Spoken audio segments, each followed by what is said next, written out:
history of code enforcement in Orem. So about 20 years ago, they formed what they call Neighborhood Preservation Unit. And this was in our police department. And it was a special unit that was going to be dealing with basic nuisance complaints such as properties accumulating junk, landscaping issues. In 2021, MP was dissolved and the neighborhood improvement team was created. And this was due to police staffing issues, consistency and turnover, secondary assignments, and a perceived heavy hand. So the direction of the city council and city management, NAT was created for a more compassionate and steady approach to code enforcement. I'm going to introduce my team. Most of you already know. Stephen is the deputy city manager, so he oversees me, and I'm the community services manager, and then I oversee the team. So we have Brady Andreessen. Brady is our sworn officer on our team. Brady is a former MPU officer as well, and he's been great for our team and getting it up and running. We also have Gary Ledoux. He's our tall guy over here. He's been with us since July. And then we have Jeff Turner and Richard Earl, and they have just been with us for 3 months now, 4 months. It's been already, that went by fast. And then Aaron McKnight, who's in Brazil right now, he is our attorney assigned to us. And so we have some neighborhood responsibilities. So Richard and Jeff work citywide. And then Gary actually works in our target neighborhoods. We use some CDBG money, community development block grant funds to pay for code enforcement. And because of that, we're able to pay Gary's salary using CDBG money. So he's focusing his efforts in our target neighborhoods. And then Brady provides citywide support. So I'm going to turn the time over to Brady now. Okay, so some of the things I'll discuss are just why we have code enforcement in general. So some of the reasons that we came up with, obviously, neighborhood plan priorities, maintaining property values within our neighborhoods, improve the appearance of neighborhoods, prevent crime, and overall decline of our neighborhoods, encourage neighborhood stability, encourage home ownership, and also just to kind of have an exercise out there. These guys are out in our community every day, and so they can help us out that way as well. There's a wise little video clip as to the broken windows theory. 1982, a theory was introduced by American social scientists. The theory was based on an experiment.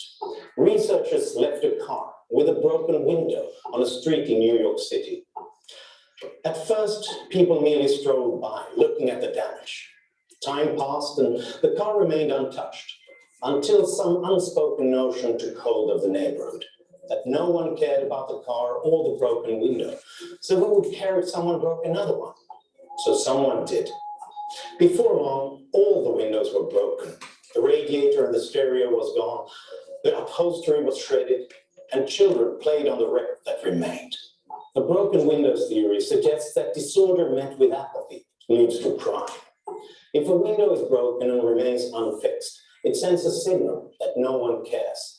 And then pretty soon all the windows will be broken. Applied internationally, so just a little bit of a dramatic effect as far as why we do code enforcement and the broken windows theory. All right, so just discussing some code violations that we deal with regularly. I'll show you some examples. This was taken out of the great big picture window of the living room of an apartment. This was taken out of the upper window of a house. So these are things that people were looking out their window and seeing. These two were provided by Richard. This one was one of my cases. These are all empty cat food cans out here. That was one of the first things that got the neighbor's attention. Same house, just from a different angle. It's another house down on Sandhill Road. This could also be seen from a neighboring upstairs window. This is a house over Geneva area. Isn't it downtown? yes, that's when we had the family reunion. Another thing that we're dealing with, and these guys are great to help me because it's something that I've been charged with through the police department, is transient camps. This is in the dumpster enclosure at Checorama. I believe since it's been cleaned up, I haven't been down to do the inspection yet. I do have a burning question. Okay, Do you get them to go and leave and do you help them get a resource for a hotel? Or do they show up the next day back where they were? kind of can discuss some of the resources we do, but we do offer resources. But there's only so much we can do. And so sometimes it is just kind of moving them along, but they cannot come back to that place because we've generally gone through the process of getting them trespassed. Okay. So, Yes, we've come up with a homeless camp process. We've been working with Aaron and the legal team to do that. And so we do have our Annalise and our mental health team go out if, and provide resources when we can. So. this one, the ride was down by the UTA station. This one was just off the freeway on University Parkway. Couple of NIT guys helped clean up some other city employees as well.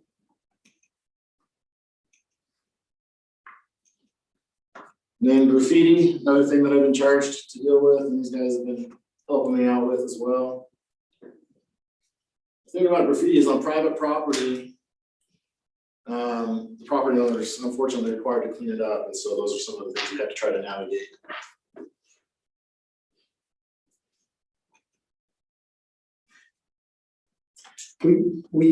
That's a question. We used to have people, this is burning off. Yeah, Burning. We used to have a deal where kids who had been involved in some crime would help clean up these areas. Do we still do that? Yes, yeah, it's called TAG. Okay. It's ran through the district court, so. Thank you. So I just want to touch briefly on what we enforce. And I think before I jump into that, just for the council members in the packet that you received, you'll see a copy of Chapter 11 in the city code, and those are specifically the nuisance codes. Right now, our job is to enforce what's there.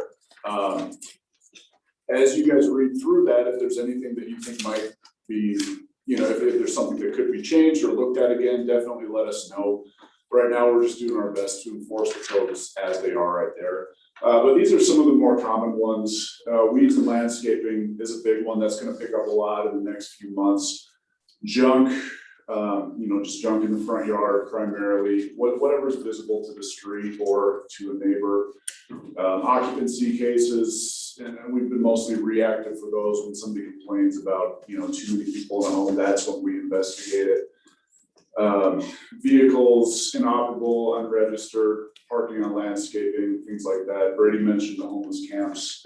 And this is just a quick rundown of, this is Comcade, the software that we use to track everything.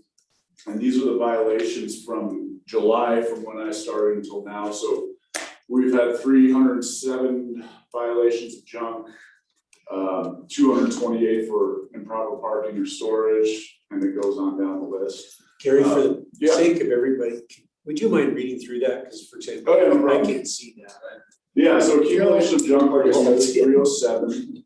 Improper parking or storage, which right now is inoperable vehicles or unregistered vehicles that are parked on the property.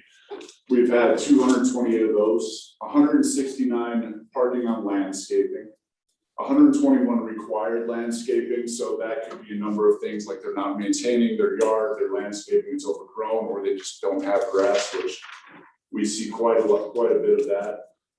Improper accumulations, 87, so that's like accumulating big piles of brush, or some people just put materials in their front yard.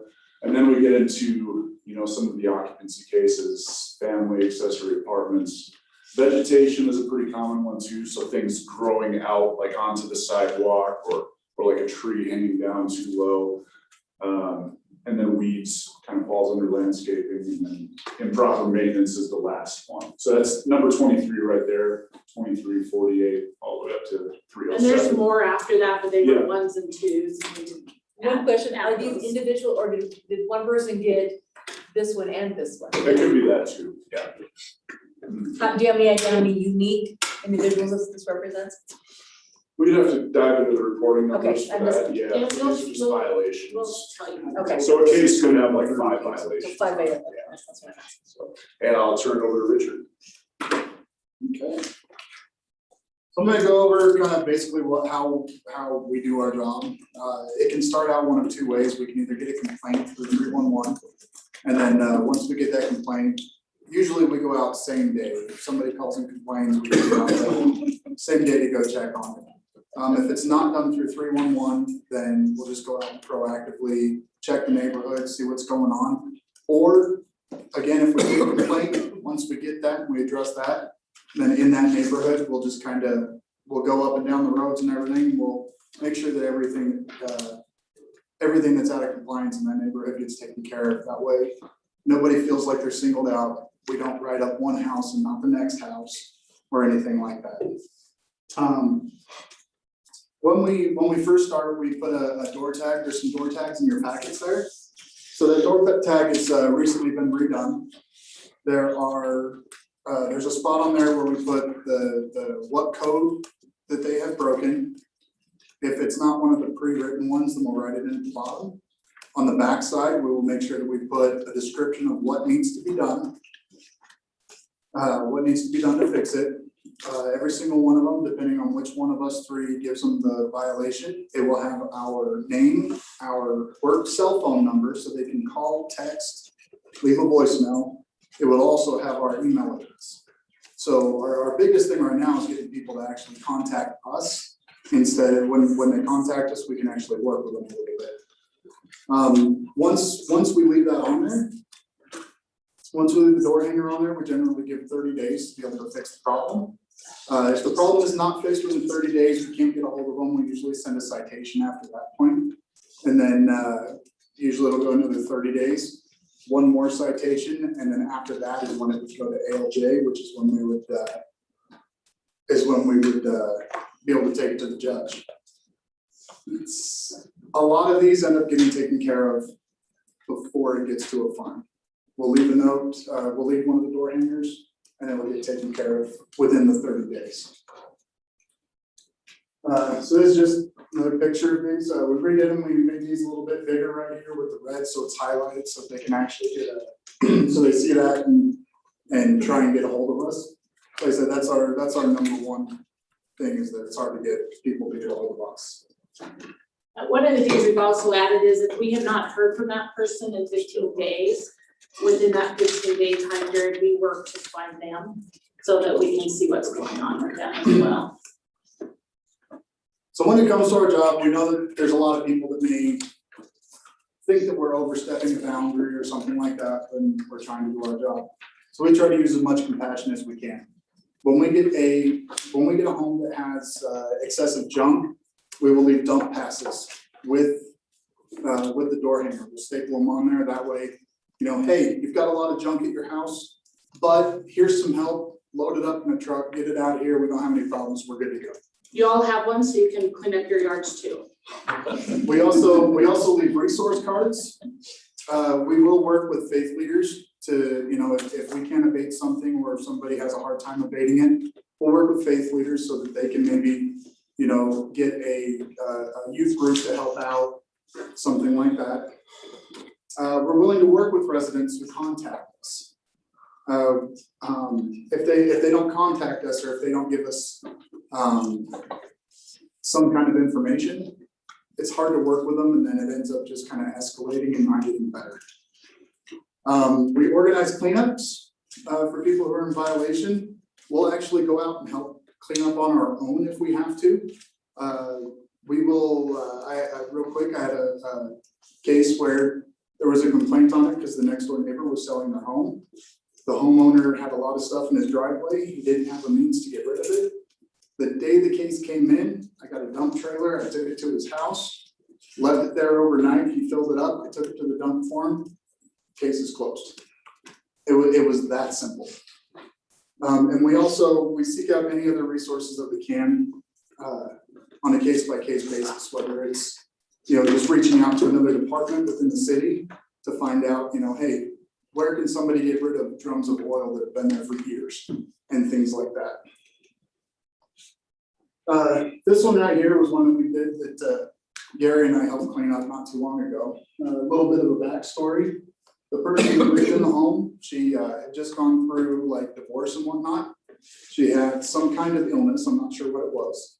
She got addicted to painkillers, lost her kids in a custody battle, and she was either in jail or in rehab the day that we did this. She couldn't abate her home. So Gary and I, we took 45 minutes out of our day, took a couple of dump trailers, and we got this place cleaned up. If you notice up here, you had all of these tarps. Just, one of them was held into the roof by a screwdriver. And the tarps were there, they were flapping all over the place. There's a bunch of just random items behind it. And then it's not 100% done, but this is what the home looks like now. 30 minutes of us doing that, turned it into that.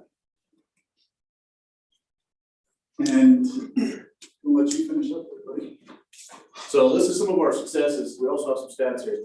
So as of right now, we have 687 cases that we've addressed since July 1 last year.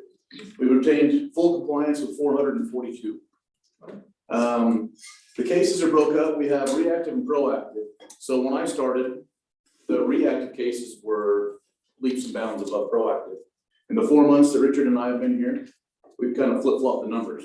We've been a little bit more apt to go out and drive around town, to find issues, to help citizens, especially the neighbors of the people that have issues, kind of enjoy their city of Orem a little bit more. Normally we get 70% compliance within the first 30 days. So we hang the door hanger, and in all of our cases, in 30 days, 70%, we go back and we close the case. Right now, we're looking at less than a 2% case result for citizens' complaints. So out of the almost 700 cases, we've had less than 15 complaints. Yeah, I just want to say, that's a phenomenal number, right? I was a sergeant over NPU, Dave and Lorraine and Tom, you guys can attest to this. We had 20 to 30% more calls. I mean, how many complaints did you guys receive about NPU is not doing anything? I need this looked after. Why isn't this being done? Why isn't this being done? And we're seeing the results of that better way that we created and with the council's direction, and the numbers are showing that. Yes, you may get complaints, we're being a little hard or we're doing this, but boy, your phone's probably not ringing and that email's not going as much as it had been when we weren't doing things. So that's a phenomenal number. I just wanted to chime in and say that. Thank you. And also with that, the people that have heard complaints, we've never heard from them. They haven't contacted me, the person who put the door in here, they gave them my phone number, gave my email. They haven't contacted me to talk about the issues. So this is kind of the stuff that you guys are getting, that we're going through, and we're doing everything we can to eliminate. If we can get that down to a 0, that's my end goal. I want to be able to do my job without any complaints. Things we've done, we've worked on clarification of code. We've gone through and done some updates in the codes. We've also worked with other departments. Coming from Public Works, I have a lot of access to equipment. I have access to different departments that they're there, but they were never utilized before. So now we're bringing them in. We're able to communicate more with developmental services. We're able to communicate more with business licensing. We're trying to smooth line the process for Orem citizens across the board. We've done property cleanups. So here's some transformations that have happened with some of our cases. So this is the Kirkwood property. It's down on 8th West, about 600 south. So this, you got Gary in the corner.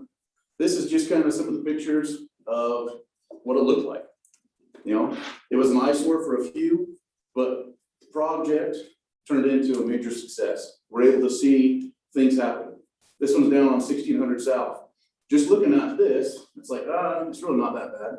But then you turn around, amazing transformation. This one's over on 1200 west, just south of 400 north. Going from there to everything's cleaned up. And a little side story on this one, we had a water main break right in front of their house. The stuff that they had was affected with that water main break. It was a pain for Public Works to get in there and fix it. So here we've got, the guy had some stuff for his business just laid out along the fence line. Now, it looks great. I don't mind living next door to this. As a citizen of Orem, this is kind of what I like. Here we have a lawn it's kind of, run down a little bit, turns around. Here we have great success. This one, the guy had a project truck. He'd worked on it for a long time. We had oil all over the driveway. Talking to him, a couple weeks later, here we go. That was one of those 30 days it was taken care of. He had a door hanger, he called me, I talked to him for a couple minutes, told him what needs to be done. Within 30 days, it was completely cleaned up and it looked great. And his wife appreciated it. Oh, yeah. Yeah, I've had a couple of those too. So this one's right over here behind Target.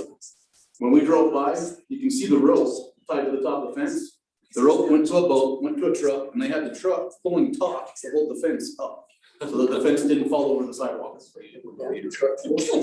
We asked him, said, hey, this is a major hazard. If somebody's walking by, if the windstorm we had last night, that fence is coming down. So he went through, he tore it down, he's in the process of redoing this fence. We're out here, we're helping people in any way that we can, trying to get compliance. We're trying to be the face of Orem in as nice and polite a space as we can. Sometimes we have to be a bad guy by issuing the door hanger. But at the end result, I get to go home and feel good about my job. You can see I like working with these guys. I call them my guys, because they are my guys. So, some other activities that we do picnics. Some of the things that we have to do, especially in our target neighborhoods because of our CDBG funding. So we do picnics with police. Many of you have been to those. We do neighborhood leader meetings. We have one tomorrow night in the Stonewood Lake Ridge neighborhood. We do abatement on city property. 400 West was driving, or 400 North was driving me crazy from 800 West to 1200 West. And we went a couple weeks ago, we took a city team out and now it looks much better.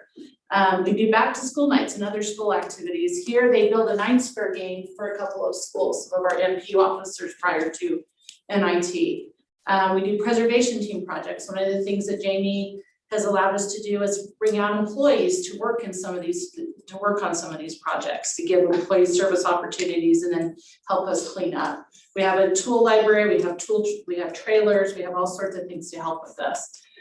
We have our Property All-Star program. Dave's been to one of those where this is a beautification awards. This is where someone has transformed their properties. They've taken it from not being a community standard or now a community standard. And then we do other community services as needed. So Brady.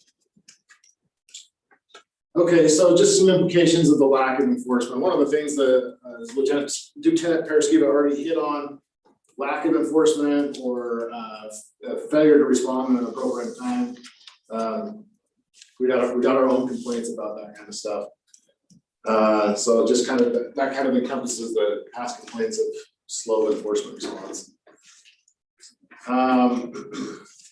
Potentially it undermines property values. Kind of discussed that in an earlier slide, but that is true. My wife recently got into real estate and it's something that she said she learned going into it. So definitely could potentially undermine the property values in the neighborhoods.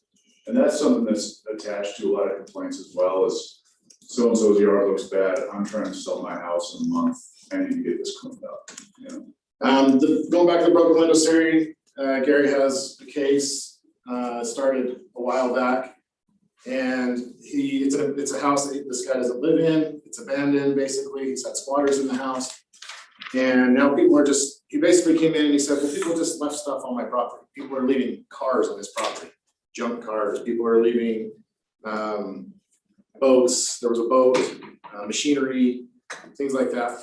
Not to mention there's been people actually squatting in the house. So anyway, those are just kind of a few things there. Some quotes just from the public, two different quotes here that we've received that we just kind of wanted to include. Many thanks for your update and great work you are doing to clean up the city. The efforts of you and your colleagues are greatly appreciated. Code enforcement is actually occurring with plentiful and visible results. And another quote, it is amazing the difference in our neighborhood with all the cleanup that was done this last year. Things are looking up around us. So now we're good for questions and comments. Yeah, one thing I would just like to state is, have we done it perfectly? No. Maybe we went too far at times, maybe we didn't understand code at times, but we're on a learning curve and we're learning. And Erin is helping us along. So we would just encourage you as council, when you get those complaints, have them call the person on the tag or have them call me so that we can work with them. That's our goal. We want to be compassionate. We're not a heavy hand. We want to be compassionate. We want a cleaner city. We want a better city. And that's what we're looking for. And we need your help in doing that. We're willing to work with people. They just need to be willing to communicate with us. So thank you. Now we have questions. I was gonna add to, Gary went over the code briefly, but the link to the city code that all our citizens obviously have access to as well. But if you guys come across those codes, if you guys want to go through and review some of our more common nuisances in those codes, and you find some that you have questions about, or that maybe need to be modified or changed, let us know. And we'll get with Aaron when he gets back, and we can start looking at possibilities of making changes to those. Any citizen can call you by dialing 311 if they don't live in Terry's or my neighborhood. Or your neighborhood doesn't work either, or many of us. Or 229-7000. Oh, what's this 724-3521? That's our main number. Okay. So we can call the number and they can register a concern, whatever it may be. Thank you. We are working on something. Yeah, maybe. Yes. I don't know why that's very good.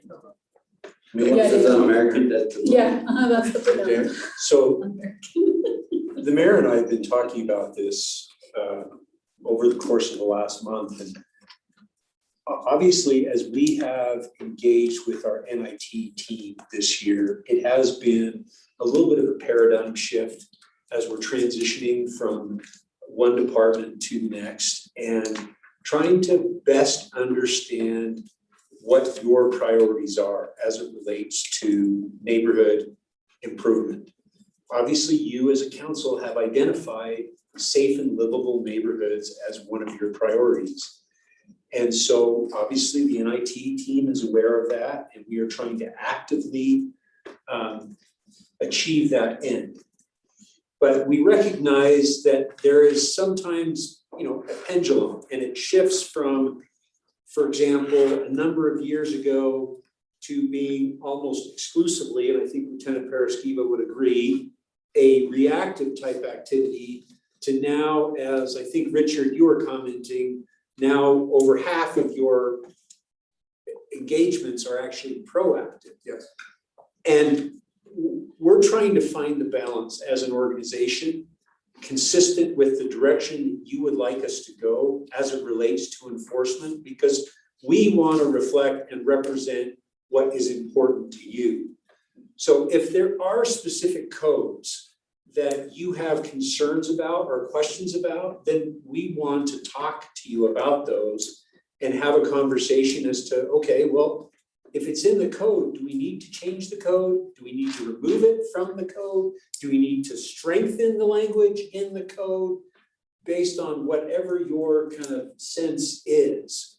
I know to some degree the suggestion is, well, some of the feedback is, well, the team is too heavy-handed.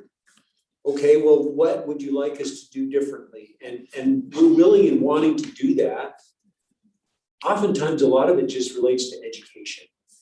And a lot of it relates to us better understanding the code. I know we had one particular circumstance where there was reading of the code and we went and we had a back and forth to some degree with the resident, and the resident said, well, this is how I interpret it. And the employee said, well, you know what, you're right. And I'm gonna walk back what I initially gave you in terms of a door hanger. But this is your program. So we want to do what you are most comfortable with. In the police department, for example, in years past, you have essentially encouraged our police officers to make DUI enforcement a priority. So they have made it a priority, and we have seen significant results that have come from that.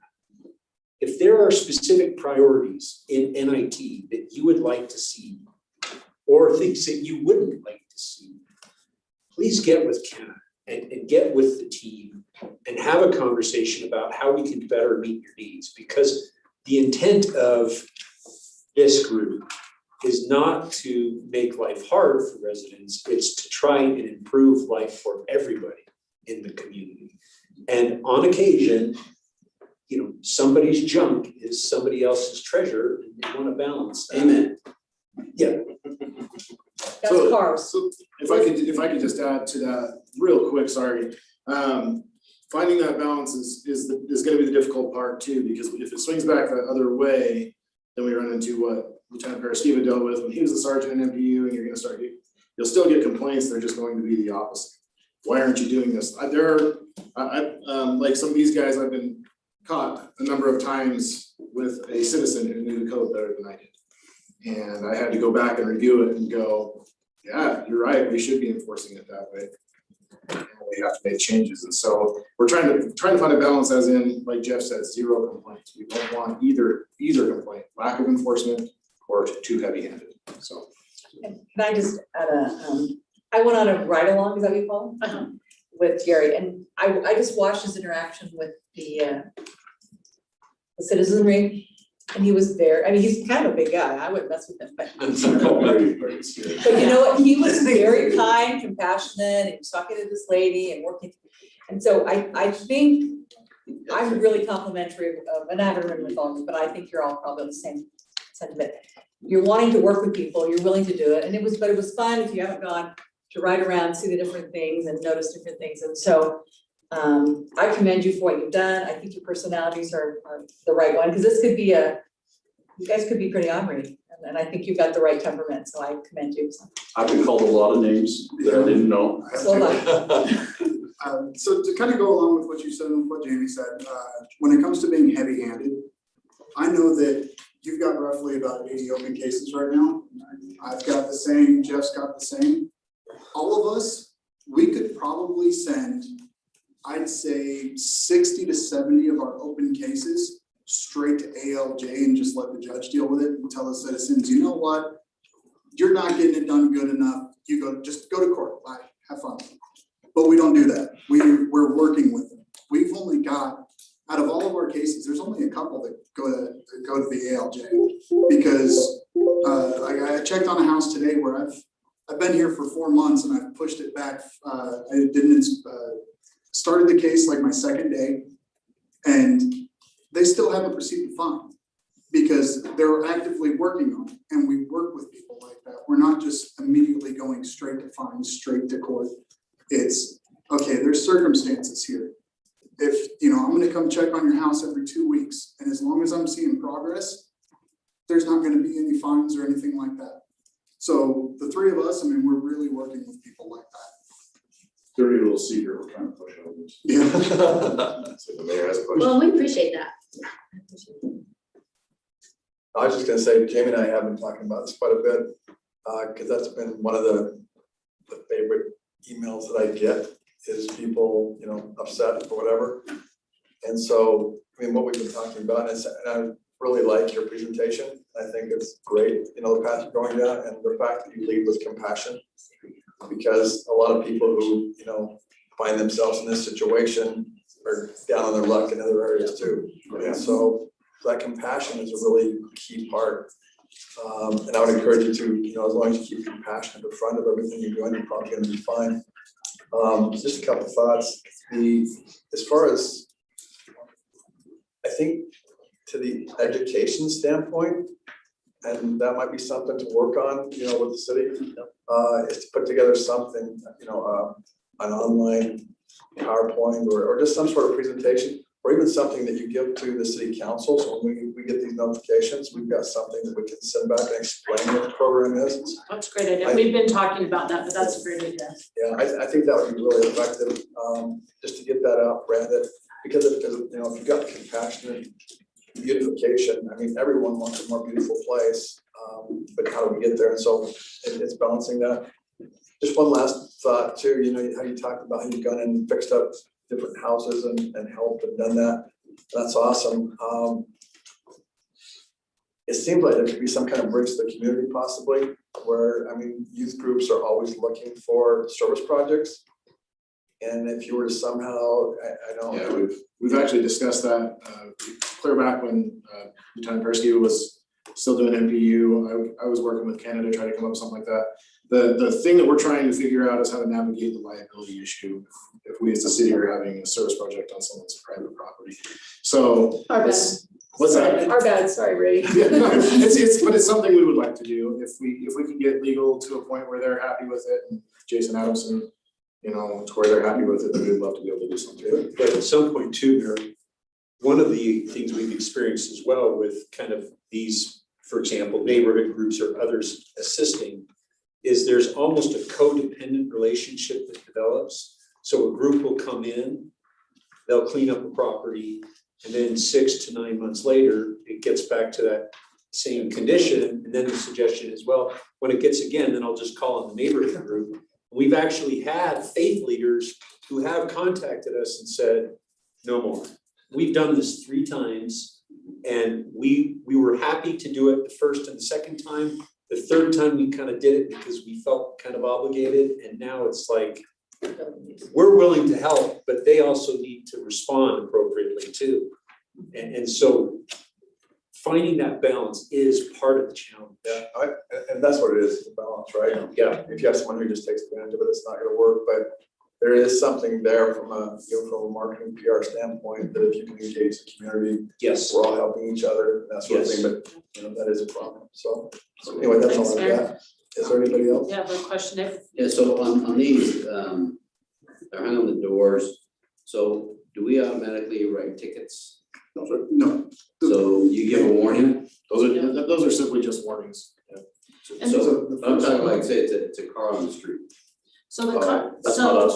That would be part of the enforcement. so when we. I don't wanna deal with you right now. I can't handle it. We So are there's- cycling in. Yeah, so just as clarification, when we moved code enforcement to our department, the police department developed what they call the parking enforcement team. So we're responsible for what we call sidewalks in, and Skiva's, or Paris Skiva's lieutenants is required for parking out. So you can talk to Jim and Keith about that. We can talk. So I just think that. But there is a cure process and a notification, and Yeah. Richard, you can maybe walk through what you do. May I see your door hanger real quick? So this is the door hanger we give out when there's an actual issue. On the back, we added to it, that this is a warning with no fines. If the issues are not addressed, then the fines can be. And that's an update, right? That's. Yeah, that's an That's really update, good. that was I like that updated, that way people know. But this right here is not a fine, this is a, hey, if you could please take care of your issue, we're not gonna have any more problems. And then after 30 days, if nothing has happened, nobody's reached out, we aren't able to get a hold of them, it gets worse, which I've seen, that's when the citation comes in. And our citations are very small as well, our citation is only $50 per violation. So worst case scenario, it only gets to be a high fine if the judge feels that, hey, you know what, this has been really, really, really, really bad, so we're gonna hit it up for that. So But they do stay pretty small, and the 3 of us, we found that citations actually help with the abatement process sometimes. So if we don't get any actions, we'll send a citation, they'll call us and say, hey, I just got this citation in the mail, miraculously, nobody ever gets the door hanging until they get a citation. But we fixed it, we're like, okay, we're gonna waive your fine then. Because the 3 of us, we have the power to waive and state the fines. So a lot of times, we will just do that because the situation gets taken care of. And one of the other things is we do, besides the door hanger, if it's a landlord on property, they're mailed, you know, if the address is different than the address on the property ownership, the landlord is mailed a warning so that they're aware as well. And this one here is just, That's an an attaboy. Yeah, we drove around on Valentine's Day and didn't hand out a single bad door hanger, and we went around to all of the yards that looked really good in the neighborhoods that needed work. And we hung out some of those, like 2 or 3 of those on each street. Said, hey, We call them well, our we star appreciate your awards. things. Because, you know, in those a lot of times you'll have 5 bad houses and 1 good one. And, you know, so we'll put a star award on the good one to say, hey, thanks for keeping it nice. And the last door hanger in there was our friendly reminder, and that's just for, you know, let's say we get a house that got within code and it's starting to get out of code again, leave a reminder on the door. Say, hey, you know what, just a friendly reminder, if you could please make sure that that the weeds or, this stuff growing up the fence is not blocking the stop sign, then, we're good to go. So that helps out a lot in this as well. Okay. Any other questions? That's it. Just No, one more I know thought. who to talk to. Just one more thought on that youth groups and that sort of thing. It's gotta be dealt with by legal, right? Right. But then beyond that, to try and circumvent some of the issues that Jamie's talking about, you could do something where you only do it one time. Yes. And then the other would be to just use your discretion to say, use it when a person's world's falling apart Yeah. and they just can't. Yeah, I call a lot of faith leaders on, when we're not getting compliance, we know it's an issue. And maybe it's a person that's disabled or senior or something. I call a lot of faith and, they'll come in and help. Our preservation team, we're able to do as many projects as we need to, and those are with city employees, so we can do that as well. Okay. But yeah, definitely, we still would like to do that someday, so. Yeah. Okay, that sounds Okay. great. Okay. Anything else?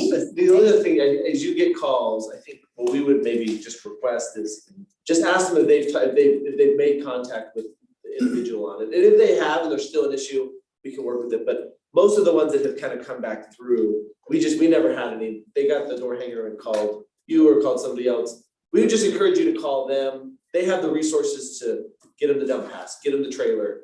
We don't want you to have to be the middle person in it. We can really usually get it to a resolution without much pain. Yeah, we can explain what the violations are. Yeah. And how we feel we can help them change them or what they need to change. Yeah, exactly. Just also note, this week is the start of our spring cleanup program. So we are at Palisade Park this week, and we will run through the next 4 weeks. Anybody who has any sort of debris, yard waste, junk, recycled metal materials, they can drop off at any of the park locations for the next month, and we will deal with that in cooperation with Waste Management. I think you may be astounded how much junk is in every community. Batteries, they can't just drop batteries. No, there are certain limitations, and when we sent out our newsletter, we sent out, mattresses, paint, oil, batteries. But we have also provided an avenue where they can take those. Now, some of those are not necessarily free of charge, but we also included in the newsletter a coupon that they can use at the transfer station. So our goal is to rid the community of junk. And after a while, you would think that we would run out of stuff to throw away, but wow, they multiply. Yeah, they reproduce them. I don't know.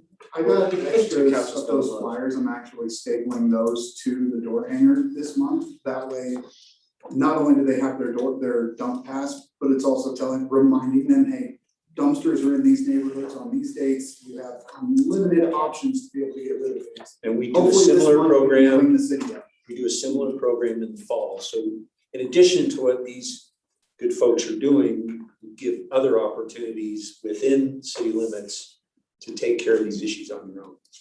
Okay, well, we did go a little long, and we appreciate you guys listening to us. Yeah, we really appreciate it. Thank you. Thanks for all you do.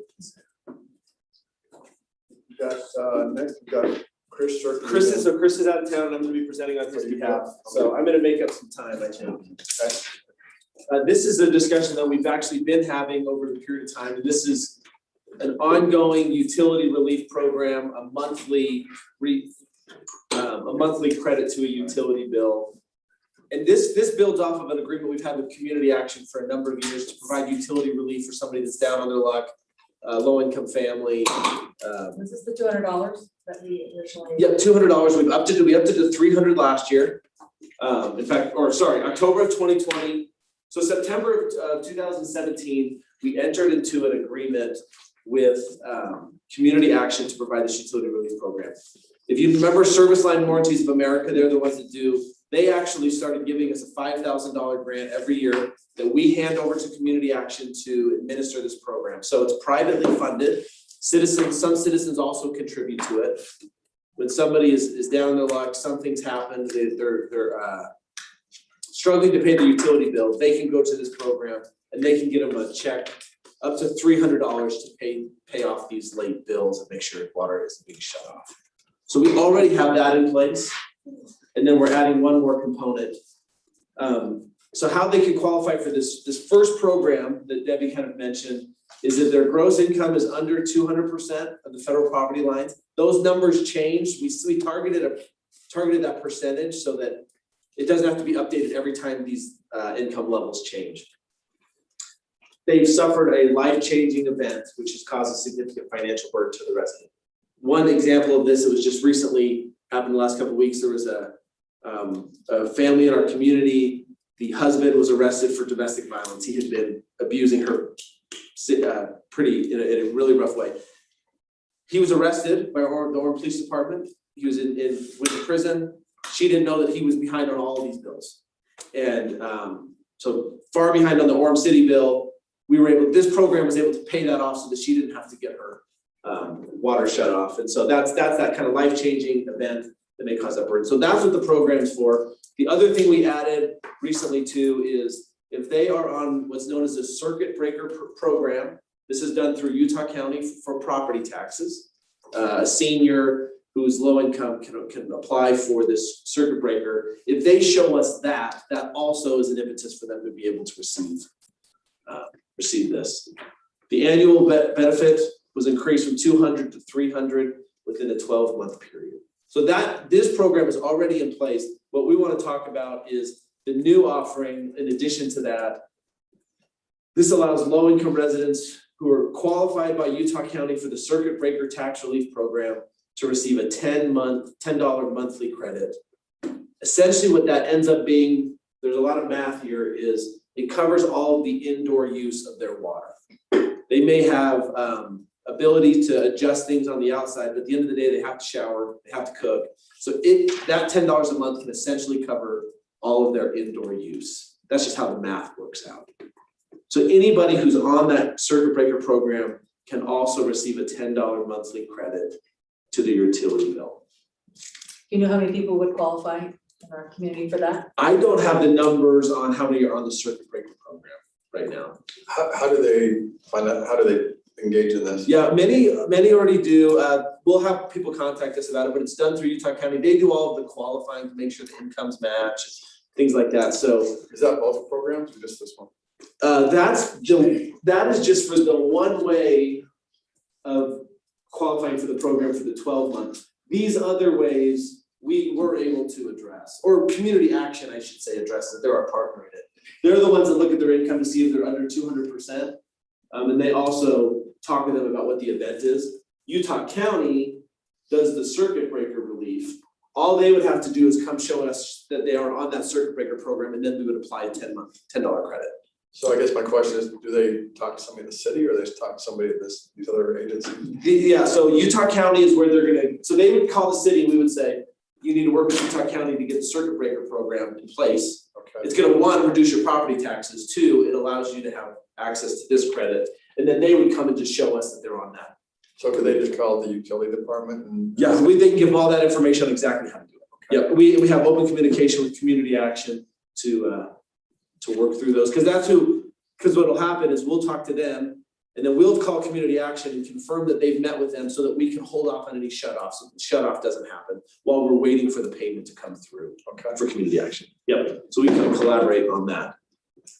So My other question is the city doing the $10 indoor, is that us credited? Or is it coming through like a water line? this one would be us. That's us. Yep, that would be us. So now we have kind of a few things that have happened. We've worked on the utility relief process to make it a little easier, so that they don't have to kind of prove income. They just show that they're on this utility relief, or they're on the circuit breaker, which already proves the income levels. We increased it from 200 to 300. And then now we're adding an additional 120 annual through a $10 a month credit for somebody on their utility. So those type of three things is kind of where we're at. And that's something that we would probably start this July 1 as we're starting a new fiscal year. We'd have the programming all in place. And then each year they would just show us that they're still on that circuit breaker, we'd apply another 12 months worth of credits. So, any questions? So, Please. so will this cover our water increase rate? Is that gonna start in July too? Yeah, the 1 cent increase, the 1 cent increase, yeah, it will more than cover that. Because when we're talking about indoor use, the base rate, which is a fixed number, includes 10,000? 11,000. 11,000 gallons, Yeah. excuse me. So yes, it would cover that. Yep. Do we have any education that we provide for people that are trying to figure out how to lower their water bill and all that? Yeah, we do. We have quite a bit of conservation education. It's been in our most recent newsletter. As well as grants that they can get for smart meters. There's a lot of grants that are administered through like Central Utah Water for the sprinkler timers that you can access through your phone and turn it off when it starts snowing or something in an April day. That's just timely. But yeah, we do have a lot of information on that, and it's on our website, and our utility clerks are also have that information as well so that they can work with people to help them reduce their bill. And we did have this last summer a significant reduction in the amount of water usage happening in our community. You think that's because we limited to only watering twice a week? We never limited. Yeah, we never did that. Some cities did. We encourage them, I guess. There were some, Other cities. Just in your neighborhood. some We cities went had to to, two. yeah, they were just out of water, or running low on People were water. just trying to. That was the be message from the state, Absolutely, that it don't go twice. So Steve, I like what the mayor's asking about. It'd be nice if they had a little handout they could give people. So I think some of the people coming in to pay their utilities, my guess is some of those are like, what, last minute. You know, I mean, they gotta come in today or the water's gonna get shut off. It'd be nice if you say, let me give you something and here's where you go to get some help. Yeah, and we do have cards for that, but I think maybe even with what you're saying, Terry, we can go a step further and say, and in the future, here's some ideas of ways you can conserve water moving forward as well. We do have the cards for the utility relief. Cause you know, telling them to go online, that works with some folks. Oh, yeah. Yeah, and then to your point, the ones coming in here aren't, there's a reason they're in here not online, because that may not be their cup of tea. So we do have those forms. We'll continue to hand those out, but maybe we can also have a little flyer about the conservation ideas as well. I like that. Great questions and comments. Thank you. Anything else? So we will get that in place. I think it's great. I think the 200 to 300, it was a huge benefit to the people that I'm dealing with. And the $120 would go a long way. So I appreciate that. Yeah. Awesome. Well, tell Chris that Steven did a great job. Chris doesn't need any credit for this stuff. I know, Chris, we went through a lot of stuff, but it was good. Yeah, no, Chris put this all together and he wishes he could be here. I know he's been working on this closely with some of you. So thank you so much. Thank you. Thank you, Steve. Thanks, Stephen.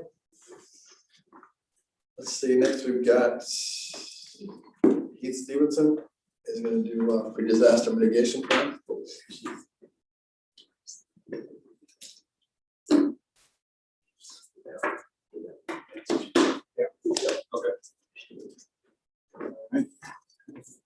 Okay, thanks for your time. My name is Keith Stevenson. I don't know if I've officially met everybody.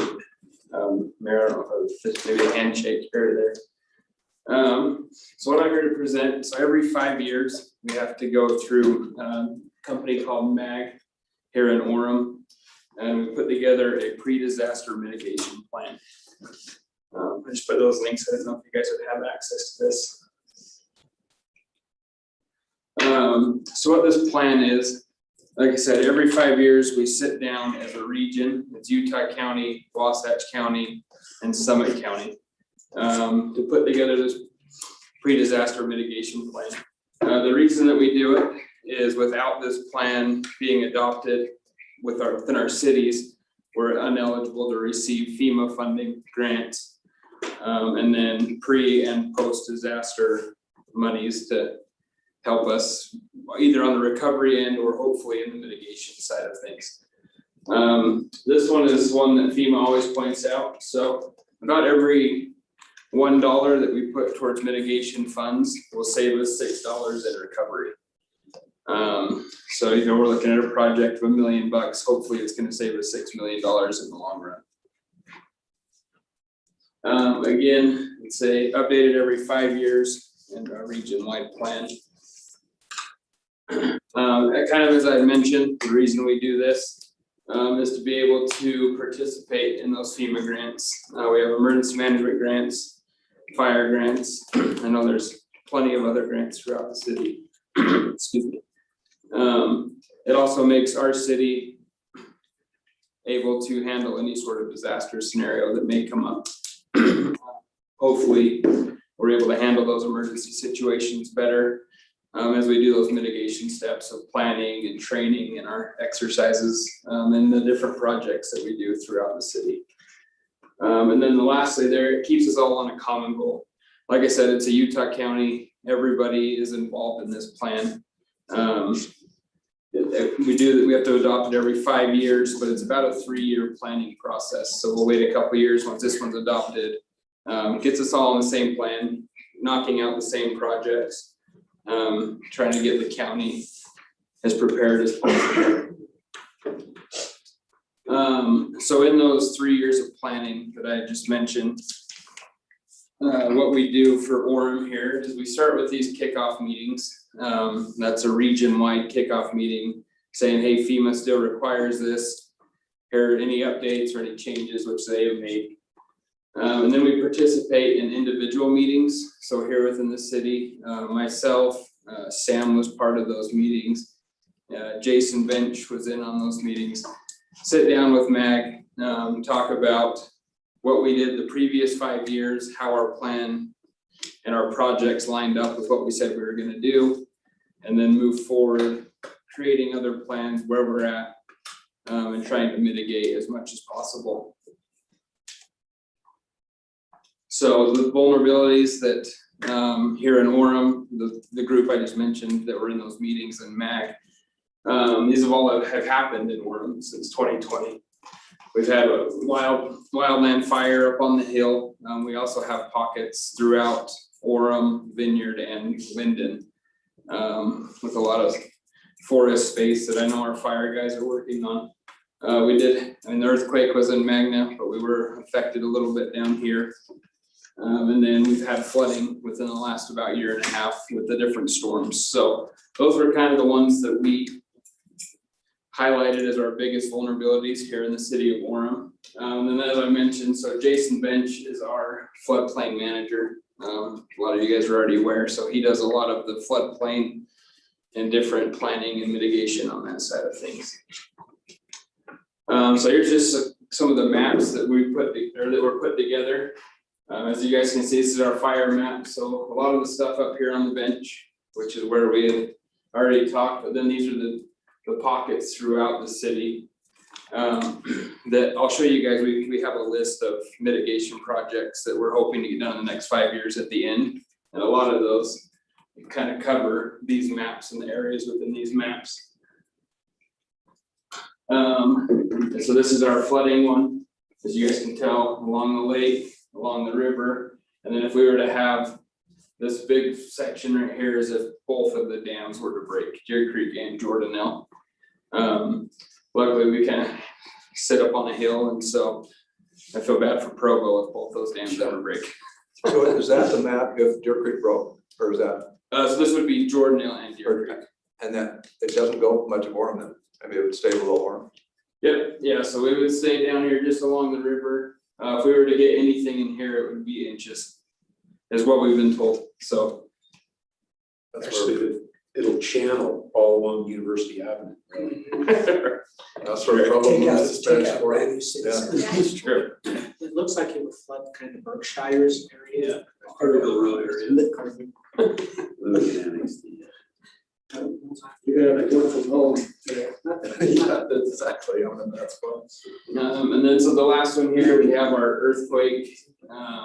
This is our fault line, this big red line that runs right down, pretty much same place that we're gonna have fires and flooding. So these circles are where we've had earthquakes in the past. And then this yellow zone is our liquefaction if we were to have earthquakes. So I hope my house is. we do have lots of, kind of on the outskirts there, lots of areas that we do have potential to do these mitigation projects. Wait, go back to that earthquake. So that shows most of that part of Orem is just great. Yeah, so this is if the earthquake hits, this is the fault line, so it's gonna affect a lot of Orem. The purple around here is the liquefaction zone. So if we do have that Is that shaking, vineyard then? that is a lot of vineyard. Your soil just turns to. Just turns to the Like- liquid, Well, yeah. vineyard will be in the middle of East Lake. Yeah, So, maybe. so show us the Provo Temple on that. Is it right about where the Provo Temple would be? Where, not the downtown, but are those lines up on the foothills of Provo? Yeah, so here's BYU right here, if that helps. Okay. This is BYU, so yeah, we're gonna be up here along the foot. I mean, it's essentially the bottom of shoreline trail. At Yeah, all. okay, so it follows that. Yeah. So. But your question, but the problem is river bottoms is not great in an earthquake, is that, or is that not true for a flood? For either. Provo River and all that. Yeah, so for flood, earthquake or liquefaction, down in that area is gonna have issues. So. So we should charge more for our houses if we're up in the. That's right. Yeah. It seems to be safer up there. All those ones down. Those Orem potatoes company said. Well, and that's why FEMA does their studies, because, for example, for floodplains and such, you do get charged more for your insurance. Oh, that's true. Yeah, right. And we had a meeting with the council, it's been a little while, but they're updating those things right now and looking at that, so. Yeah, yeah, they're hoping to have all the floods, the new maps out here in the next year or so. Yeah. So, because we've been doing how we're gonna present that to residents. Yep. When we have to be like, hey, you gotta pay more now, so. Yep. So these are just a few of the numbers that MAG throws together for us, based on those maps and the disasters that would hit. So here's your disaster over here, how many buildings it's gonna affect. So the earthquake line, as you can see, is blank, because it just depends on how big an earthquake. We get a 3 or we get a 7, it's gonna affect those numbers. So they just kind of leave that one blank, and I guess we always plan for it, hope it never happens, so. So that's the homes in the path of the water and the dam, the dam failures? Yeah. Yeah, so the flood is gonna be, the dam failure, the flood are those ones along kind of Vineyard and down the Provo River. And then our fire, obviously, up there on the bench, and then those few pockets that we talked about, so those are the homes that are involved. That would be involved if we were to have those situations affect that entire area. So they upgraded Deer Creek, I'm sorry, the dam there, They're in the process of it, yes. is it done, or, No. okay, They- what's it rated for? What's the upgrade, do we know? I don't know, but they're actually in the process, starting this summer, of upgrading it, and they'll actually do it while the dam is still full. So they have an underwater process apparently. So they don't like to hand out numbers. They've told us it would take a terrorist attack essentially on the dam itself, directed at the dam to bring it down. Well, that's good. So. So define that liquefaction concept, because that's what affects the most. Yeah, let me go back to this map. So, when we have an earthquake and the ground shakes, especially down in Vineyard where you're kind of sitting there where the lake used to be, as that ground shakes, the water's gonna come up to the top, which is gonna cause, you're gonna have flooding to homes, and you're gonna also have structures and foundations that are being destroyed with houses coming down. And so that's a big number, because we have a lot of homes along the river here. So obviously just down here we get to Provo, but, and then a lot of that, so this is Vineyard, they lump Vineyard in with Orem still. So a lot of this stuff with the Vineyard, those are homes that are being shown on our Orem. So we're saying, saying that ground turns to jello. There's jello. It amplifies And you things. think- Yeah, but then it instantly turns to concrete. Really? Yeah, so it liquefies, and then as it solidifies, it's basically just concrete all over again. Do the That's what it's been structures described sink? to me. Do the structures sink? I don't necessarily know if they sink, but it's, from what I understand, the ground moves more. Yeah. And moves like waves because the water level is higher. So the probability of damage is. More damage along It's with gonna, areas. it'll be in the middle of East Lake, and you. Oh, yeah. It'll come right up to our 800 west, I mean, the bench. Have you factored in the islands? What would happen to them out there? Not yet, not That's yet. the vineyard, that's the new island. The $80 coin. Yeah, maybe, Yeah, it's maybe been- it becomes the. So you're saying because I live next door, I need some good insurance? Otherwise I'm joining this. Oh, yeah, you are down there, huh? Tell you there's a chance. But you're a one level home, so that's. That's true. That's true. Does that answer your Yes. question, Karen? Where's the golf course? Right across the street from my house. You're purple. We've got in this area, so hopefully you're not on hole 9 when I can it's see if I have flood insurance. Call 911. Earthquake. I know I have earthquake. okay. And so these are the mitigation projects, like I said, myself and Jason, we've had our fire involved with Chief Hurst, and then Sam has been involved in putting together some of these projects with Mags, so. I think, what do we got, 10 or 11 that we came up with, and again, this is for the next 5 years is what we're aiming for with some of these projects. I'm just gonna leave, I'll read all of those, let's leave those up for a minute to look at.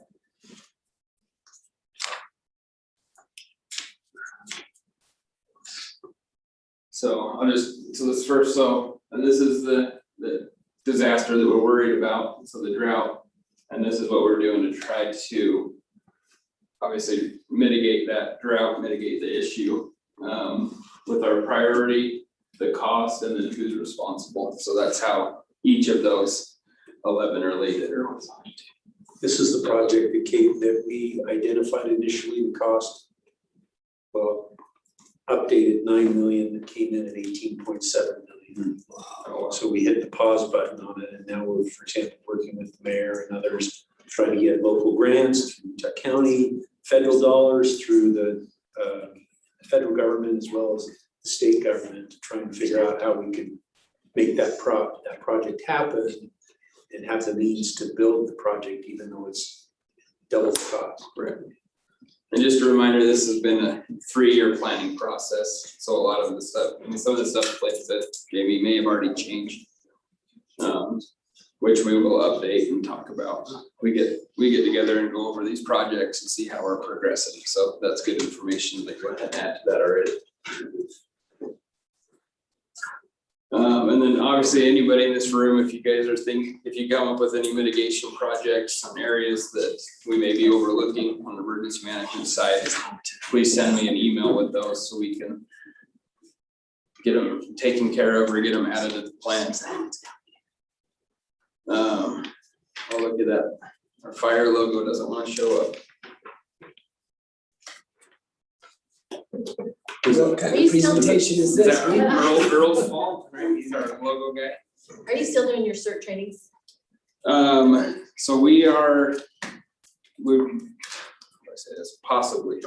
So we're looking at maybe transitioning into neighborhood preparedness instead, and doing monthly meetings on the neighborhood preparedness side. Just so we can do one class.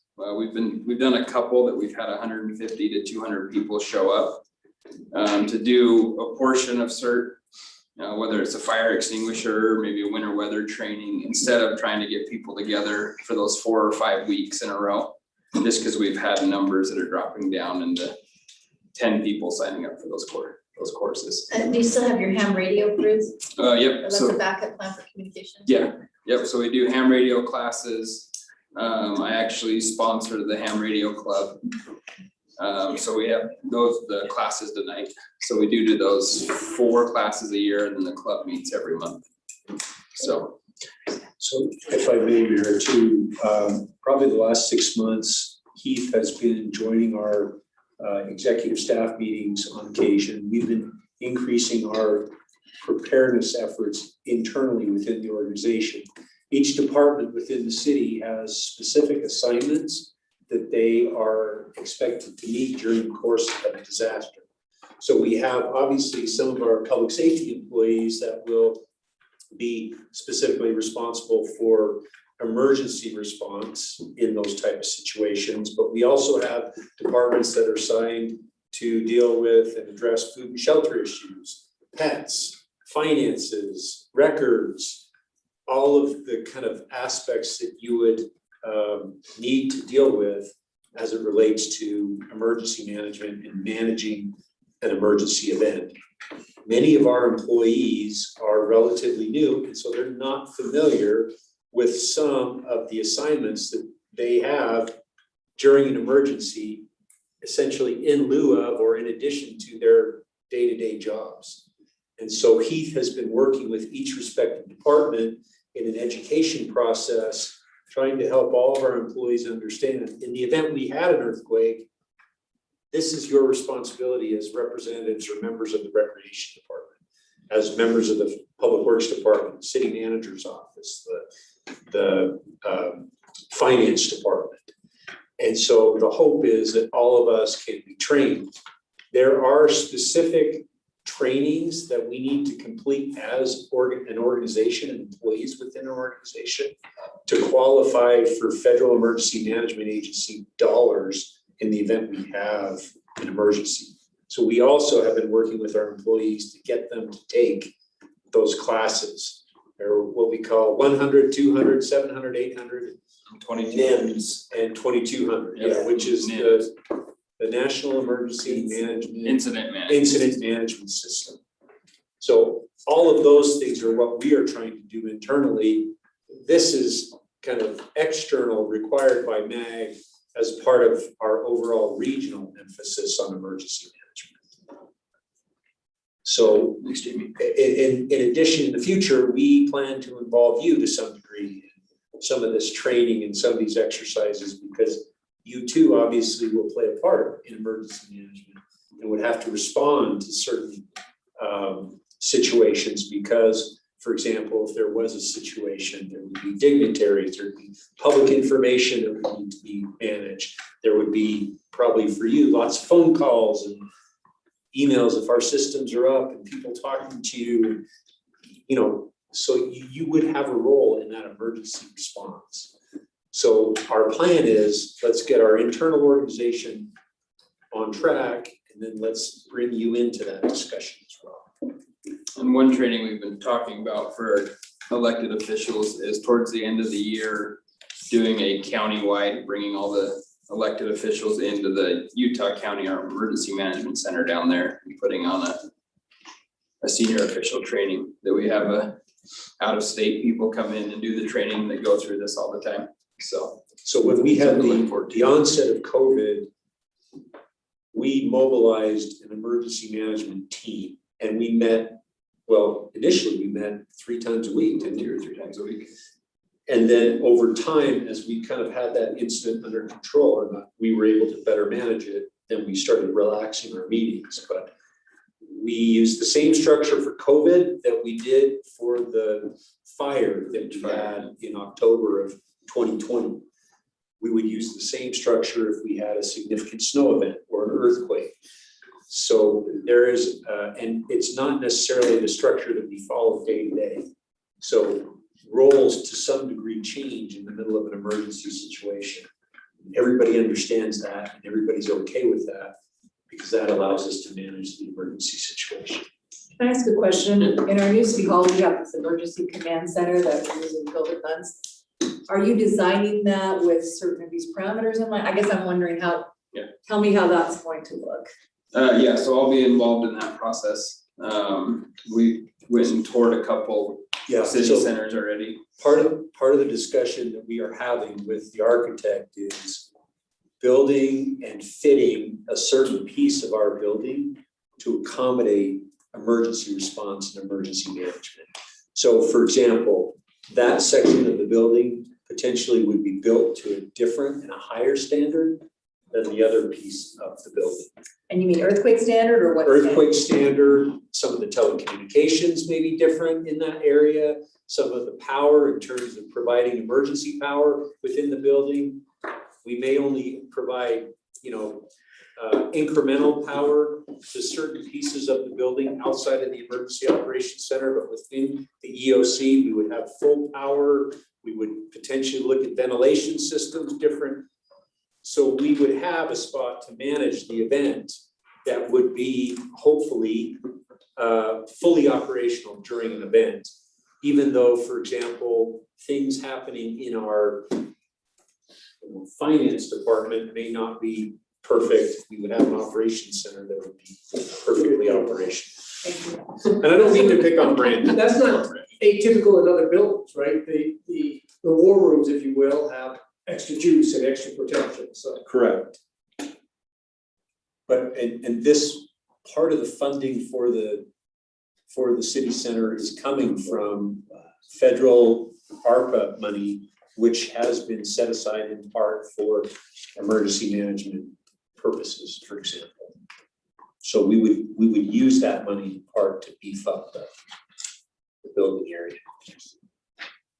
Thanks, Jim. That sounds good. Other comments, questions? I think that's great education. So, and I think your neighborhood meetings are a great idea, because I know there's a ton of interest out there right now about this, so. Okay, yeah, I think that's the route that we're gonna start heading towards, so. Yeah, well, thank you. Okay, thank you. Thanks for your time. Next up, we've got Sam Kelly. He's gonna do a presentation on capital improvement projects at the budget. So Mayor and Council, we have talked in past council meetings about ongoing operational issues within the city that are included in our budget. This specific focus will include primarily one-time project-related type expenditures. This is like the current list, though. Correct. Yeah. Yeah. Does this include fleet or no? No, we covered fleet different. That's what I thought. Yeah.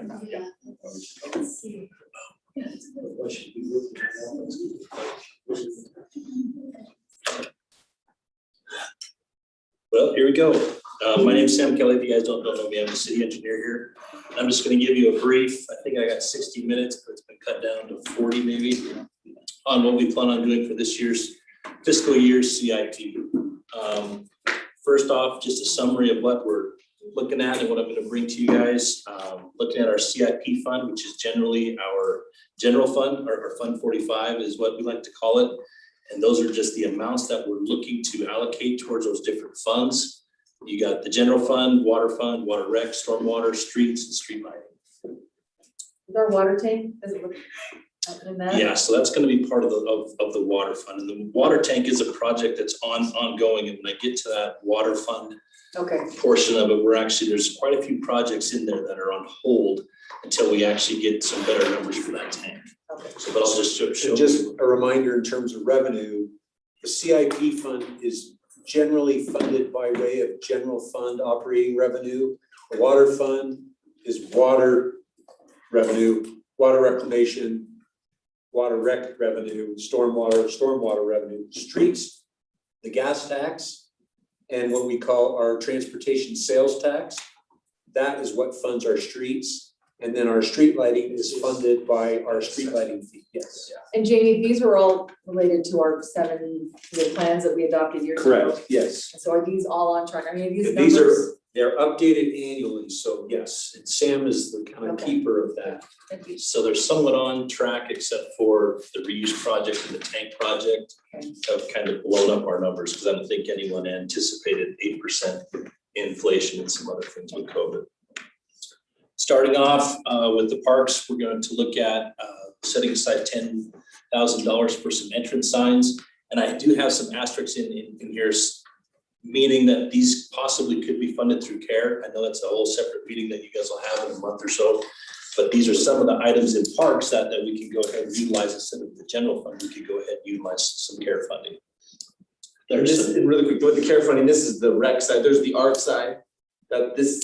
Wants to be. Just remember, as we go into it for the first time, there's two different pots. Lene's been on the commission, so she knows. Yeah, I this. think the rec's all taken, right? They're.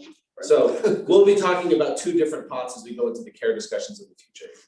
So we have entrance signs, 10,000, some city entrance monument signs, similar to what we did on 8th North. Look to improve some of the other areas. We do have some monument signs on State Street, for example. We could go through and select, but we would like to start to move forward and update some of those signs. So these park entrance signs, these are more just designation of, hey, welcome to Palisade Park, right? Welcome to And some of them have been historically on these timbers. And they're looking pretty rough, and so we need to swap them out. Yeah.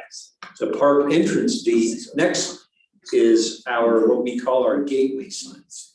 Essentially signs welcoming people to the community. And we would anticipate over the next number of years, we would upgrade them at some of the key intersections in the community. So for example, as you come up 800 North and you're heading east, off of I-15, there's a sign that welcomes people to Orem. If you're coming up Center Street to Orem and you're heading west, we just right now have a large metal sign. Well, potentially, that's one of the locations where we want to improve signs similar to what we have on 8 North. Yeah. So over time, our plan would be incrementally to add those larger, I guess, more attractive monument or gateway signs. Like the one from welcoming people Provo the- to Orem should be really big, because hey, you're finally getting out of Provo. Yeah. Should have heaven and clouds and. We want a waterfall there, we want that. Take a breather, you're I at think all Earthquakes. our roads should have nice signs coming in. Yeah, they should. And that's what we're trying to do. We're trying to step it up. 8 North Center. Part of the challenge is we don't own those right of ways. So that area on 8 North that we worked with, that was a UDOT, we worked with UDOT.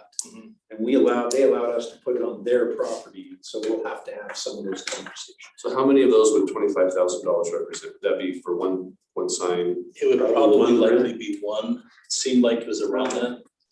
Okay, yeah, definitely one, we might be able to do two.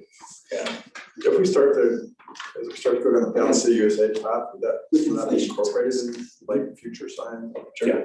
Sure, yeah, that'd be great. In fact, that's our next council meeting during the work session, we have our branding consultant coming in to talk about that and others, but. And I also, when I was on beautification, this was an important thing for them, is it still a? Yes, and then, I mean, also Center Streets, they did the one side, they need to do the other side. Okay. Yeah, and that's to some degree, Dave, that's a factor of cost that we set aside money to do the entire corridor for what was ours as property. And when the bids came back, Sam, how much did it cost just for that north side? The north side was just $300,000. Just three. So and you look at it and you go, what's a bunch of crushed stone and a few plants, and that's $300,000. We had planned $300,000 for both sides. We didn't go. And the hard part too, to your point, Dave, is that on that south side, not all of that slope is Orem's. There's a big chunk of it too that's private. So we would have to coordinate with that business in there to try and make it all look the same. Ryan has even had conversations with some of the property owners along that stretch of the corridor about, is there a possibility of even engaging in a land swap with the city so that we would have more of that frontage property to improve? We're not there yet, though. Yeah, we've given them a presentation and kind of a brainstormed idea, and we're waiting to hear back from them, but it's been 3 months.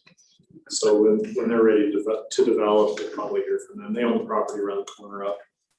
What is that, 1,000 west? Yeah, and it's an interesting area too, because Kenna's group has wanted to go in and totally scalp that and take down the weeds because of, you know, yet this neighborhood presence trying to clean up things, but yet from my standpoint, those weeds or those native plants are what's holding all that material there. So we don't really want to remove those, but yet I don't want a fire. I don't want Mark to go down and put on a fire. So we're trying to figure out a way to balance that. Plus with everyone's trying to be more drought tolerant nativerscapes, becomes kind of an interesting area. We currently have in our budget, for example, improvements that stretch along 800 North. Remember several years ago, we made improvements up the hill heading east. There's a remaining stretch that we're gonna finish on the south side this year. In fact, the architect has just signed off on the architectural work. Yeah, we just saw the agreement today. By June, I think. Is what we'll do. Yeah, so we're trying to, part of our goal is we would like to clean up some of our key, what we call gateway corridors into the community, so that we put our best face forward as people come into the communities. Yeah. And we see these gateway signs as part of that. Right, okay, that's great. The next one is some park dumpster enclosures. This is something that we need to do to be in compliance. When you're in a non-residential use and you have those dumpsters, they should be enclosed. That's what we require require of other commercial type developments. So if we have parks with dumpsters, then we need to figure out a way to enclose them. This next one is final year of some seed money going into the crematorium, or excuse me, not the crematorium. It's a new job we got too. But it's the cemetery niche for cremations. We'll actually have now a total of $500,000. So once this is funded, then we can engage with an architect and we can develop something, have some sort of plan put forth up at the cemetery, and you guys will be involved. That's in the new park, correct? I think that's where it's looking to go, but I know we've discussed some ideas of maybe moving the Veterans Memorial. I mean, there's a lot of moving parts with what's going on up there, so it'll be something that we'll bring forward to you.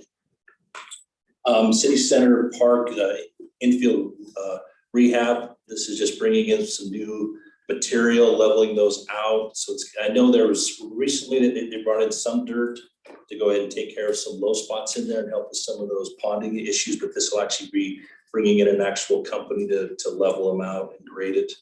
Some of that material is actually synthetic material, so it absorbs water better. And we want to make sure that we want to keep that investment. So if we don't maintain it, then we lose it. The next one will be some walkway lighting, and this is going to be along that walkway between the fields here at City Center Park. We also are looking at the City Center Park North Pavilion. This is going to be CARE eligible. It's the really large one there right next to the outdoor stage. It's starting to see its life, and with this money, we go ahead and likely, I think we've even talked about engaging with a firm possibly to look at multiple type of pavilions, because we have small ones, medium ones, large ones, and it'd be kind of nice to have somewhat of a plan going forward. Hey, this is what we're going to have in this park. It's a similar look. It helps out with our maintenance folks as well. And also the last one that's going to be eligible for CARE funding is Springwater Park, a playground. And this is kind of a total of what we're looking for CIP out of the parks section. So can I ask you a question about Springwater Park? I've talked to neighbors down in that area. So, are there other things we're doing for that park? It's a little rough right now, you know, so is this, I mean, are there, I guess they've complained about flooding and things like that. Of course, last year was a drought, and they maybe didn't have that as much, but have we had issues down there? So part of On a that consistent park, basis, or? on a historic, I mean, historically, the very west end of that park was part of a detention basin. So this last year, we spent a large amount of money, part of our master plan in stormwater. We put in a 54-inch diameter pipe. It goes right now to that pond on the golf course. So now there isn't that detention facility in that park anymore. So as long as we don't have a 100+ year event, we shouldn't have any flooding in that park anymore. So that west end should be relatively dry. If there's other items that they'd like to have done there, if they're looking at a revamp to the tennis courts or things like that, I think we're open to that. We just haven't heard anything. I haven't heard anything. So that's maybe something maybe commission or. We've asked our parks team to put together a repair and replacement plan, and they've identified specific needs that need to be replaced. One of the needs is this park playground. At the same time, when we make these improvements, we kind of like to do it kind of all at once. We don't want to do one season do the playground, the next season do the tennis courts, the next season do the parking lots. So there may potentially be more, but this is actually a park that is not as well, I guess, utilized as some of our other parks. And so we want to maintain it. We want to make sure it's safe. We want to make sure that what needs to be replaced is replaced, but this park is not necessarily a focus of. What about pickleball courts down there? To improve that area, because that's one thing that she had said to me, is she's like, I feel like we have the worst park in Orem because nobody comes down here, you know, and the flooding. And I said, well, let's look into that, but because the basin, do you need to keep that basin there? No. Okay, well, maybe it's true. Yeah, but we can look into it for sure. Moving on to our next source of projects that are funded with CIP money or general fund money. We're looking to start funding some transportation improvement projects. There's a lot of projects that have been outlined in our transportation master plan, but it's not necessarily an enterprise type fund, so looking at the plan, we'd like to ask for this money to be brought forth on an annual basis. With that money, then we can look at improving signals. We're already gonna be doing as part of the water tank project, we'll be putting in signalized intersection at 4th West and 4th South.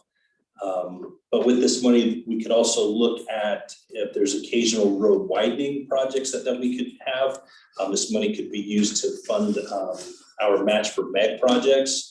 We also have some other signals we'd like to look at. And the hard part about priorities with signals is that sometimes those signals are prioritized because of opportunity.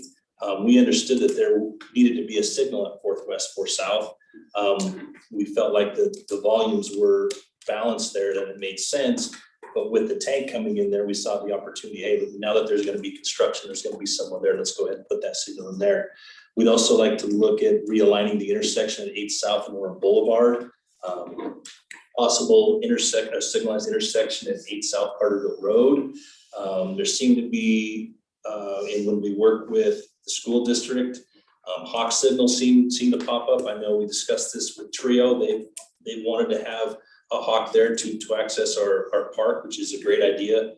Understanding too, though, that they need to be able to fund half of that. That's typically how we operate with those hawk signals. And once I mentioned that, they seemed to not be as interested in much, which was fine with me. But also, we'd like to be able to finish off the roundabout that we installed down by Mountain View High School. We went in there with somewhat of an urban tactical type transportation and improvement in there. We put down the knockdown delineators. It's a 3-legged intersection. Seems to be working really good as a roundabout. And with this money, we could go in and actually put in some permanent features. The next would be, we're asking for some, as I mentioned before, this is money that we would use to fund our 6.77% match with our MAG projects that we have submitted and got approval for. This one is 1150 South Signal Relocation Project.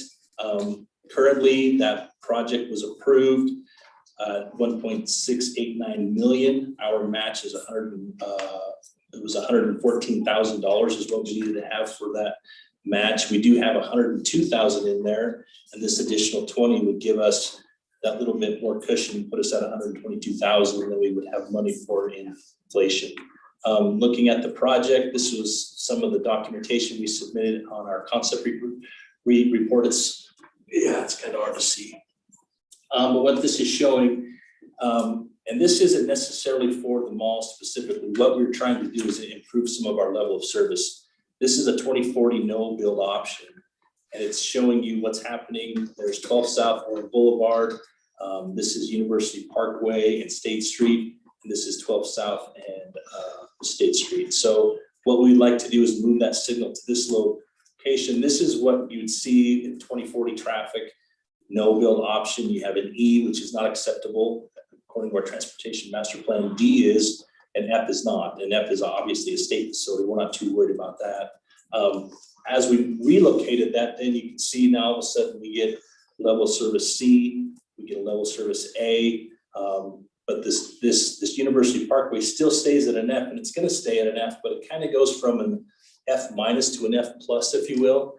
When you get to all of these, the level of service is all dependent on the amount of delay. And when you get to a level of service F, I think that's 90 seconds or more. And I don't know what the exact figure is, but what it does by moving that signal further to the north, it allows for more left turn stacking. And then they can do some signal things to kind of help that out. So hopefully more left turns can get through there without interrupting that signal with 12 South. The next slide is The just issue is really going to turn that from an F to a better grade is grade separation at that intersection. And that is a conversation we've had with UDOT. It's highly controversial. It's incredibly expensive. But at some point in the future, that is going to have to be the solution we look at. Either State Street will go under University Parkway, or University Parkway will go over or under State Street. As you learned, obviously, over the weekend, part of the challenge with that intersection is we have a lot of utilities in that intersection. We had a water pipe that we needed to repair over the weekend, and we closed a portion of that intersection off. And so I think it's by UDOT standards, the second busiest intersection. The busiest. In the state in terms of traffic flow. Yeah. So that F is gonna, over time, have to be addressed. Controversial because of the cost, so because of the design, why is it? Well, you actually have to engage in some takings because you have to acquire a wider right of way to facilitate people getting on and off the road.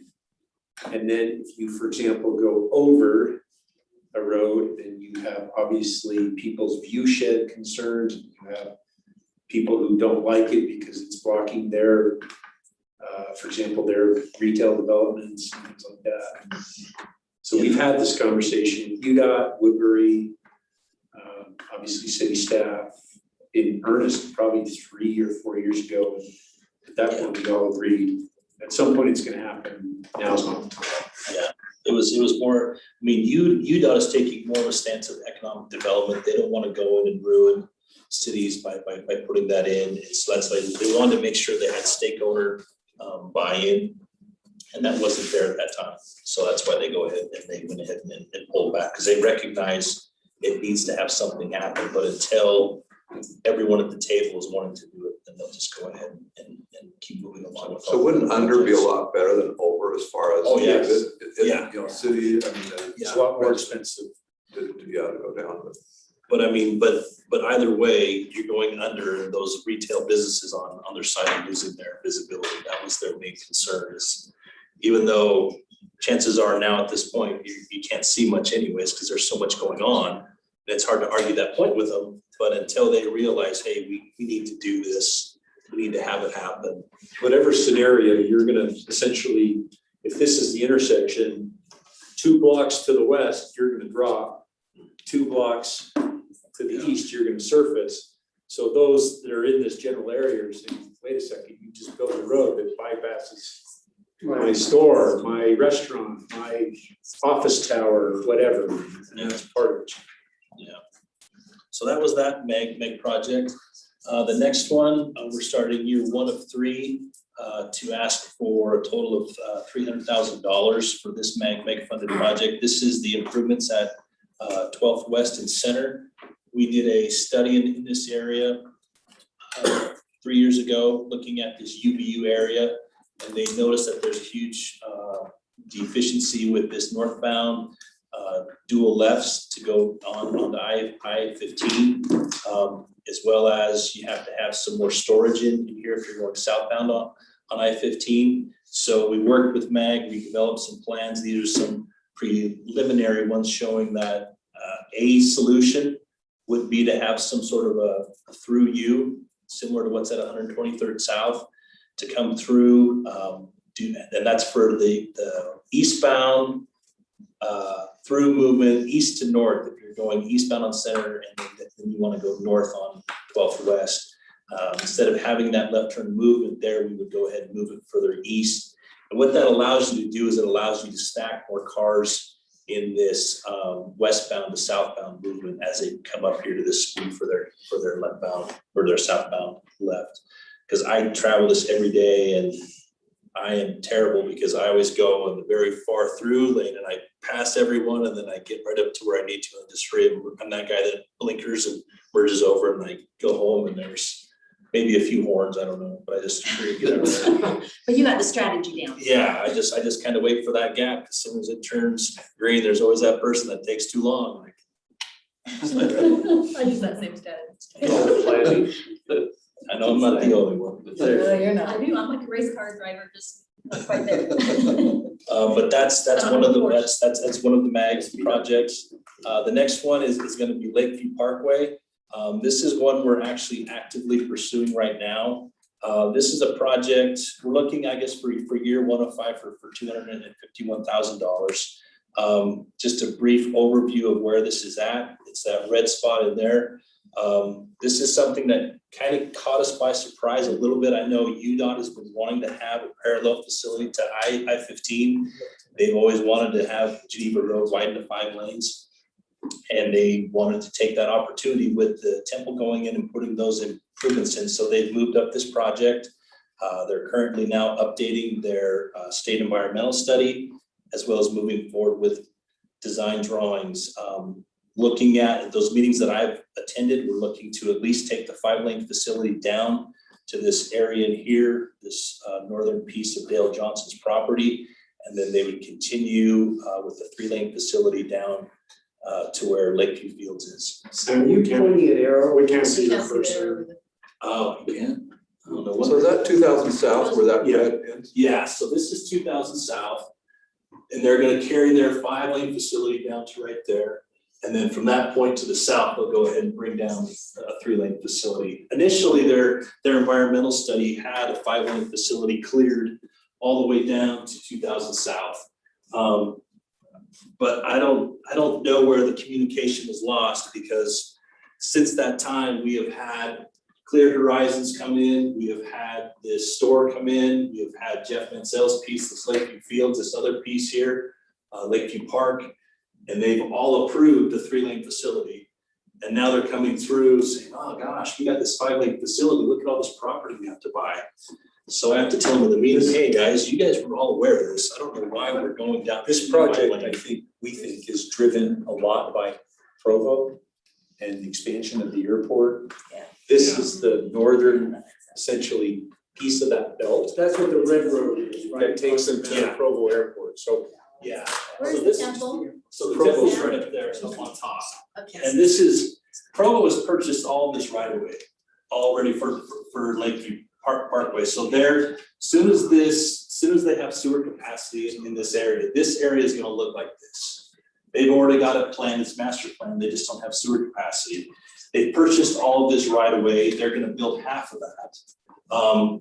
And for me, when we're going, so this MAG funding we're seeking is for 2025, 2026. At that point, Geneva Road's gonna be widened to 5 lanes. If we were to build a 2-lane facility, according to the estimate that I received from our consultant, it's gonna cost about $17 million. To build a 5-lane facility is gonna be $18 million.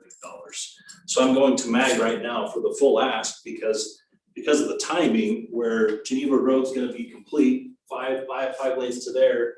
This portion is gonna at least have 2 lanes. It doesn't make any sense for us, in my mind, to have just half of this road built, even though we have that full barrel of Geneva Road. I'd rather build our portion here than put a little pressure on Provo to finish their piece. Tom? So the theory is if I'm going to Provo Airport from Orem, it's gonna be quicker for me to get off on 13th South and take this road than go Yeah. down the center in Provo? Yeah, because it'll take you all the way down right in front of the airport.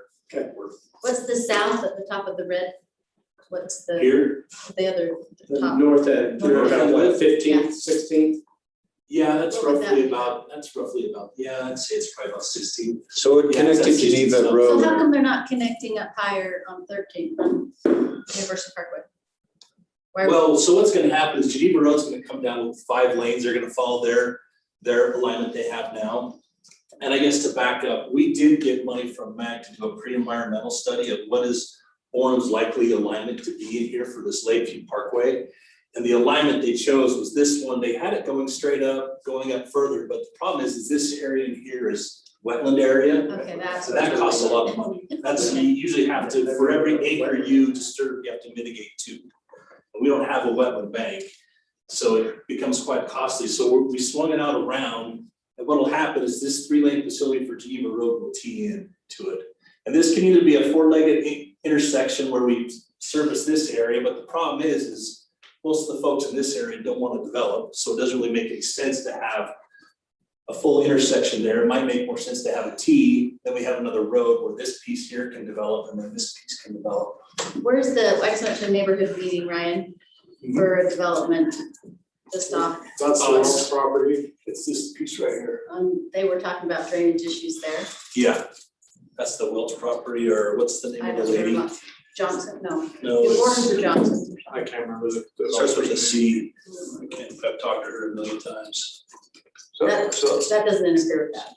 No, so she's asked me about how she would connect, and I said, well, if you want this to be a four-legged intersection with a signal, then your development's gonna have to have a collector type road going through the middle of it. Because they needed more than the one entrance. Yeah, because they wanna put in, I can't remember how many units, 60 units.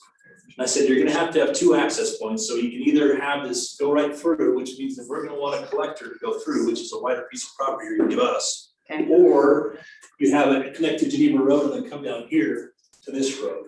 Okay. I mean, I just kind of have to lead whichever one. So Sam, I'm confused why we would care about that Fred Road. Because if you're going to the airport from Orem, you could go down the new Geneva Road and then cut over. So, and you know, Neprovo's gonna build their road up. So you'd say go 5 lanes to here and then jump on this 2 lane? Yeah, and go that way. I'm not sure why we'd want to be so involved with putting that 3 or 4 or 5 lane road in the middle of nothing. Well, I mean, there's a few interesting things that are happening with Geneva Road. Initially, the state environmental study cleared 5 lanes to here, but then here south, it was 3 lanes. And that was their political side because you had a lot of historic homes and all kinds of things there. So they only cleared 3 lanes to here. UDOT needs to have a parallel freeway facility to I-15. The thought is this facility is going to be built, then UDOT's going to own it and maintain it. Will probably be another jurisdictional transfer. But to your point, this is a big project. It's probably the most regionally significant project we have because it will tie to University Parkway. It'll go clear down to the airport. There's other projects. You have the lake crossing, which is figuratively looked at coming into this area. And you have all kinds of other regional type facilities. So yes, it is, there's not as much here for Orem, but it is a huge regional corridor that will affect everyone. Because it becomes a bottleneck. I think to Councilman Peterson's point though, why do we care? It's more of a direct route. Orem businesses and citizens will utilize the airport. It'll help with economic development for the region. There's a lot of good behind it. Yes, it hardly, impacts Orem at all. But in the end, it'll create circulation, better circulation in that area for traffic as well. It'll peel a lot of traffic off Geneva Road that then can bypass Geneva through that area where we have a lot of those residential uses. I probably should have thrown up transplant 50, but even down below where you drop down and you go past the airport, there's also a visionary plan to actually have a road cross that Provo Bay and then come around. So it's actually truly going to be a parallel facility that'll go down and then reach into the south part of the county. And if I could add from an economic development standpoint, it gives us the hard corner on Geneva Road there where the red line ties in. And you may remember we did a general plan adjustment 6 months ago or so to turn that into commercial in the future. So we think that's a great spot for a grocery store down in that part of the area. If we can beat our competitors to it. Yeah, I think they're trying to put one here next door. So. And this is ready to go too. UDOT's planning a signal right here. It's ready to go. Provo would like to build 2000 South to tie in here. It's just the owner here, our developer friend there wasn't exactly the best statesman and she doesn't like him, so she's not gonna sell a little piece of property with him. So. She came to I remember her, yeah. Yes, Morgan, yeah. Yeah. So this is a project that we would like to essentially save up for and build a fund over 5 years to meet our required match. Yeah. And is MAG always 50-50, is that the? No. It depends on the deal. It's 6.7% match. So we've been lucky in some of our projects where UDOT has recognized the need that it's really on their facility and they have taken over the project, they have taken over the match, and we've just kind of walked away. That's similar to a project that's gonna happen on 8th North with the missing sidewalk in front of that orchard by the hospital. UDOT is gonna be doing a similar project on the south side of the road, and they wanna just incorporate our dollars and finish off that whole area. Any other questions? The next project is the 400 West Missing Sidewalk project. This is gonna be installing some sidewalk, That's my- curb and that's gutter, my- asphalt, yeah. This is the biggest pain, I don't know what to tell you. Well, it goes with the territory. But just as a side note, this is what the picture looks like too. We are gonna try and engage the one user of that ditch to see if we can give her some sort of a water connection, because you're looking at about $175,000 just to pipe that ditch. And just for you guys, it's been something that I have done and I've been supported by Jamie. We have a lot of these areas in Orem where there's a ditch there, and we haven't finished off the road. And I've told them when they've approached me, I said, if you guys would like to relocate that onto your property, I have no problem finishing off the road, but it's a private utility, and I'm having to take general fund money to fix that. Now, I will, if you guys direct me to do so, but that's kind of been my policy, because I know there's been some up by Tom's house, there's been a gentleman, and they were gonna go out there and get a backhoe and move it. I said, hey, that's great, but it's been a year and they haven't done it because they realized, wow, that's gonna be a pain. So Is that still used? That's it? yeah, there's one user there. There's one farm up there. She's been to some of the meetings with the State Street stuff. Christensen? Yes. Yeah. Christensen property. So we're just gonna see, hey, would you in exchange, would you rather have a water connection? It's easier to irrigate with, you can do it when you need versus this timing. And then we wouldn't have to have this pipe here. And actually, if and when we get to the point where we put another well in this area, I'd have to put a pipe in here for a storm drain, which is needed, but I really don't have to have competing pipe in the same alignment. For So example, Mr. Farley at the tank site, we had a similar situation. Sam and Lane Gray, our capital facilities administrator, met with Mr. Farley. Hey, can we abandon this ditch and give you something in lieu of? He was amenable to it and saved us, I don't know how much money did that save, $60,000-$70,000? Yeah, and a lot of conflict as well, with having to have his irrigation pipe cross. yeah, because you have this, it's not just the irrigation, then they have to have a spot for the tailwater. We would have had to have had a pipe go across the parking lot, and then he would have had to drain it. He would have had to have worried about that tailwater if it flooded neighbors. So this is gonna be a similar thing. We're gonna go talk to her and see if she's open to it. I have flood irrigation for my grass, and if I knew that I could do it besides any other time than 2:30 in the morning, I'd So gladly do maybe it. there's potentially some local neighborhood connections that we Yeah. might be able to, because obviously we're concerned that the conversation may be met with some level of concern, why is the city doing this? But if we had a friendly face with us, then perhaps they could say, hey, we're not out to take advantage, we're just trying to save $175,000 to avoid having to pipe something for one user. So that's the total there that we're looking at for transportation projects that are funded through CIP. Sam, we're getting way behind, so we better. Any more questions I can answer? No, just kidding. So maybe just through the CIP ones, we can go real quick. We got fire station roof replacement. This is a sinking fund.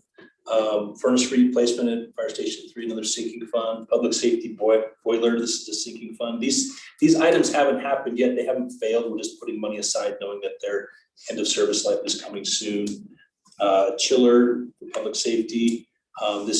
We're setting aside some money for the electronic locks here at the city center when it's built. Security cameras. And then we also have some Sierra Pool mechanical improvements, which include a filter sand replacement, some of the backwash systems, some pumps, and to rebuild 4 of the UV water treatment systems. Can I ask, I was at the pool today and to Bryce, your leisure pool was not operational again. Tell me what the latest is. The bottom of the pool has a Murtha liner, and during spring break, the Murtha liner was ripped. It was about a yard long. And so to replace the Murtha liner, we have to drain the entire pool. So we had the contractors over today to put a patch in. They will refill it starting tomorrow. It should be heated by the weekend. Thank you. So what about Station 1? We need no one's out yet. Yeah, no, that, I mean, Jamie and I have talked extensively about it. The water, so. So we've actually talked about potentially relocating that station and moving it from the existing site to a site that's more central to the needs of Station 1. We engaged on a limited basis with the property owner to see if there's a potential where we could facilitate some sort of property swap but we're not there yet. But it is something that's on our radar. Top of our radar for sure. Sorry, Sam. Oh, you're fine. Here's So is there nothing we can do to fix the water problem in the meantime?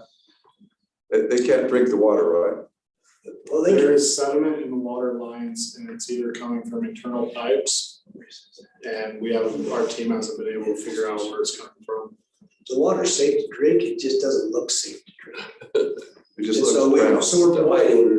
providing bottled water. And the showers, are they still cold or are they? No, they have hot water, we replaced the heaters, but there's still sediment that comes through those showers, and so it's a well-known issue, and the guys know that administratively we're working on options. When the building was remodeled, all of the interior plumbing was not addressed. And from what we think, it's coming from the interior plumbing. All the water heaters have been replaced, all the water softeners have been replaced, thinking that those would help solve the problem, and they haven't. And this was a rehab, 15 years ago? Yeah. Okay. So it's getting time to, after the city center, this is our next capital project that we need to build. Is there a pool, locker room, boilers? Year 1 and 2.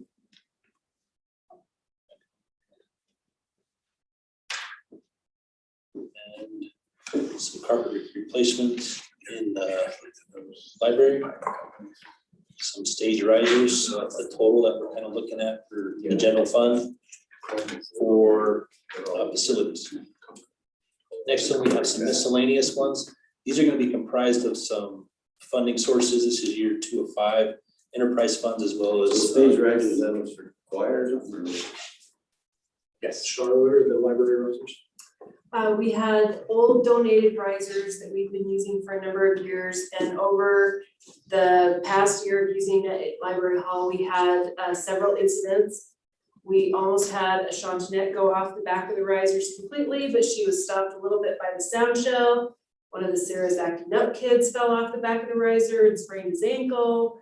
We've had a number of close calls and accidents laying in wait, so it really needs to be addressed, or we just need to tell people that they can't have any risers stopped, so. Just need to get more safe risers. This is the Public Works rooftop HVA units. They're multi-funded through all the funds down there, including the general fund. So they'll all total to 54,000. I think that was year 2 of 5. Same with the roof replacement. They're all funded with those operating funds that are down there. They're looking at new entry gates. They want to upgrade these, not just the motors, but also to put them on the fob system so they can track who's going in and out. Right now, we do have some projects where contractors store material there, but we don't know who's coming or going. And if we had a fob system, we can kind of track that. This is also some of these miscellaneous ones I have in there because they're multi-funded, or they are going to be in the capital. We're going to be purchasing these, but these will be covered by some fee increases. This miscellaneous sports field equipment. We got a turf tank, soccer goals, and some Bluetooth blocks. For those that aren't aware of the turf tank, is that the right picture, Bryce? It's the one I found online. Nailed it. What it is you program it and just let it go. It's kind of like your Roomba. It's going to go out and knock out some stripes for you. Hopefully no one's hacked it and put their name out there. So that's kind of what's going to happen with that. Or worse. Or worse. Yeah. The next one, to some of the points on the water, we are going to we're going to finish the final phase of AMI this year with 2.1 million. Now, these next ones, they are going to be asterisked and looking at the fact that, yes, some of these are going to be on hold pending the results of the tank project. That being the maintenance, replacement, and improvement projects, system replacements, the water reuse. Initially, the water fund was going to contribute 3.9 million to that project. Now we're kind of waiting to see if that money is going to be used towards the tank. The same thing is going to happen to water reclamation. A lot of those projects are on hold. This 400 South Well 10, we initially had about $3 million set aside to do both wells at the tank site as well as not to say pun intended, but anyways, relocate well number 1 to Hillcrest Park. But because those prices came in so high, we just reallocated that, reprioritized, and we'll just be drilling the 1 well at well 10 at the tank site for now. So that's the total that we will be putting forward, understanding that some of these system replacements and the maintenance, those are 4-inch water mains. So if you guys do have some questions about, hey, you know, there's a lot of main breaks or things like that, we are fully aware of it. We're just waiting to see where this project with our tank and the pump station, all that. So essentially, we're worried that the cost of the tank is gonna come in dramatically higher than what we anticipated and what we estimated. So we have this money budgeted for these particular projects, but we anticipate if the numbers come in higher, then we're gonna have to make some significant shifts in our budget, because with this tank project, we kind of can't stop it. We gotta build it. So we may have to shift dollars. And these are some of the key projects that we would shift in the event we have to pivot. So we may have money set aside for system replacement this year, but we may have to hit the pause button on system replacement this year, take that $1.6 million, put it to the tank. The same thing for well number 10, or excuse me, well number 1. Yeah. Water reuse, same situation. Okay, next one, we're into water reclamation, and this is the same thing, pending the results of the reuse. We're gonna go ahead and reevaluate that, looking at frequent maintenance related projects, H2S. This is typically what we do with our sewer rehab projects as well as some of our liner projects. Same with the system replacement. This is where we have areas where there's a lot of maintenance. We will look at, there are a few must-haves. For this one's $340,000. We need to replace, we need to upsize a piece of pipe from a 12-inch to an 18-inch. This is right down in front of UBU. This is close to one of our major trunk areas. This line actually leads over to our trunk line that goes below the freeway and down through where the ped bridge is. Actually, that carries about 80 to 90% of our flow. So with the growth and things that are happening, we do need to have this. So this will be one project that we'll move forward with to upsize that pipe. I would imagine in this area, looking at where we're at, we'll probably be looking at some sort of a pipe burst project. But if we are doing some sort of a conventional type construction, you guys will all be aware of it. Likely it'll be this summer when school isn't in session. The next one is this replacing the existing solid presses. I don't know what they have existing, but I know they are looking to put in these screw type presses to go ahead and press all the liquid out of the solids down at the biosolids building. I don't know if you guys have ever had the luxury to tour the plant, but you guys should go down. It's pretty fascinating, actually, what they do. But there's kind of a total we have for water reclamation. Going into stormwater, it's pretty basic. We're just focusing on canal abandonment projects. Right now, we're looking at this area in here, this West Smith Ditch and West Union Canal. This Sierra Park, we have a lot of projects in this area. We're looking to relocate a line, either have it come down. You guys can't see my cursor. Either see if we can work with a private property owner to cross here and discharge into the river, eliminating a lot of these projects here. Or we're gonna look to come down Carterville Road. We already discharged at a point here at 8 South, and we would come in there and discharge there. So right now, for stormwater, our big priority with West Union Canal, getting out of the water purveyor business. We're just trying to get all our stormwater out there so we don't have any liability. Because in years past, that's where our stormwater went. In some of these areas, yeah, we had to go in there, we paid. Fair, because it was extra water. Yeah, we paid a nominal maintenance fee. They went and maintained it. They didn't have a problem with it. But now Provo is looking to utilize that alignment for their aquifer recharge project. There's just a lot of moving parts. The West Union Canal still thinks they own it. Provo thinks they own it.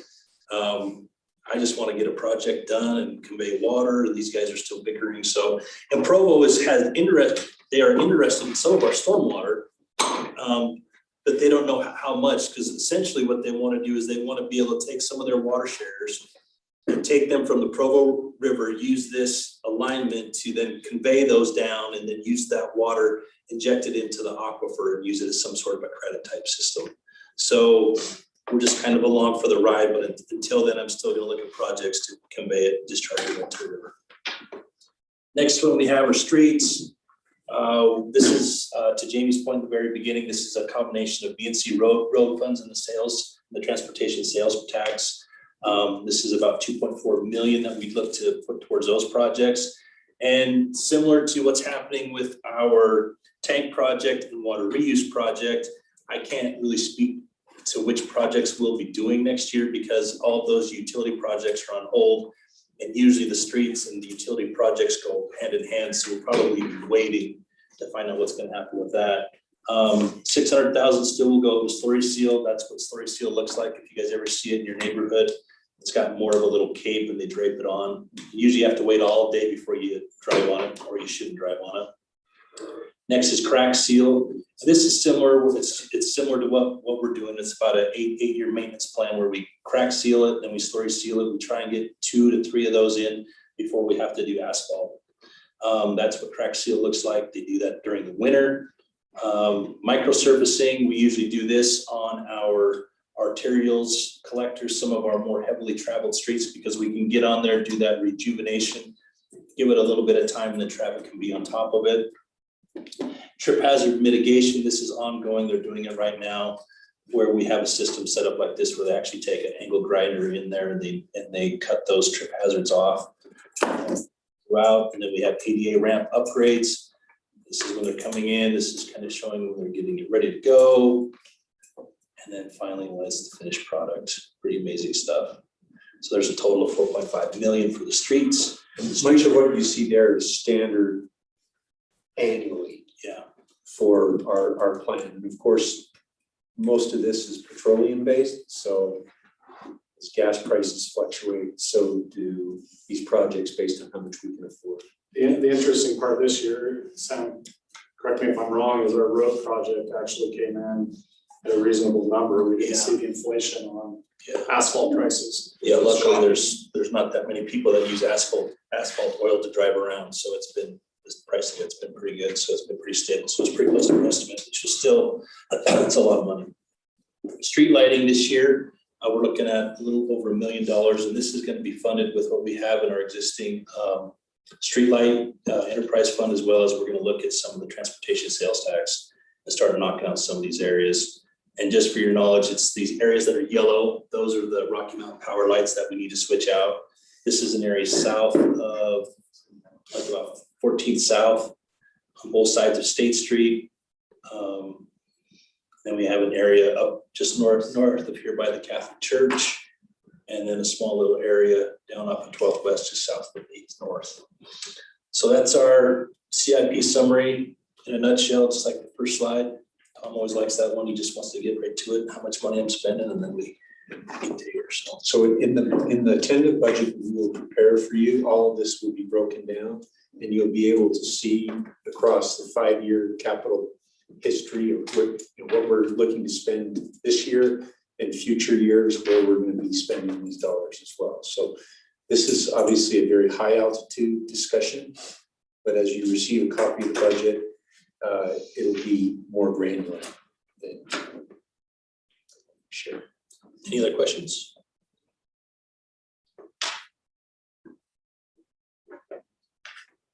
That's all I have for now.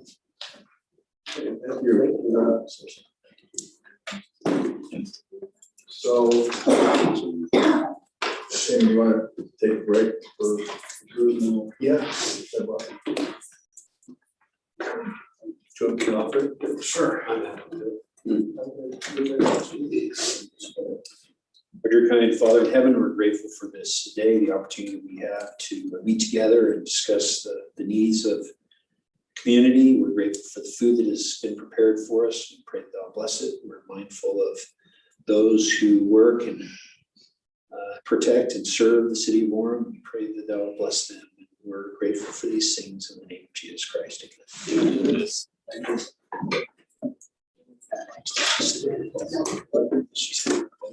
Don't say. No. but I don't know.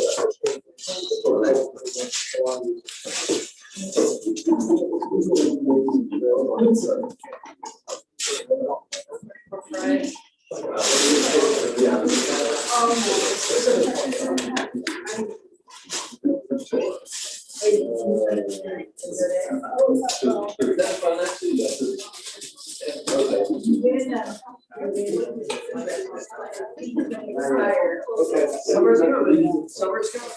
I can see it. So the order you live in, you know. How are you?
I don't know, I feel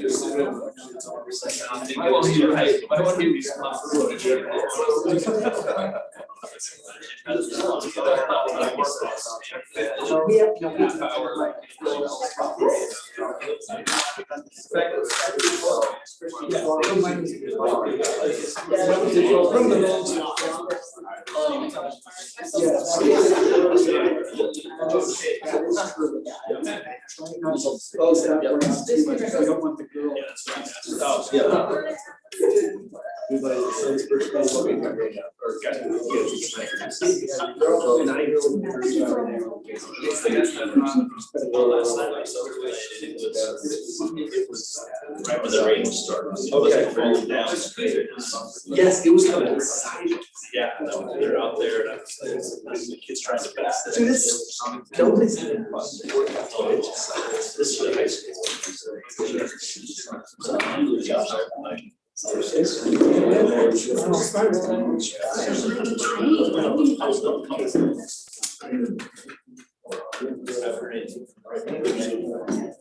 He's not doing more good baseball. well, usually it's the school first. That's like different. Yeah. Hey, Jess. Where's the? Now, I just put it. Kids on the move. Good. Well, that's right. You told me that too. Not only did I ask, we ended up like a guy. I'm sorry. Yeah, I do that all the time. Just ask Darla, she'll tell you. Was this an economic move or purpose in life? I think she feels like she's just kind of maxed out her potential there. Needs to be a challenge.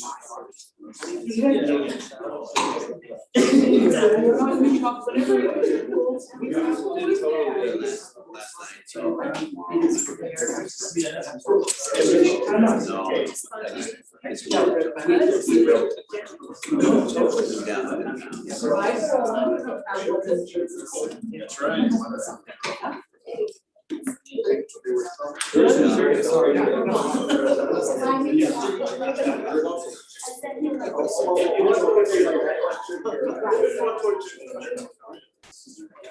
So it's all set. Jeff, what salad dressing you do? What? What salad dressing? It's honey mustard. Either that or old ranch. It's honey mustard. Thank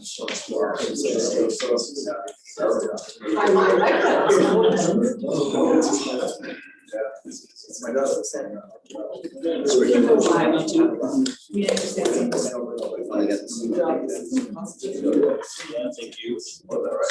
Because I had those two put together for me. So Trevor and Jenna. That's pretty sure. Yeah, they're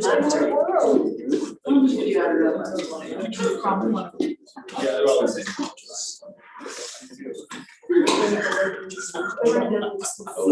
Minnesota.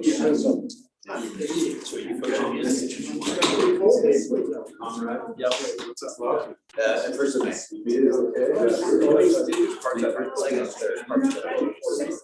Really?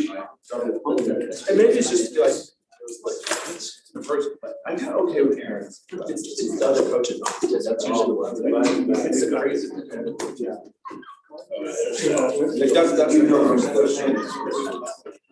yeah, there's that. They start playing, you noticed them all out there yesterday. Last night, yeah. Yeah, it's good. They canceled today's game. Monday night lights. Been last night.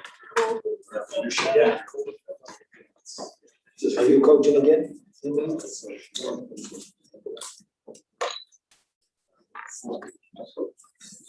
I still can get you on the board and you take over later.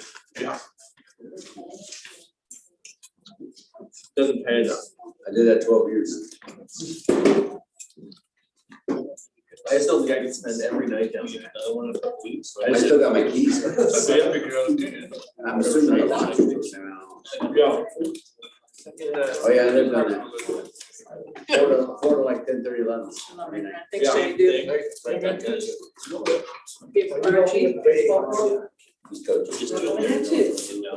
my favorite. Trentwood's still on the board. He does the opposite. Yeah, I like it, but Yeah, it's just 3 or 4 of them. Skip a quarter and then Rod Sweet and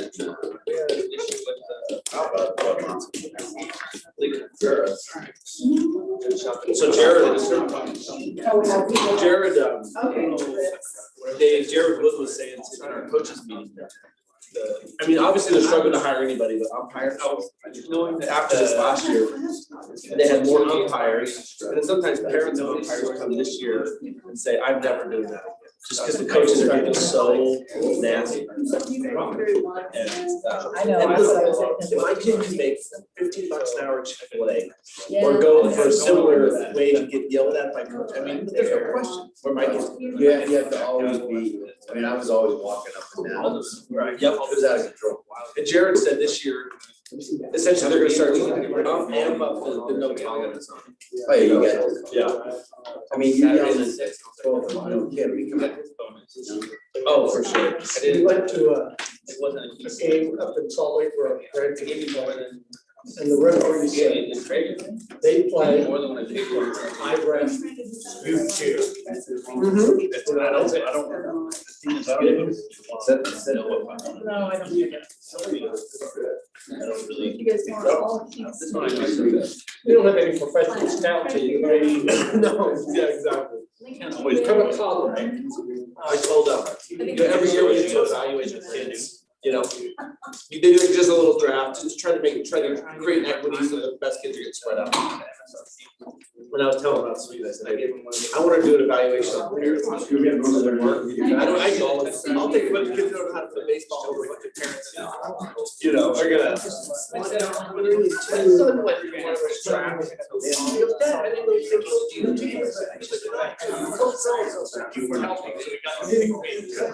There you go.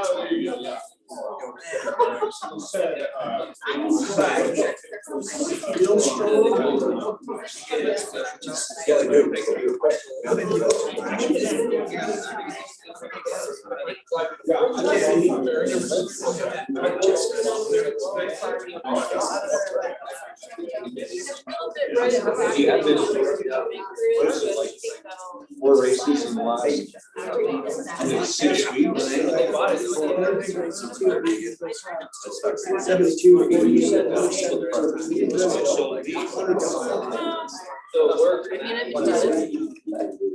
I've been doing a lot more scares and stuff, we're going to Orange County. It's still Becky. Yeah. My daughter has one and I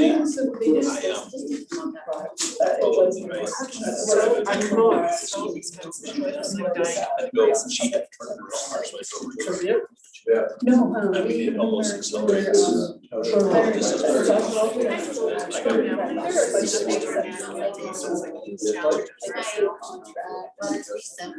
Caliber sisters.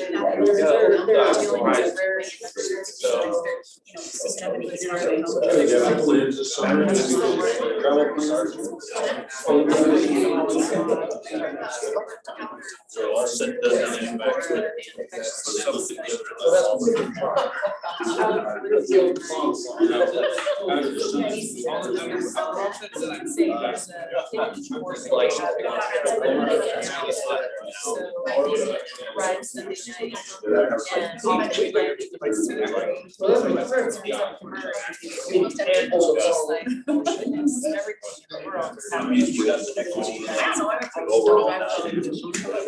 Probably got different. High stakes. But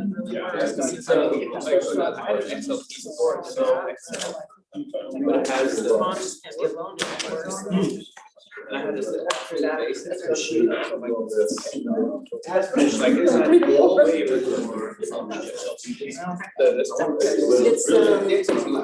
She has definitely dementia stuff. I'll spend a lot of the small struggles. And so for me, sitting in impacted by. They came over here and they got it. But you already got my, I already got that. You're fully in.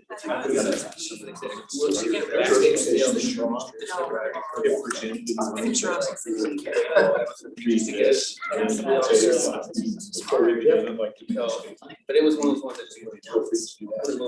They had it. And you guys do it. Because I thought the XLT in itself was like more of the treasure numbers. What else?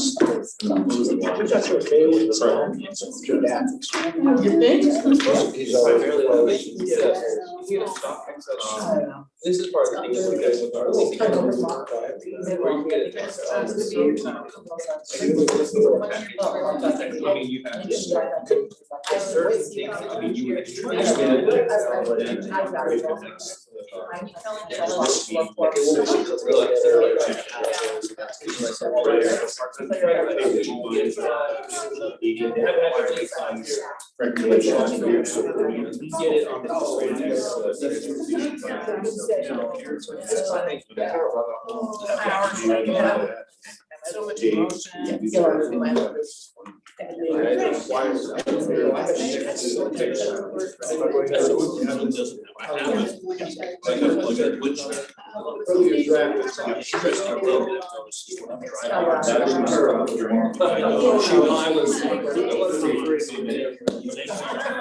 emotion. You can just.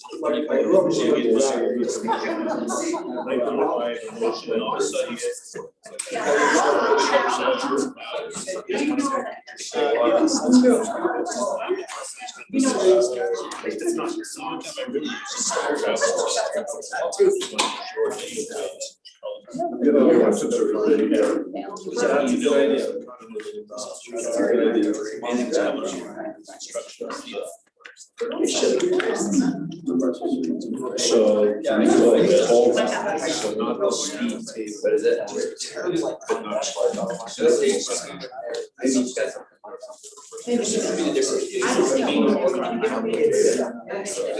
Whole really, the way it was, yeah, re-rev it for the whole.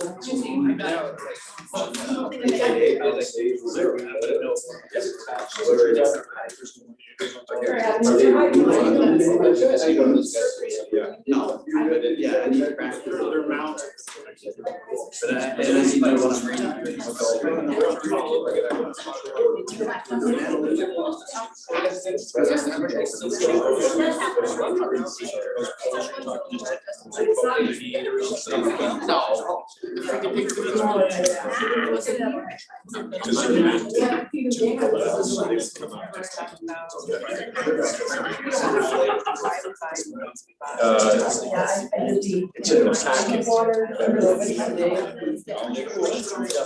My sister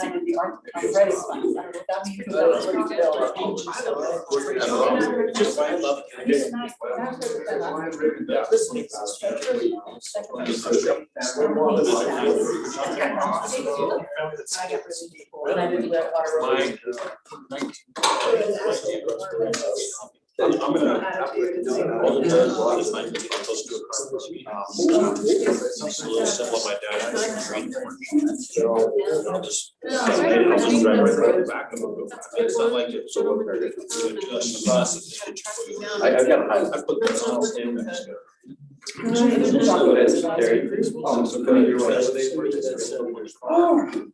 Your birthday? Oh, it's your half birthday? No, I had my We just have the Dieter's platter. So I just. Down the street. I told him he needs some chocolate. Oh, anytime. He said he'll be able to make his birthday. Well, that's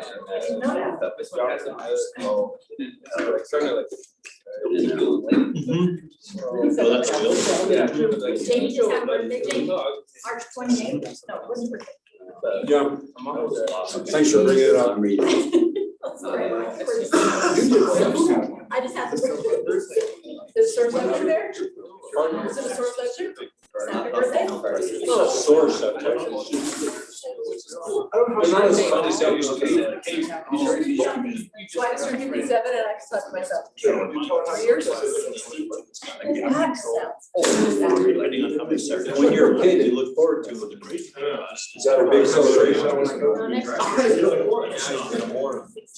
No full on. It's crazy. So Jamie, for my 50th birthday, and he threw me a party. And it was kind of a cake picture, you know? He made me a chapstick cake. It was literally chapstick this big. Brown, and he made a flower like spray, like to death. I know. I said, I don't know what the flower is. I said, but that's flower. Yeah. Probably thanks that whole, but. So So this is. I don't know. So all the shows that people down see the Yay.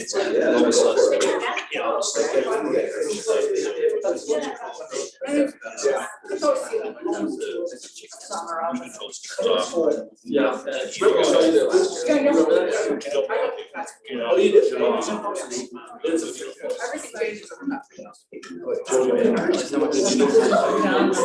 What do I do? What's the plan? Some of those.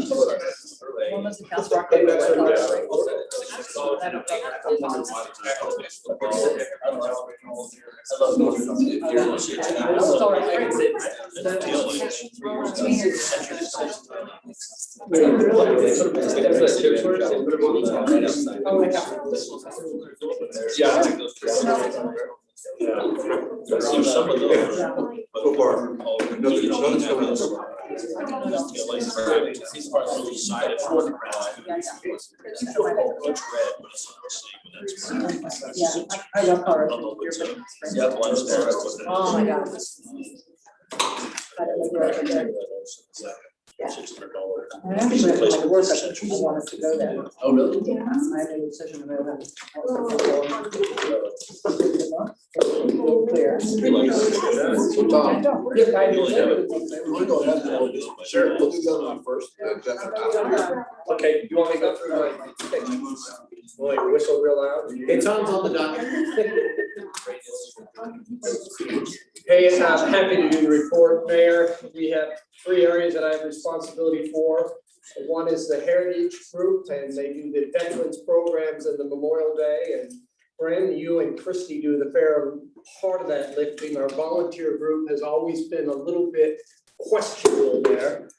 We've often met without a quorum, but the duties get done, and so hats off mostly to Brandon and to Christy for that effort.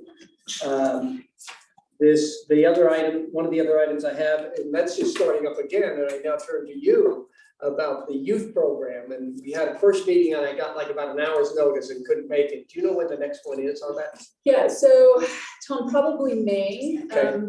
The Orem Youth Council participated in a 5K race, a volunteer. That's kind of what they did for this month. So it wasn't directly with us, but we'll probably have a wrap up with them in May. We usually wrap up when they wrap up with school. Yeah. So like a end of the year thing. So I'll give you all, you know, that. And you've seen them all, they come in and before the city council in their events. It's great. Can I ask how many you have on the council right now? On the youth council, we have 10 and they're all girls. But we have various levels of participation depending on our activities. Which high schools? All of them. All of them. Yeah. And then the other is the Orem Community Outreach. And Kenna Joe sits on that as well as various other people in the community. And that's, you know, the nice thing about Orem Community Hospital, they primarily do the good news. They don't have a full service hospital, so they're primarily doing stuff. Primarily it was a baby hospital 4 years ago when they opened, but they provide a lot of services and they provide a lot of help to our community, to the community. They do their grow boxes and they have their area. They donated a bunch of land to us. They've been a great community partner. For those newer on the community council, maybe they don't know that, but we've got land donated to be a part of our park system. And they keep up part of their ground that is, it's kind of hard to know where their ground ends and our ground starts. But it's very much a park type atmosphere and we appreciate this. Is that where they do the gardens? They do the gardens on their land. And our land is to the west of that, correct? So our property that they donated to us is west of the hospital and east of Geneva Elementary, or the old Geneva Elementary property. And it runs the full width all the way to the, essentially the property line, back a fence to the south. And then if you just take a quick right to the west is our Geneva Park. Yeah, and we were already maintaining some of that ground. Yes, we had a long-term lease, and a year and a half ago, through a relationship with Intermountain Healthcare and us, they deeded that property to us as part of their community gives back program. And they're very actively give back. So I'm sorry, Mayor, did you have another question there? Did I cut you off? No, you're fine. The only other question, did you say they'd only been there 4 years? Or did I misunderstand that? What did they do for 4 years? Well, I mean, they've been there for a long time, right? 40 years ago, when they were opening, they were primarily just a baby. I'm sorry, I thought that somebody else bought them or 40 years ago. In fact, our oldest son was the 5th or 6th child born there. And a couple of months ago, they did a write-up of that, had a picture of. Oh, I saw that. Of him as a baby with my wife, and then us 40 years later with our child. So. And Kay's still 38, so it's amazing that she can do that with a 40-year-old child. So. They've been really good with our harvest festival up there. They do great. They weren't able to do it the last couple of years. I'm sure we're on track to do it this year. Get little Sebastian. Yeah. So they do a harvest fair and bring in some animals and some. It's a county fair, you know, kind of thing. It's fun, and kids come and get their face painted and get various things along the way, and they're quite a give backer in that area. So. For sure. So that's it, Mayor, unless there's any questions, other questions. What's the time on the Memorial Day program up at the cemetery? Do you know yet? I don't know the exact time. Do you know that? Memorial Day programs. Normally in the morning. 9 Yes. Okay. And it's obviously much more well attended than Veterans Day because it's a holiday for everybody, where Veterans Day isn't typically, unless it happens to fall on a weekend. So the Memorial Day program that's attended by hundreds, Mayor, normally you'll have a significant portion on that program. If you're gonna be on town on Memorial Day, we'll plan around that. If you'll let Brandon, myself, and Christy know, we'll plan for you to be a pretty active part of that. Of course, all the city council, for those of you who knew, but all the city council are invited to that. It's 9 AM on my calendar. Okay, sounds good. Anything else? No, would you ask Christie to send out a calendar invite so that it's clear for others? Okay. Nope, that's it, thank you. Okay, thank you. Just real quick, we'll just run through what's going on tonight. So just going through the program, we'll just have call order, invocation, pledge of allegiance, mayor's report. I'll just try to be referred by the council. We'll have a report on, are we doing that before the personal transit? Yes. Item 6.1? Yes. And that's gonna be, so we'll just announce that report. And then how long will that take, you think? Well, we've asked them to limit generally. 10 minutes. 10 minutes. 10 minutes, okay. So after that report from the beautification committee, then we'll do personal offenses. And depending on what this looks like tonight as far as personal appearances, I might ask to break it down as far as who's in favor, who's against, and then we pick some people and just get it so we don't go on forever and ever. Is everybody okay with that? I think Tom's objective. I'm applauding. And then after the public comment, I just like them to make a comment and kind of clarify some things because there's a lot of confusion about what's going on out there.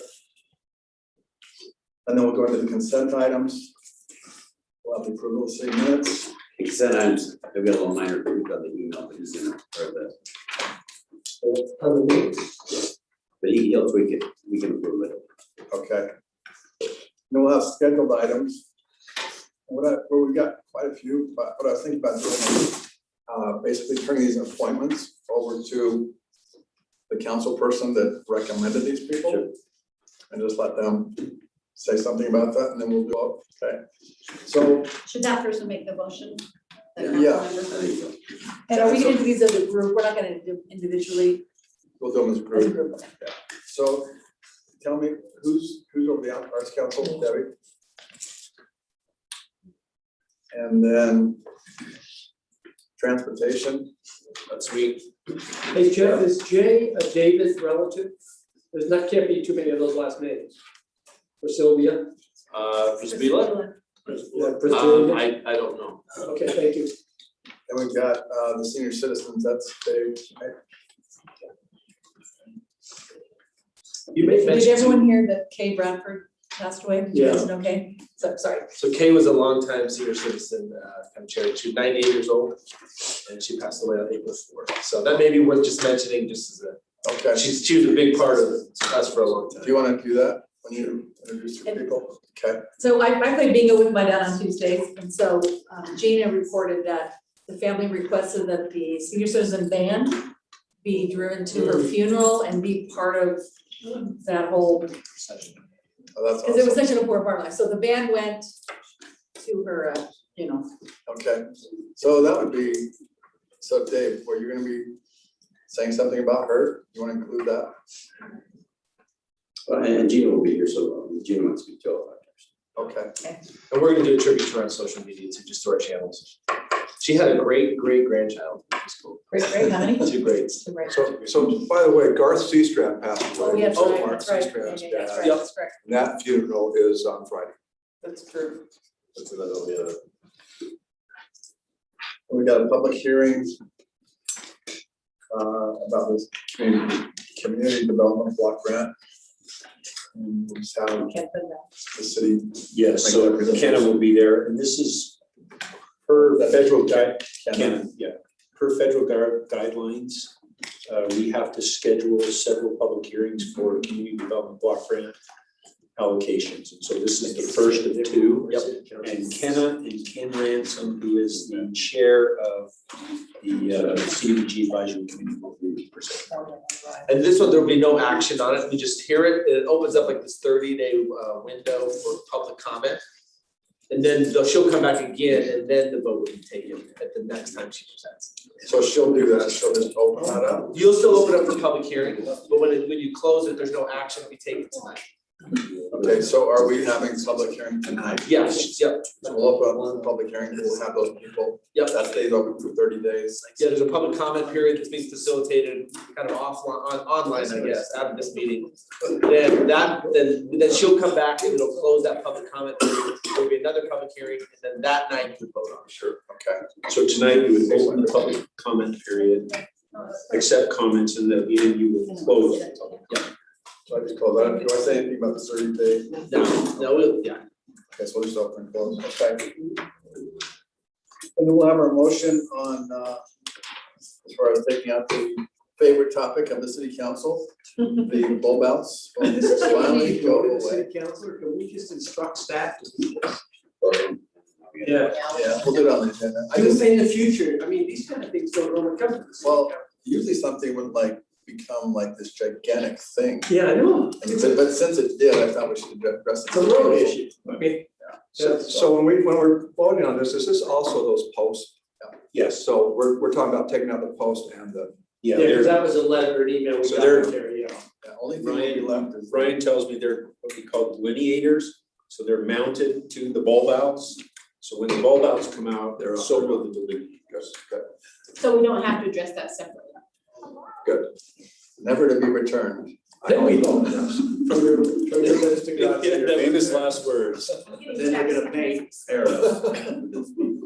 All right, then we got the city manager information item. Sure. We'll take care of. Then we'll adjourn and then we'll have a motion to go to a closed meeting. So we just go through whoever ends up making the motion, the legal requirements for closed hearings that have to be stated on the record. So first, we need to announce the reason for the meeting and cite to the Utah State Code. So it's section 52.4.2051A. That's in here. Then the location of the meeting needs to be listed as well. So 56 North State Street, City Center, room 107. And then we need to do a roll call vote. And the roll call vote needs to state the name of the council member before they vote. So Mayor, probably the best thing to do is for you to just say, you know, Councilwoman Member Spencer, and then he votes, mill it. I just want to make sure all of our statutory requirements are. This is the clearly met. motion for the closed board meeting. Yes, and then we need to have. We need to say have- 56 North State Street? It's not- Yeah, it would be my preference. We can see to have the address there too, but it's fine. The Could you just statute read just the whole requires the location. Okay, so I'll just read this whole thing and then I let you, and then I. Yeah, Go ahead. whoever's making the motion, so let's just say, I mean, the motion could say, I make a motion for the city council to adjourn to a closed meeting to discuss the character of professional competence. Just read that and then just say the meeting will be held in room 107, Orem City Center, 56 North State Street. Something like that, and then make sure you do the roll call vote by name. And how do you identify that? You just ask each person to. Yeah, vote. you can just start down the line and Do they'll we- vote. Do we say our name before, or does he say? The mayor can call for each one of your votes. Okay, their full How name? we vote anyway, right?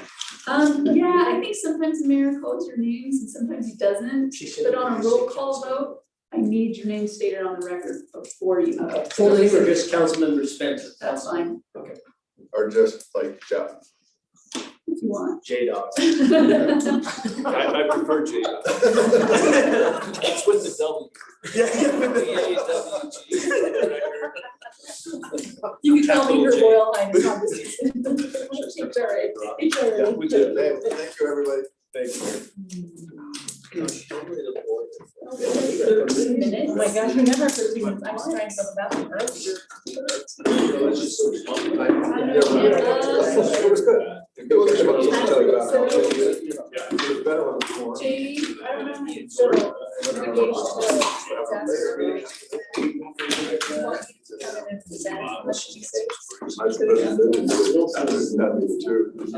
I can bring it up to the council. Is it, they just have to approve it, right? I don't know whether it's the crowd. They reverse me. Good luck, Steve. Oh, yeah. I wasn't. It was fine. People are like, battering it from both sides. I have a couple of questions. Questions that they had. It's called anonymous. I thought the other No. I guess I'll walk into the house. And they put it to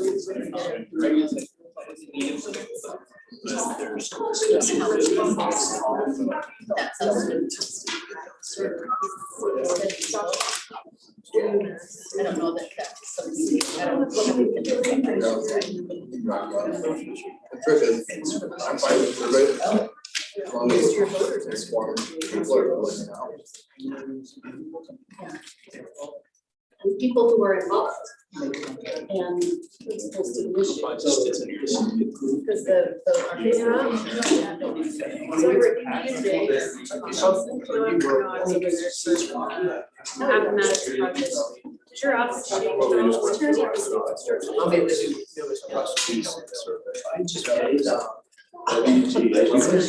Where were you? What building was you? 510 in the park. Oh, we really had that. We have a service. Hold on. No,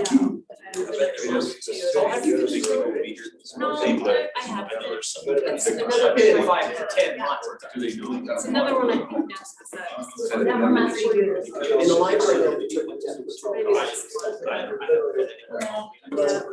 I was sitting next to people from my.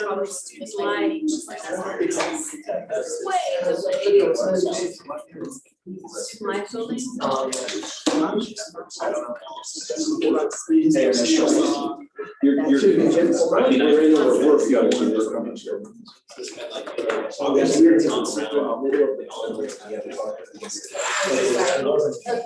anyways, yeah, no problem, no problem. Thanks, we just finished it.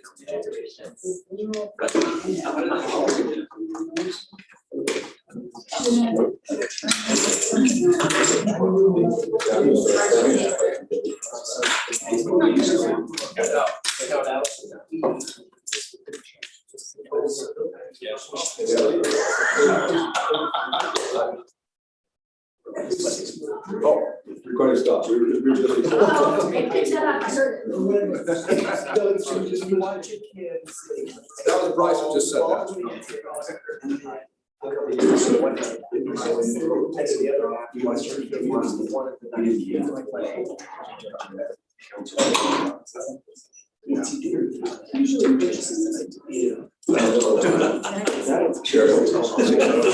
Didn't we tell you that?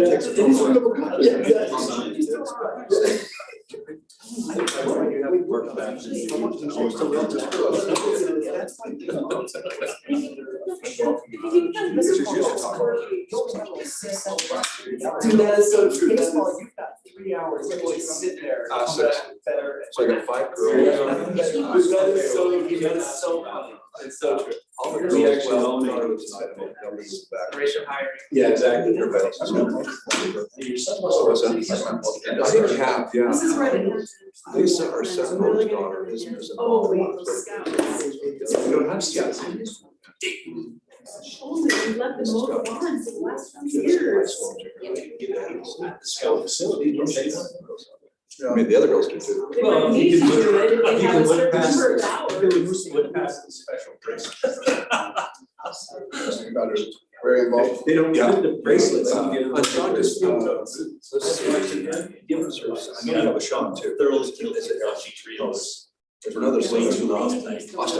And you always watch the real. Hey, there's. This reel So shows Sean was telling me. DVR for some football player. In the NFL, it shows him getting tackles, you see the ankle bracelet on him as he's playing. This morning. They can get released for work. Yeah. Well, I know. It Those takes folks, you over. have a nice And the kids will.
So you have 2,000.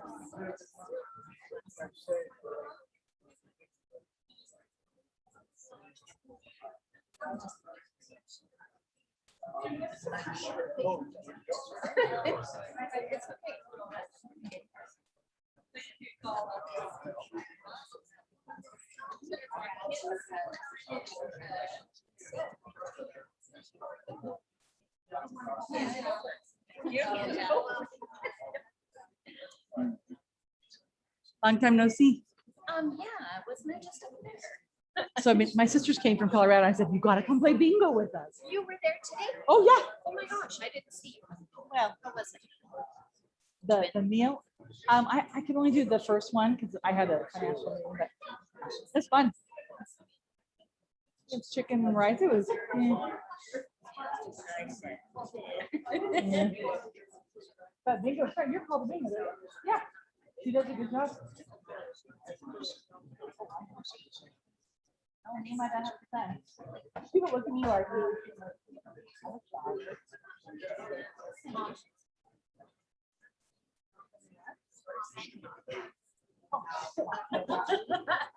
I'm not Kay Bradford, I'm just Are we gonna what? She wouldn't want us to be silent. She would want us to hug. Yeah, I'm gonna hurry and pull up her poem and then. Yes. We're talking about going back through the old meetings and like Yes. pulling out the greatest hits. You should.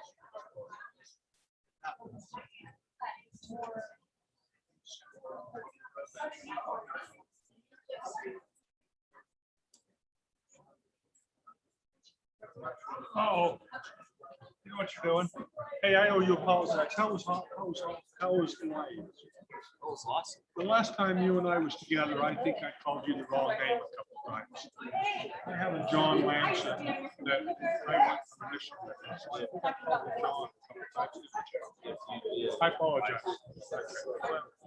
I apologize. You're gonna be- So are you gonna be, is this Bullshit School District?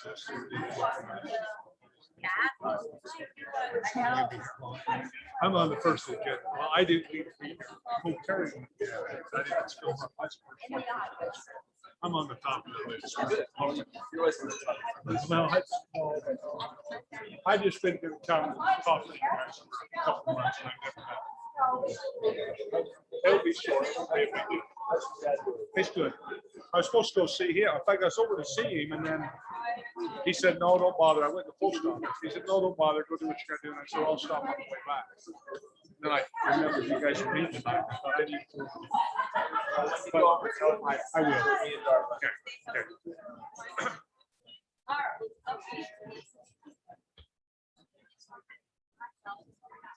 What's that?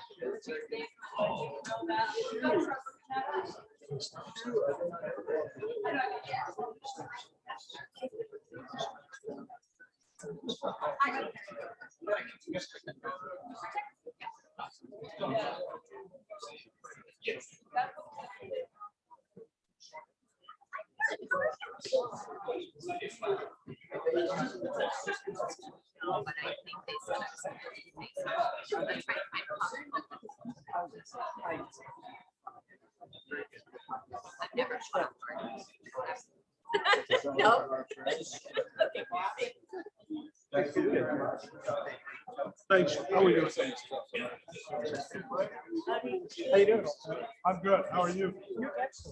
Yeah. Oh, they're good looking. Hey, how we doing? He's how old? 88.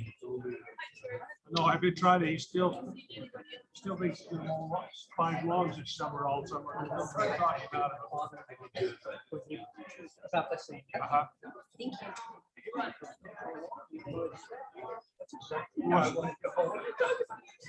Pushing a lawnmower. He's having trouble with his one hand. late. Last summer I mowed with people, not all the time, at least half of it. Just because he was doing 4 of them. So I don't know what we're gonna do. I'm trying to pawn it off. He keeps wanting to get a rider, and I tell him that's a mistake. You'll run into so many stuff.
If I send you a picture of her, can you put it up on the screen? I think so.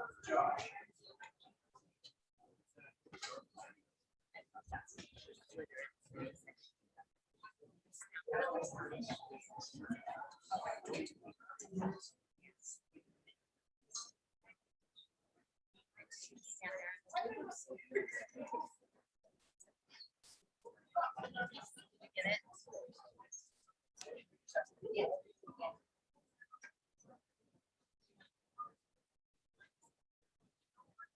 That's a great photo. I love that picture. It's in my favorites album.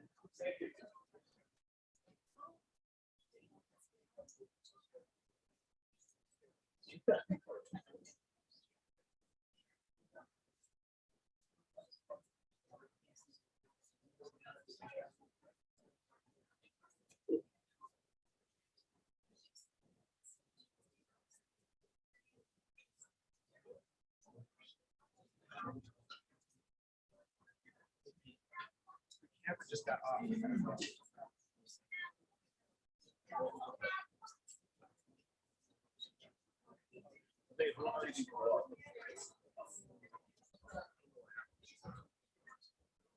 See her, that's her.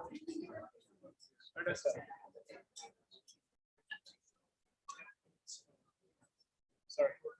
The screen got disconnected. It's still plugged in.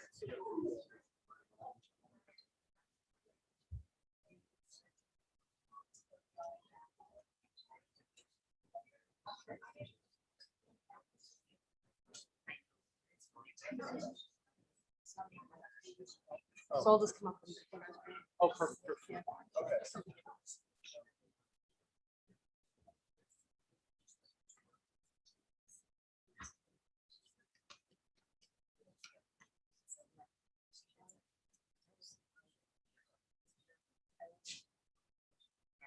Yes, it was, that's the one.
No, the drink.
Oh.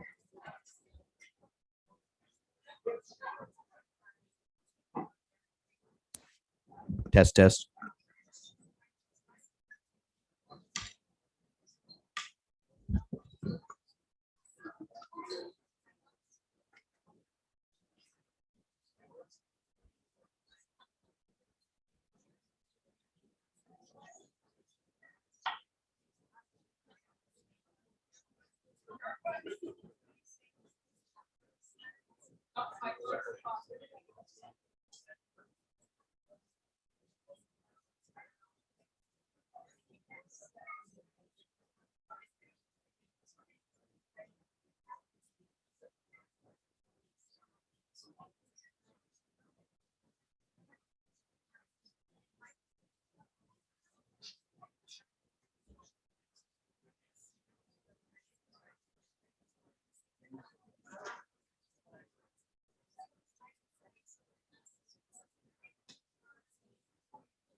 We'd like to welcome you all here tonight and call this meeting to order.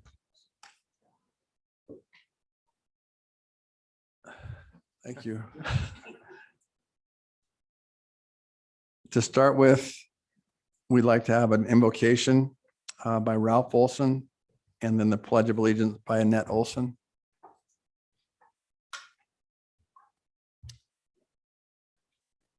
Our Heavenly Father, as we are met here tonight, we express our gratitude to Thee for the privilege of living in a country where there are freedoms based on freedom of speech, freedom of religion, freedom of assembly.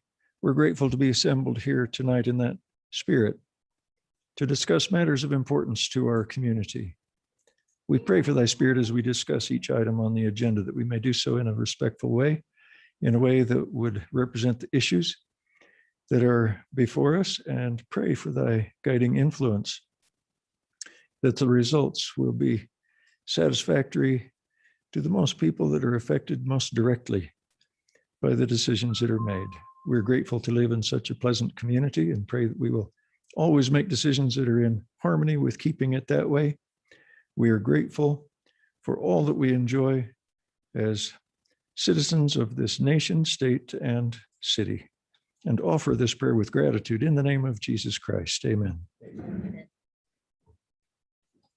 Amen. Thank you. All rise. Ready, begin. I pledge allegiance to the flag of the United States of America and to the republic for which it stands, one nation under God, indivisible, with liberty and justice for all. Please be seated.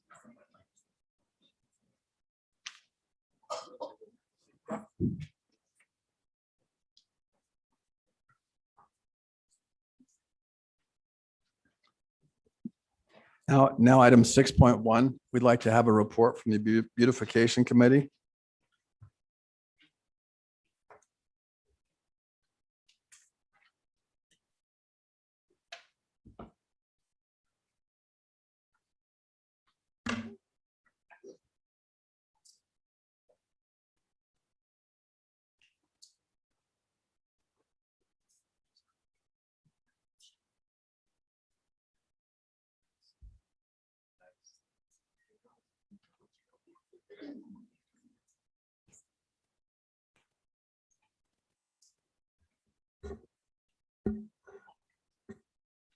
Sorry. Flip over. Sorry. Yeah, that's not our presentation.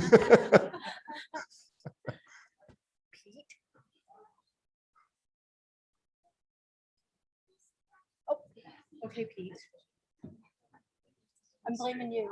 It worked earlier.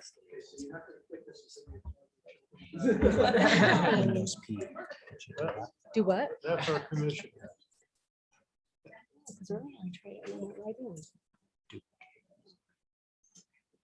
There we go. Oh, except. It's not a full screen. Yeah.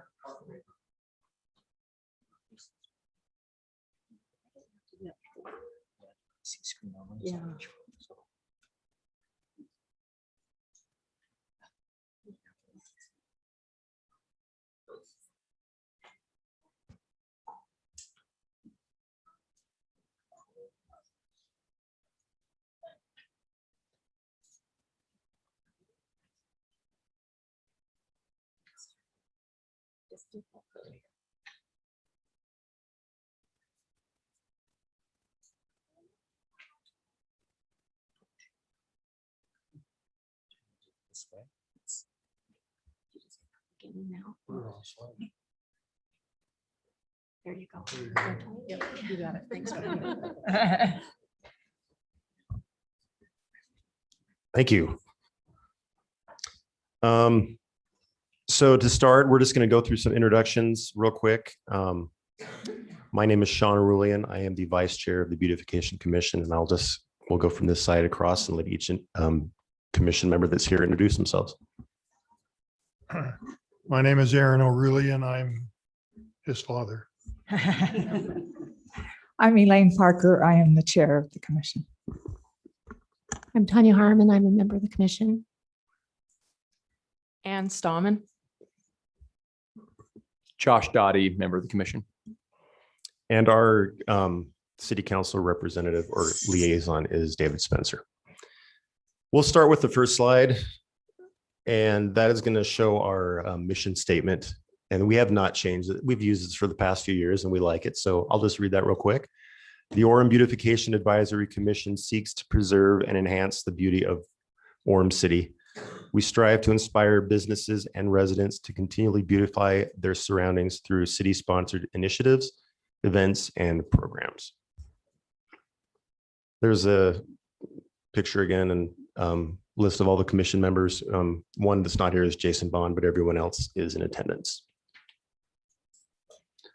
So let's talk about our 2021 accomplishments. We don't have a lot to really talk about, but we'll go through the stuff we have just because you guys know last year and the past few years have been kind of challenging with activities and such, but we'll show what we've done. We participated in the Summerfest parade. I don't know if anyone recalls our entry. This was the vehicle that we had to kind of stand out as who we were. I just thought the vehicle was beautiful, so we used it for the Beautification Commission, and we had some signs on it, and we were, did the whole deal with candy and all that fun stuff.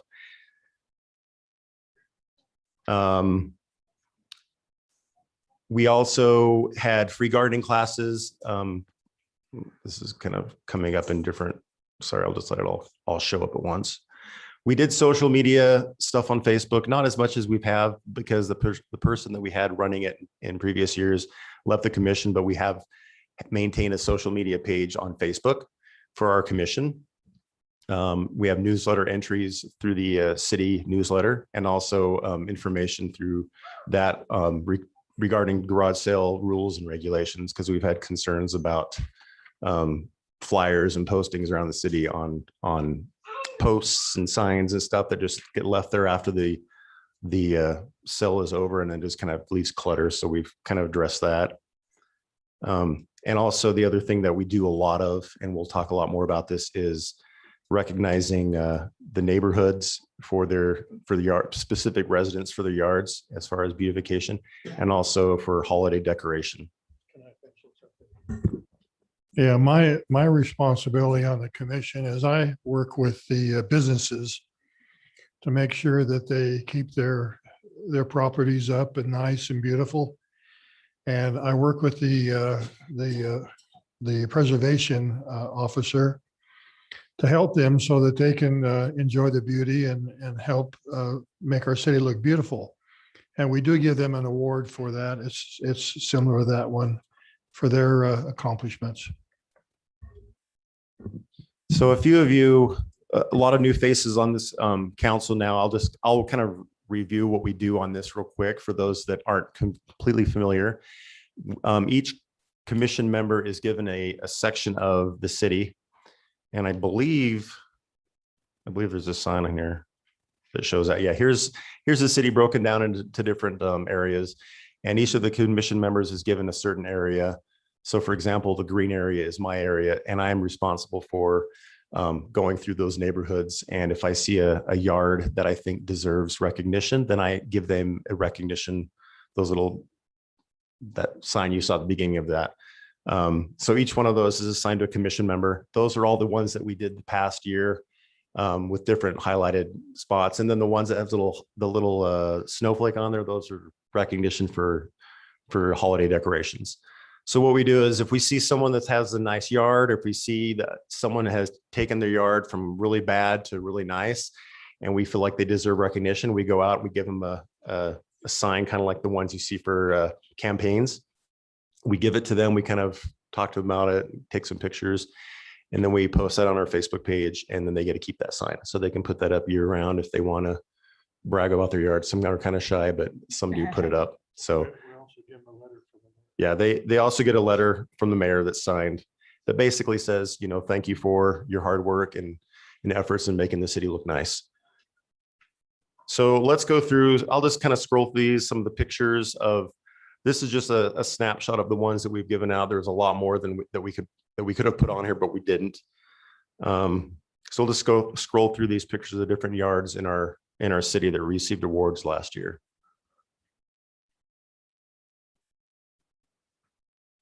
It's always fun when we hand out these awards, to talk with the neighbor or the person if they're there, and kind of get some feedback as far as, that one's not coming up, as far as what they did, why they did it. And a lot of them like to talk about their yard. There's a lot of cool stories that we hear that they share with us. And it really makes it entertaining. It's kind of nice to see how much effort that some people put into their yards. And now let's jump to the holiday decoration awards. This is just, if we think someone has taken a lot of time and effort in decorating with lights, displays, whatever, then we give them some recognition for that, because that's always fun during the Christmas season to see these. So here's a few of the ones that we've had submitted. We also, when we do these awards, we like to get recommendations and referrals from city members or the council members, if you guys have, so people can contact us and then we can go out and look at them. Otherwise, if we don't do that, if we don't get those, we have to go out ourselves and scour the city for them. So it's a lot more helpful if someone can recommend. But yeah, it's a good way to help the residents feel like they've taken a small part in the city. Well, I do this for the businesses, and we've been encouraging the businesses to decorate, and we've had several businesses that have done some real good decorating jobs. So they also get an award if they decorate their business.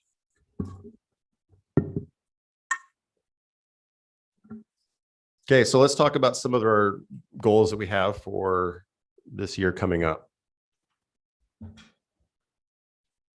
First one is to promote worthwhile practices that enhance the beauty of Orem. And those include this following list. Encourage Orem's residents and businesses to beautify their yards and properties through recognition awards. Like we did last year, we just continue that. And that goes along with the next one, which is recognizing the same residents and businesses for their holiday decorations. We're also looking into exploring ways to recognize residents in the city for wise water use. We haven't decided how we're going to go about doing that. It's kind of like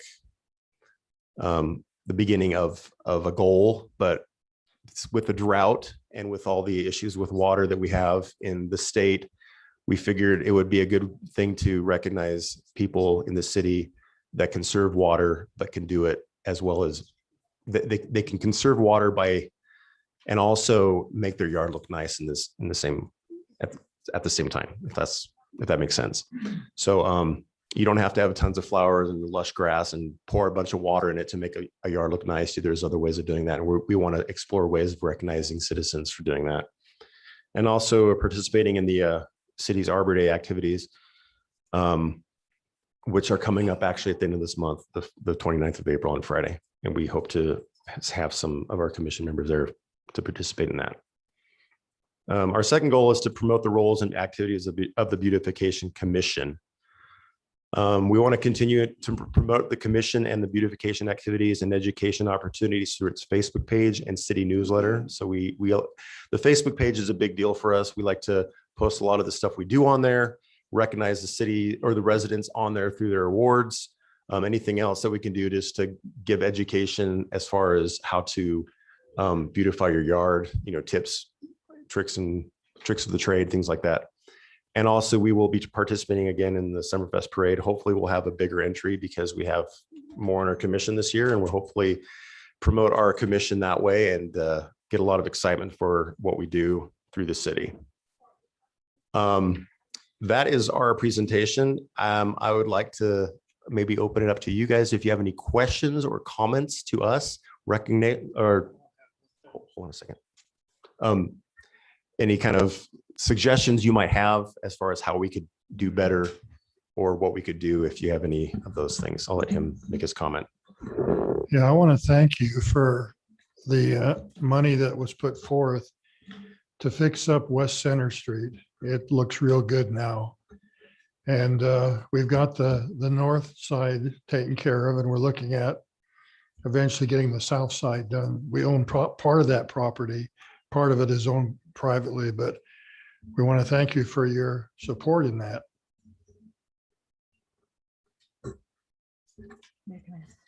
Thank you. Does anyone have a question? Yeah, I do. Debbie? So when I was on your beautification committee, I know you talked about welcome signs and the point of entries, and I'm wondering if that's still a priority of yours? For the city? Yeah. Yeah, I think we could really do a good job because we're the center of the county and people come here. And I think it's very important that entryways into the city should have a sign that really looks attractive. And I see other cities doing that. So that's a recommendation that we would like to see happen, but we don't have any control over that, but that's our recommendation. Yeah, like you'd mentioned, we had talked about that in previous years, and that's probably something we might bring up again. Obviously, the past few years have been kind of crazy, but that is probably still something that's there that we would like to look into. So, yeah. So, Dave? Yeah, so I appreciate the opportunity to serve with you good men and women, and it's been a joy. And we have some new members, which I'll get to know, but we need to beautify Orem. And I think the signs coming into Orem, I think we're working on that as we talked about in our study session. So we should be able to hopefully have some funds this, this budget season coming up that we should be able to start on that. So thank you for your service. Thank you. Thank you. Thank you. Thank you, Mr. Mayor. Hey, great. Thank you. A lot of you have been on this for a lot of years. Thank you for your service up and down the road. Thank you for your efforts. In the past, we did some hanging plants along Center Street. Is that part of your goal this year? And if so, I think you needed to help with raising a private funds in the past. I don't know how we fund that now. So the hanging ones are the ones that we had around the city hall on Center Street and University Ave or State Street. Sorry. I'm not sure if you know, I think those have been taken over by the Public Works or something. So that's done regularly now. The other thing that we did before then, we went to different businesses to see if they wanted to have planters and flowers out in front of their businesses. We kind of did that for a few years, and it kind of fizzled out because we didn't get enough support. Those that wanted to do it kind of still kept going with stuff, but that's the only other thing that we kind of did that kind of phased out. Well, thanks to you for starting it, and thanks to Public Works for continuing. It's a beautiful tradition in our city. There's one more thing I want to mention. We're so happy for the banners that we have that UVU gave us the money for, and the commission and UVU worked together on that. And I would like to be in contact with them to see if we could kind of increase that. Now, I know we we can't do too much on State Street without, because that's a state highway. But we're told that in the future, if maybe they already done that, put up new light posts so we could put hangers on there to display Christmas decorations or even more banners for our city, because we're kind of in competition with BYU with that too. Because I mean, I'm a BYU guy, but this is my city and my city is UVU. So I got to be loyal to that too. Any other comments? We just want to thank you for all your efforts, and it's very much appreciated. I'm sure it's appreciated by everyone out in the audience. With Orem, we want to make Orem the best place possible to live, and beautification is a big part of that. So we really appreciate your efforts. Thank you. Okay, thank you.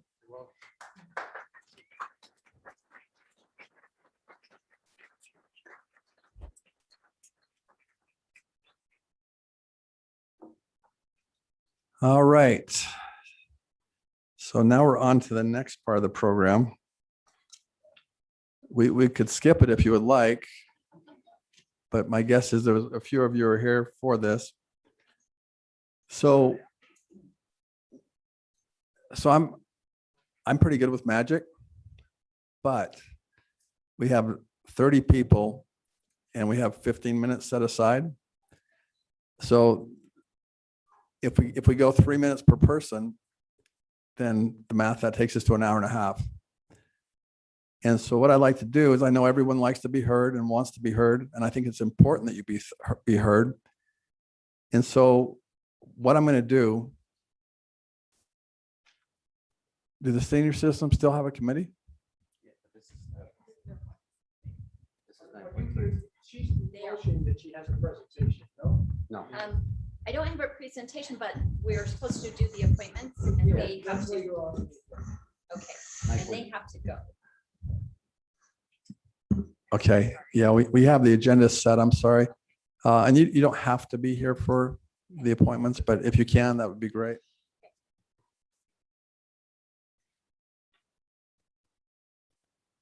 Okay. Okay. So anyway, back to our situation. We have 30 people. If we do the normal 3 minutes, that's an hour and a half. And as much as I'm sure everybody likes to talk about this, I don't think anyone wants to talk about it for that long. And so what I think we're going to do is, we've got a few people that are not here for school district. I'm going to have some of those people go first. And I'm going to have some requests as we go along, so we can move this along. And if you're here with friends and maybe you've got the same thing to say, you might agree within yourselves that, just let one person go. But let's start with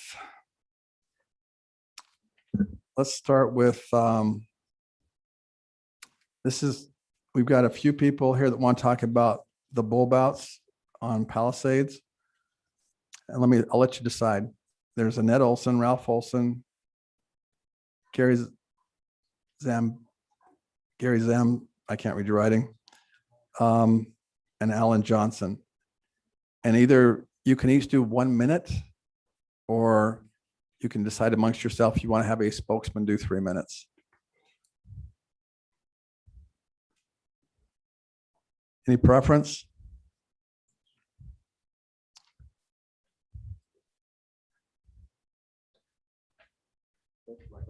You go there. Okay. No, go to the stand. We don't want you to get too comfortable. Yeah, my name is Alan Johnson, and So I'm not. So Alan, are you going to speak for that group? I don't, but they all say yes, but I'm just one individual. That's lives on Palisade, right off of it in Bella Vista. Okay. So we'll, if your group agrees with that, then we'll just go. We'll go 3 minutes with you. Okay. Fine. I don't really have that much to say. There are a couple little things. I have to be really careful, because sometimes I get a little emotional and say what I think, and it's not that professional. Sometimes I'm keeping it good. But the one thing I do want to reiterate before I say is that have the city just left the road like it was with speed bumps, which, you know, I drove across Orem for a lot of years, and and there, I'm sure there is a few out there, but I've never seen speed bumps in the rest part of Orem. I'm sure there is, just haven't seen it. But if they'd left the original speed bumps and got done away with those, that's where I'm going to be careful, choker islands, bulbs you call them, you saved a lot of taxpayers' money. And I am here on behalf of the neighbors that I know and myself on the choker islands. They're absolutely, I've had a bike come in front of me. I've had skateboarders come in front of me that dark because I have to go around it. And I absolutely think those should be meant for schools and not for neighborhoods like we are. And I've watched issues with some of the neighbors that's had them right there by them that so don't like them, and understandably from my point of view, so much. So I'm just going to say that. And beyond that, I just think that, you know, we can live with those now that they've been put in, those raised crosswalks, because they're nothing more than a speed bump in a little bit different style. But I think it was, like I said, instead of left the original ones, if that's what they're trying to accomplish, we wouldn't have paid taxpayers money to redo that. But the choker islands, I think, are an absolute joke for the city and shouldn't have been there. And I'm just saying my piece. And I had my experiences with a couple of items already. So, and I'll speak for what Gary just, Zamboni was who you were trying to figure out what it said. Anyway, just for him, you know, he lives right there on the corner of Bella Vista and Palisade. And when those leaves in the fall come up and just jam up against it, and those people that come by with the street sweepers, they couldn't do it. So they had to bring a truck and get out and brooms and shovels and clean it all up because it was a huge mess. Normally he would clean it up because he keeps a very nice yard too. But because the situation put it in, it became the issue. So there's no sense me getting in more. I don't care for them. And I know a lot of neighbors that don't. I'm not sure how it got. Apparently there was something put out there ahead of time that made the decision to go down that road. I never seen it, and the people that I've talked with have never seen it. So I don't know how that happened, but I didn't, and I'm just expressing my thoughts. So that's all I have to say. Okay, thank you. Thank you.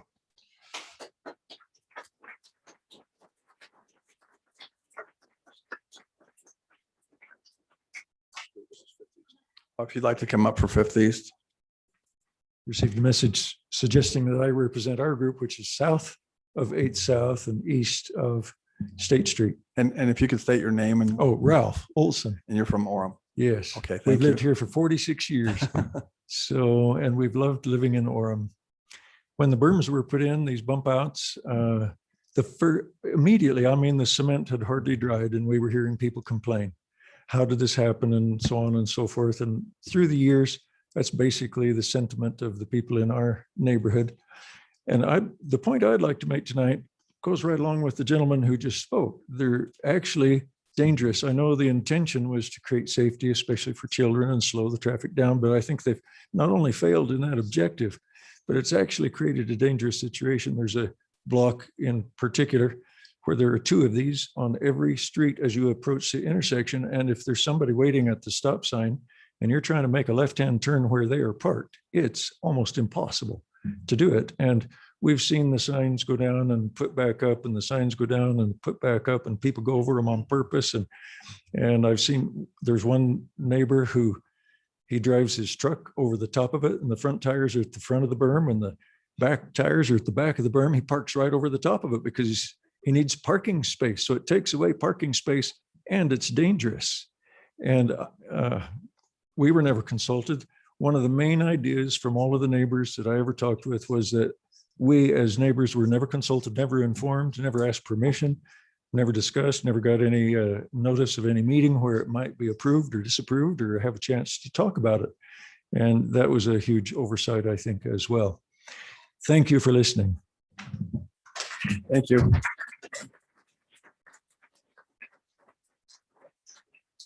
Okay, now I've got some other random ones. Okay, so we're going to go. So I've got Sierra Bradley has a zoning issue. And Sierra, if you could keep it less than 2 minutes. Okay. Hello, my name is Sierra Bradley. I live here in Orem with some friends. We wanted to discuss, there's a zoning ordinance that talks about rental homes, that no more than 3 unrelated people can live in a rental home.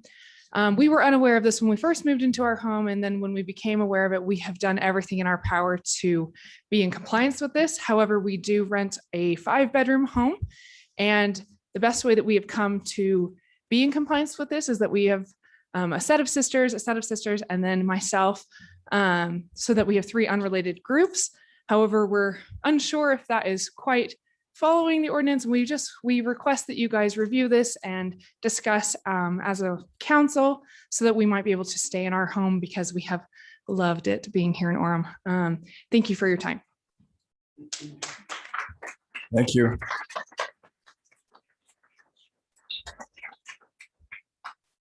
If we could note that somebody could look into that and see if that is in compliance, then let them know. Mayor, if I may, the reason I was consulting with our city attorney was I think that our ordinance is consistent with state law. So this may not necessarily be a city of Orem issue, but a legislative issue that's identified within Utah State Code. So that's what we're looking into. There's been some changes most recently in land use development code within the state. And so I just want to make sure that what I'm representing is consistent with current law. Okay, thank you.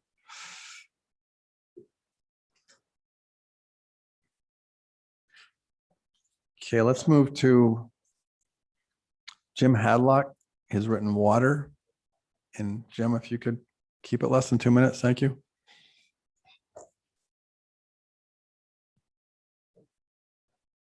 Jim Hadlock, live in Northwest Orem, here just to talk about water and water conservation specifically. Currently, the state's at about 58% of its reservoirs being full, so it's below normal, way below normal. And the outlook isn't very good for future snow or rain in the coming months to help fill them again. So I think the city needs to do some things as other cities have done to help conserve water, particularly with the largest water users, which is the city. And I've talked to the city people and they are doing things in the city, which is good. But as of last year, I haven't talked this year, but last year in talking with the other 2 largest water users, which are the schools and then the LDS Church, none of those organizations have any water conservation plans set. And so it could have changed this year, but I doubt it. The schools are left up to each individual school, and the school's watering then is determined by, for lack of a better word, janitors. I don't know what they're called nowadays, but janitors. And the church watering is done by each of the geographic managing systems. I think Orem has 4 or 5 of those for all the churches in Orem.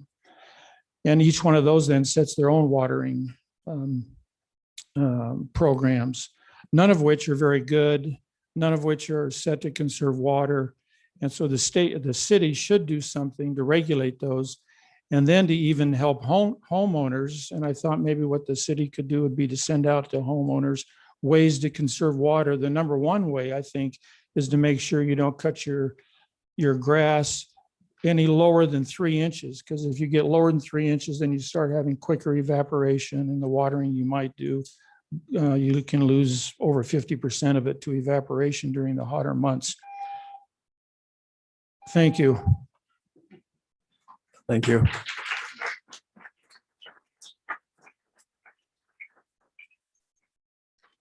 All right, now we move on to the school district. I think what we're going to do is we can reset that timer to 2 minutes, right? Okay, it's on 2. So there's not really a fair way to do this without taking a whole bunch of time. And so what I'm going to do is I want everyone to stay to 2 minutes or less. If you're here with someone who you know well and you're going to talk about the same thing, then maybe decide amongst you who goes.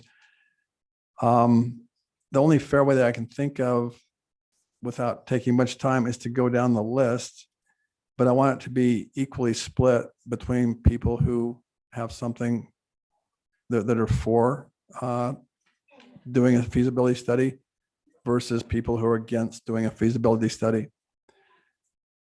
And so I'm going to go down this list, and I'd like you to just kind of keep track of the person who goes in front of you. And if that person is, the opposite way that you are, then don't stack on with like 3 4s or 3 against, but we'll come back to you. Okay. Everybody got this? Mayor, might I also suggest that we do have to have reasonable time, place, and manner restrictions on personal appearances when there are so many, but I know the council wants to hear from you all. There is always the option, of course, if you do not have the opportunity to speak tonight, to submit your comments in a written form to the city council so that everybody can be heard. It's just, as you know, there are so many of you and so many of you want to speak. So I don't know if the mayor is comfortable with that, but that would be a suggestion.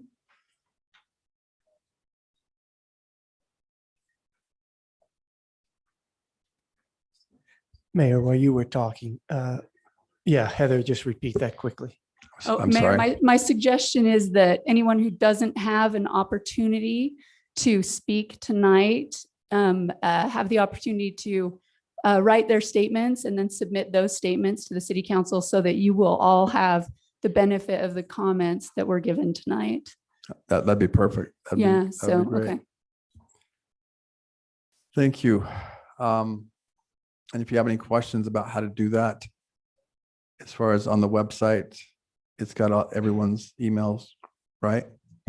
In fact, Mayor, if I may, on the screen currently, there is an email address, communications@orem.org. That is an email that we could suggest people remit messages to, and then we could take that information, take those emails and forward them to each of you. Okay, that would be great. That'd make it simple. And is that email up or? Yes, it's on the screen, communications@orem.org. Okay.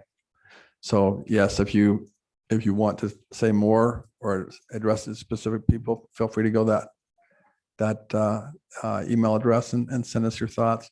But if there's a time sensitive matter that's like, say, that they need to hear about. Regarding the school district? No, something else. So I need to interrupt for just a moment.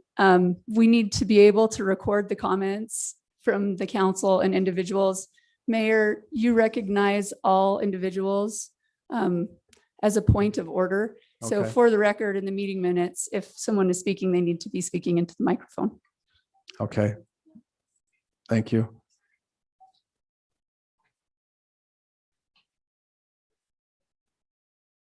I'm just trying to understand because what I wanted to do was to hit the different areas that are not related to the school district. Is there something you have that's not related to the school district that's time sensitive? You do? Okay, what was your name? Okay. Well, Douglas, if you got something that's not related to the school district, because we want to tackle that all at once, but if you've got something, I didn't pick that up on here. So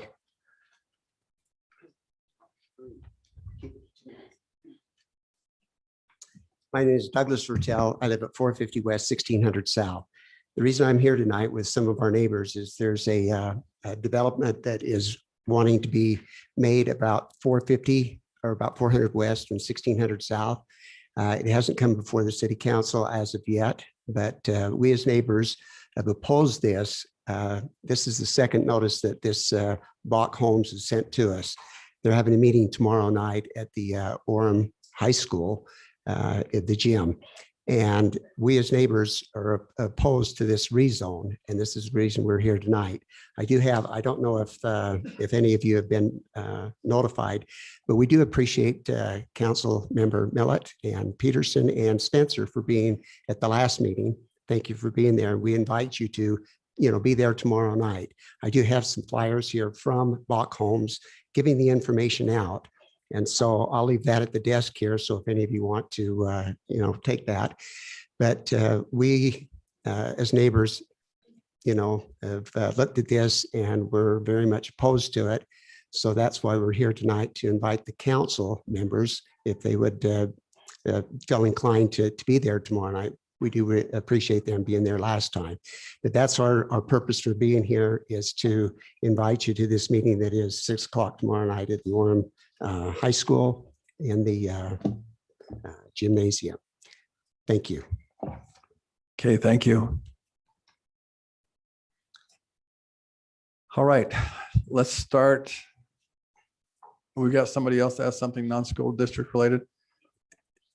If you'd like to come up and identify yourself.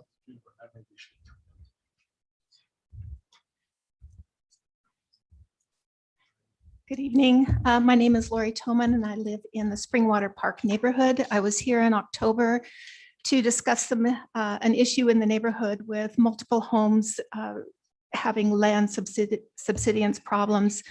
We have an update on the Perez home. They have received a notification. They had somebody come in and take a look at their home, and it's going to cost them $80,000 to repair their home from sinking. The northeast corner has sunk 6 inches. It's continuing to sink. The windstorm woke them up in the middle of the night with the house creaking and groaning, and there are more cracks in the home. The $80,000 is without a warranty. If they want a warranty, it's $120,000.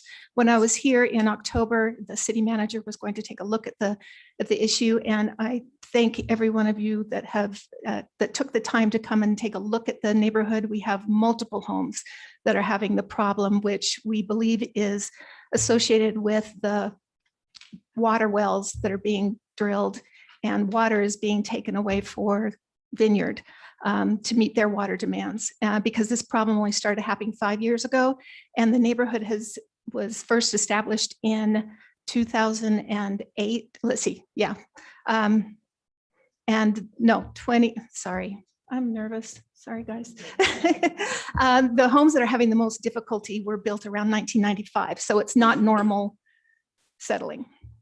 And so I'm here to get an update on that issue and to give you an update on where we are right now. And just a little note with the city of Orem, the Beautification Committee, we received one of those awards. I brought the sign into the house. My husband was giddy as a schoolgirl. He went out the next day and added more lights, and you've created a monster. Thank you. Thank you.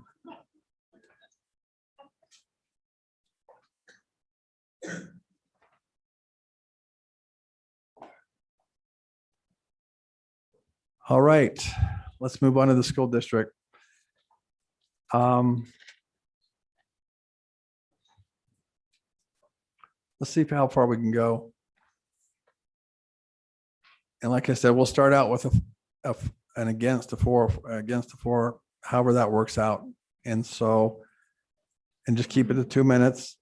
And just to remind everyone seems great tonight. We just ask that you give factual information. We ask that we want everyone to be heard. So we're okay with letting people clap, but we want you limit the clapping to respectful clapping, like no more than 5-7 seconds, and then just let it die off, just so you can give each other an idea of who's in favor, who's against, but keep it very civil. So. Okay, that's a good idea. So why doesn't everyone, let's say everyone that's for go on this side, would there be for the feasibility study? And then anyone that's against go on the other side. What's that? This is just taking our time, right? Can't we just speak? I'm sorry, you're not allowed to speak without permission. I'm sorry. That's the way the rules work.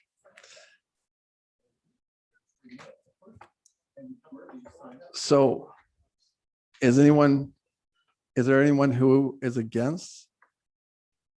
Okay, anyone who is against, if you would go on that other side, and then we can just line up and we can alternate back and forth. Can we have against be on this side? She has just for. Sure. We're gonna do for on this side and against on this side.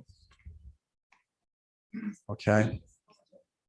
All right, we'll go ahead and start. First, we've got John Barrick. And please state your name and if you're for or against. I'm John Barrick and I am absolutely for. I came 90 minutes early to get a 2-minute window. Thank you. 10 years ago, Northridge Elementary in Orem was among the best schools in the entire state. It is below average now. They are changing class sizes for third and fourth grades between 33 and 34 and fifth and sixth grades to 37. I would like to thank Debbie LeRae for asking the school board about the naked issue at Northridge, which parents were not notified. Now they're blaming the principal. Also on March 3rd, there was a jackhammer going all day and no plumbing. One teacher had to go home 3 times to go to the bathroom and students weren't allowed to go to the bathroom. So that's Alpine School District. Now, I would say a lot more about it, but I'm here to thank you for taking up Alpine School District Orem split. Why? Because there's many problems which I'll address. Like you, I've been bombarded with a petition without a biased petition without any background. Let me give you an option on the 2 firms. One firm has 3 Bachelor of Finance students, lots of security licenses, and no educational experience. That's the firm you didn't choose, but they're really good at tax exempt bonds. This firm you did choose has a PhD, a law degree, several master's degrees, 40 years of educational experience, 8 years in the state legislature, including chair and vice chair of a couple of educational committees. I think they're probably qualified. I would say that the lady doth protest too much, methinks, quoting Shakespeare. Now, $30,000 isn't too much for a study, but Orem pays $55 million in taxes every year at the Alpine School District. This is the Alpine School District's presentation in 2018 on school district finance. It says transparency, but not too transparent. This is from a guy that makes $232,000 a year in salary and $328,000 in salary and benefits. Our last superintendent made $247,000 last year in salary and $349,000 in benefits. And don't get me started. Okay, thank you.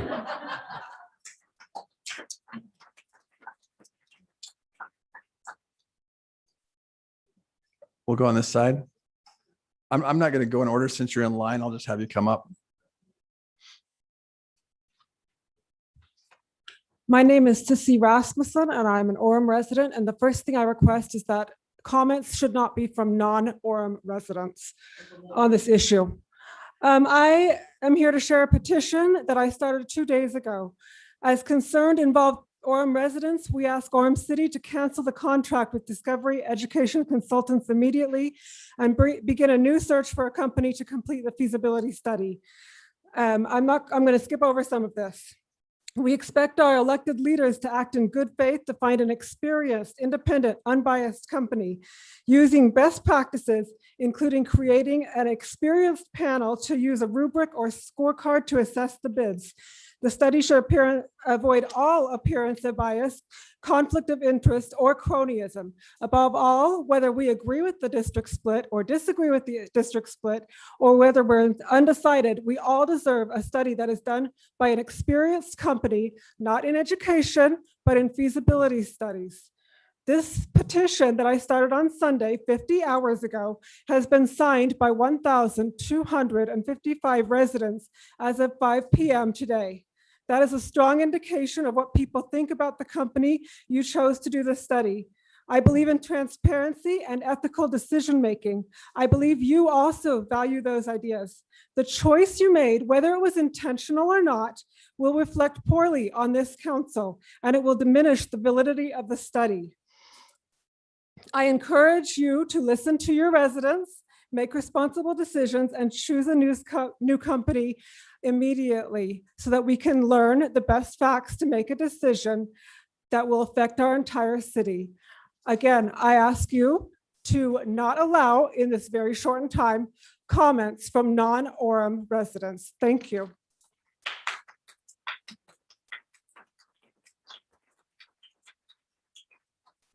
Good evening. My name is Mike Stiles. I live at 665 South, 250 West in Orem. Sissy, thank you. I am for a feasibility study. An earlier study indicated that the cost of splitting our school district could increase property taxes by as much as 25% or more. Let me be clear. I am for a feasibility study. A one-time cost of less than $1 per household with more than 30,000 homes in Orem is something I can live with. I can live with double that. I could pay $2. I'm fine with that. But if our property taxes go up 25%, on the average, $800 to $1,500 a year, what people are paying, that's $287 per year per household with no guarantee of any better education for our children than they're getting right now.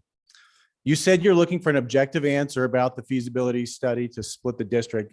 Mayor, that was in your video that you posted in April on Facebook. The company you selected is Discover Education Consultants. This company was formed days before the contract was awarded to them. It's inconceivable to me that Discover Education Consultants could have started a company, been included in a completely fair proposal process, done the substantial prep work necessary, submitted a thorough proposal, been awarded a government contract in a matter of days. Government contracts don't happen that way, nor should they. Standing on the wrong side. I'm for the feasibility study. That's what they asked. No feasibility study, feasibility study. More than 1,300 residents have now signed that petition. Will you not listen to us or them? You work for us, not the other way around.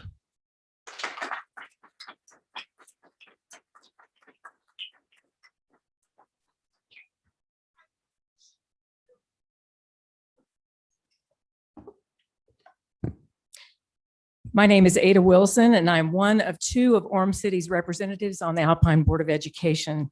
I represent the Mountain View High School area and the city of Vineyard. I would like to respectfully ask all those in the room who have come in protest of the feasibility contract, would you please stand? Thank you. These will probably not get to speak. It is the practice in Orem and in the Alpine School District to expand the public comments to help every voice be heard. And that is not a joke, Terry Peterson. As I communicated with you in an email on March 8th, I stand ready to talk to any one of you regarding the advisability of an Orem-only school district. I sent you some basic facts talking about the relationship of Orem and Alpine School District. I also sent you direct links to 4 presentations that have been made to the Alpine Board about district reconfiguration. I want you to know that I and my colleagues are not afraid of this conversation. The sole purpose of my involvement in this issue is to protect the rights of Orem's families to access the best education opportunities for their children and to protect their rights to have fair and accurate information, and to ensure that the 780 teachers, 863 staff, and 41 administrators who work in our Orem schools are not hurt financially or professionally by this decision. I am grateful for the many who have signed our petition. And as an advocate for Orem families, I will continue to do all I can to get correct information to you and to our public. Mayor Young has asked me to get some information to him, and I am happy to do that for him and for any one of you on the council. Thank you.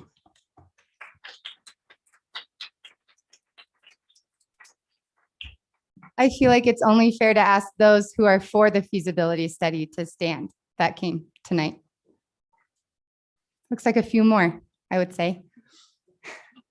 It's a bit ironic to hear Ada come up here and talk about having a conversation and to talk about listening to the people's voices. When Alpine School District locked parents out of board meetings for several months, they didn't care about the voice of the parents. They didn't care that your kids were being forced tested, forced quarantined, and forced test to play. They had an agenda. You're out of line. You need to please respect the speaker. And so I am not out of line. I am speaking to the corruption of Alpine School District. The district is the biggest, the wealthiest, the most powerful district in the state of Utah. That is where all the money goes in Utah for education. That's the district. It needs to be split. These representatives say that they care about parental rights and they care about your voice. They don't.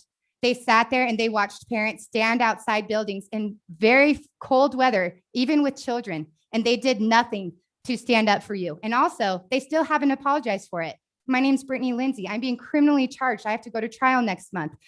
And they're using our taxpayer dollar money against me. I have to go because I honked my horn outside of a meeting I was locked outside of. And I wasn't the only one. There were several other parents doing it. And we were doing it because they were punishing our children. And they were harming our children. And that's not okay. And that's all I have to say. Thank you.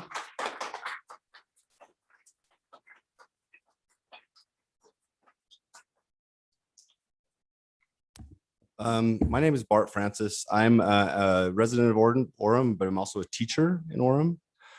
So I just wanted to give my perspective as a teacher about my anxiety that's been placed by the choice of who's going to do the feasibility study. I feel like this decision is so important that it's not the time. I feel like sometimes we're kind of rushing the issue, where I feel like we need to take the time to think about this. This is a generational issue. This will affect generations of kids. There's no undo button. Whatever the decision's made, the study needs to make sure that it takes into consideration the time and the length of this decision. It's monumental. As a teacher, things change, right? I've taught in the district for 15 years. Is it perfect? No, it's not. But this decision is important. And so I just don't want to rush a decision for an arbitrary deadline. I'm concerned about the time that's given between when the study is going to end and when a decision has to be made. I don't know if that's enough time to adequately look at this complex issue, because I feel it is a complex issue. And so I want to be an informed issue, an informed decision that's made, not one that's made because we're trying to rush a deadline to try to get something on a ballot. Thank you.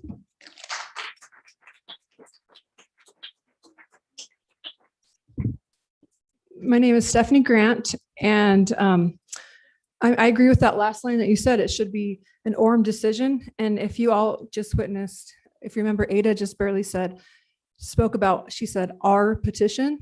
So the district is helping coach parents to put up a petition about the study, which why would the district have such an interest in coaching the parents on how to do this? Because excuse me, can we sit down, Ada, please, and not do charades over in the corner? Were you going to speak again? I can't have you. I can't. Ada, it's not your turn to talk. Could you please sit down? I don't want you doing charades of the members. That's not fair. So why is Alpine fighting so hard to not let this come out? I went to their meeting when they talked about splitting the district, and Amber Bonner mentioned in a town hall meeting that the district said, let's speak about this. Let's put this on the back burner for 5 more years so we speak about it again. So it's not something they want to do, to bring it up. So Orem, they've closed Hillcrest, Geneva, Polaris High School. That's just in the last couple of years. And they had a bunch more on the chopping block. So they have a plan to talk about closing it in 8 years. But at that point, how many schools are going to be left in Orem in 8 years? Those schools that are being closed, Hillcrest was a Title I school, and now those children have to be bused away from their school. The district did not care about when we tried to speak on behalf of those kids that they were closing the schools. And our representatives are not representing us, and they're not listening to parents in the school. The school district is way too big to even know what stuff is being taught in the schools. And I get 20 more seconds, so I was interrupted. I'll do really fast. It really doesn't matter who chooses a study. This is all about trying to stall so it doesn't get on the ballot. That's why it's being orchestrated. That's why Alpine is helping fight this so hard to not let this come forward. And being a parent who's been involved, trying really, really hard to speak with Alpine and meet with them, and not letting them meet with me before they even locked us out of meetings, try to speak in behalf of our children. Like I can see where when a district has too much power, it is not good for anyone or the citizens, and the district needs to be split. Okay, thank you. Okay. Your time's up, but thank you.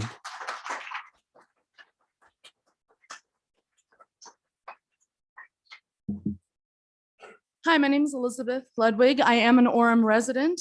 I am also a teacher at Lake Ridge Junior High, and a parent of a child who shortly will be attending the same elementary her father, who is a lifelong Orem resident, attended. And I have lived here for over 10 years. There is not an area of my life that is not affected by this decision. And I am not against a feasibility study, but I do have my concerns. I have talked to many coworkers and hear again and again that if we were to split, teachers would leave. Seasoned teachers would retire. New hires question whether they want to accept positions in Orem because of what is going on. And other teachers say they would do whatever they could to stay with Alpine. These are amazing teachers, professionals that I hope my daughter one day can have in her own schooling, and I hope we can keep them. As an Orem homeowner, I worry that if my property taxes increase 40% as it did for residents in Canyons District after their split, and if my pay as a teacher fell after the 1 year that you're guaranteed to keep it where it's at, I would not be able to continue to both live and work in Orem, the city that I love. When I expressed my doubts to city council members through email and in person about this study, I was repeatedly told Orem wanted to have an unbiased study. It is clear that the group chosen to conduct the study, who has no direct experience with feasibility studies, is comprised of individuals vocally in support of citywide school districts, and was formed days before the selection process, does not meet the city council's own standard of unbiased. I would request the city council to rescind the offer and search a truly unbiased out-of-state group to conduct the feasibility study. I would also request the city council to enact a policy for the future that ensures the hiring process of groups for studies be conducted by a committee with a scorecard or some way of actually rating bids rather than being the sole choice of a single non-elected individual. Thank you.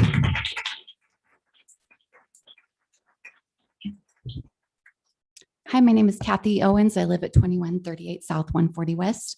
I just want to thank our mayor and the city council for being who you say you are and who you said you would be when we elected you. Grateful for your integrity. And because we voted you into this position, we also have confidence that you will represent us well and that you will follow high ethical standards and morals as you make this decision. I'm in favor of this study and the analysis team that you have chosen. They have over 100 years of cumulative knowledge and expertise in the area that we need. The team has been involved in multiple public school evaluation studies, Granite School District, the Canyons District split, and it is currently involved in a proposed Draper Schools District split. We value their unique experience in this matter. They also have deep experience in finance, acquisitions, real estate, education law, public policy, and government regulations. It is critical that this study gets done now. It's not an arbitrary date that has been chosen. Alpine School District wants to put a $500 million bond on the ballot, of which Orem's money would be used to build more infrastructure outside of Orem.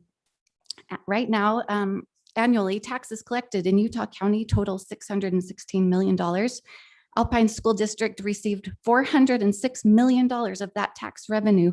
There is anecdotal evidence to suggest Orem contributed 28% of that figure, but we are not getting 28% back for our schools, infrastructure, and programs. It's getting distributed outside of Orem. The residents of Orem are entitled to reliable information and data. No one should stop that, but this decision has to be made before the bond is approved and our money is given to them and not for us. And there has been information that the school district wants us to split after they get our money. Thank you. Bye.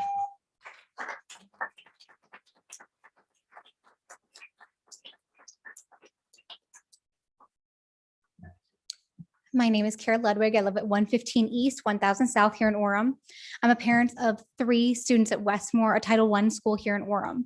I'm concerned about the action the city has taken to move forward on a district feasibility study.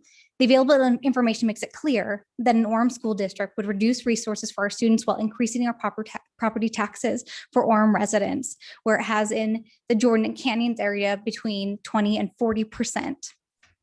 Additionally, the selected contractors, Discovery Education Consultants, was not selected in a way that seems in accordance with the city's promise to select an unbiased and professional group.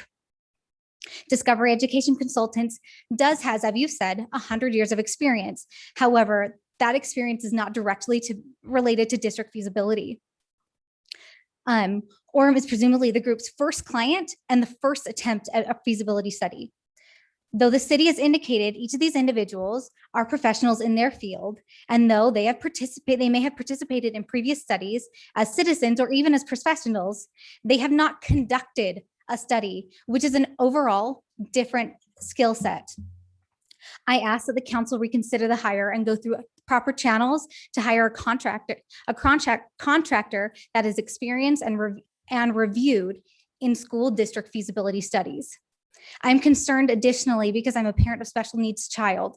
Support for special needs are often provided by and supplemented by the school district.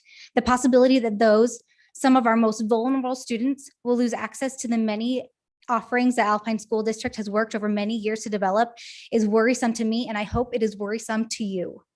Additionally, my students attend one of 7 Title I schools that are in Orem. These schools are heavily funded by the district at large. Orem schools receive 83% of Alpine's Title I money, though there's an attitude that we keep what is ours, but we should share. And I think that that's another reason that we need to reconsider this. Thank you.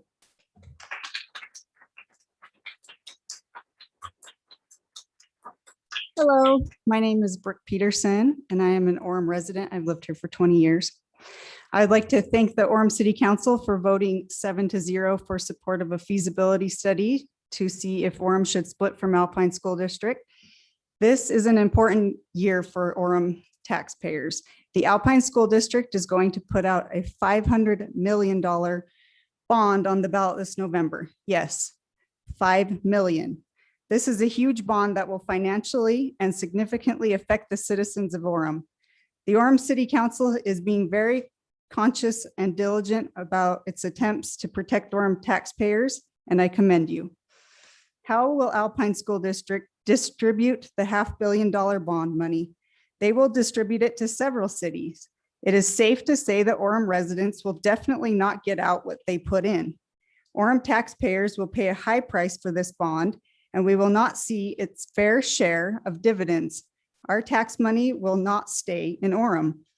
Alpine School District has said they have done a feasibility study and they recommend that Orem does not split from Alpine at this time. Of course not. It would not financially benefit them. Why are we allowing Alpine School District to audit themselves and do their own feasibility studies? Would we expect Alpine School District recommending losing approximately $1 million in bond money? Of course not. They cannot possibly be unbiased in their own recommendations. I support a third party that will analyze specifically how much Orem pays to Alpine School District and how much Orem receives in return.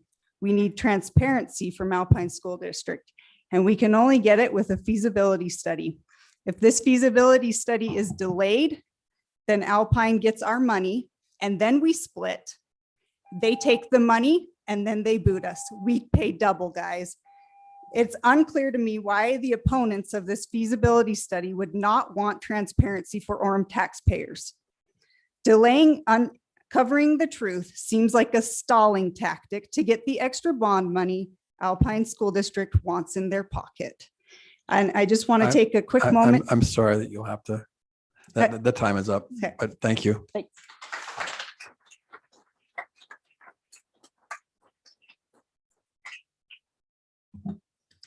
My name is Keith Wilson. My family's loved living in Orem for over 30 years. Point of disclosure, I'm married to Ada Wilson, who's been serving on the school board representing West Orem and Vineyard for the last 4 years. The question of whether Orem students, families, and residents would be better served by its own school district is an appropriate question. It deserves thoughtful and fair consideration. It deserves and requires expert analysis. I'll be pretty blunt. By choosing an inexperienced group and a group that is headed by a person who is also leading a campaign to have Vapor City become a single city district, it is clear that Orem City is not seeking impartial opinion. The national trend for the last 70+ years has been to consolidate school districts. The most recent data from the National Center for Education Statistics shows that across the US from 1991 to 2000, the number of school districts decreased by 499. Then from 2001 to 2010, the number of districts decreased by another 1,271. Numbers for 2020 have been published, but the trend has not changed. Why are districts consolidating? Because it's more cost effective. It allows more of the limited school funds to go to the classroom. It saves taxpayers money. It's factual evidence that both Jordan Canyon citizens pay higher property taxes since they're split. It's factual evidence that in Provo School District and other small districts in Utah, a larger percentage of their budget goes to the district overhead, leaving less for classrooms. While these are compelling facts, it still doesn't mean that the question of a separate school district shouldn't be considered, but it needs to be done in a competent manner. I do not believe there's any intent by the district to delay this, nor is there district-backed effort. This is my wife, who's concerned for citizens of resident Orem. She's assisted with the petition. It is not district-backed. I assure you that. Taxes will not be raised because of the way the proposed bond. That's not the way that the bonds in the last couple of decades have been issued, have not raised taxes, and they would not continue to do so.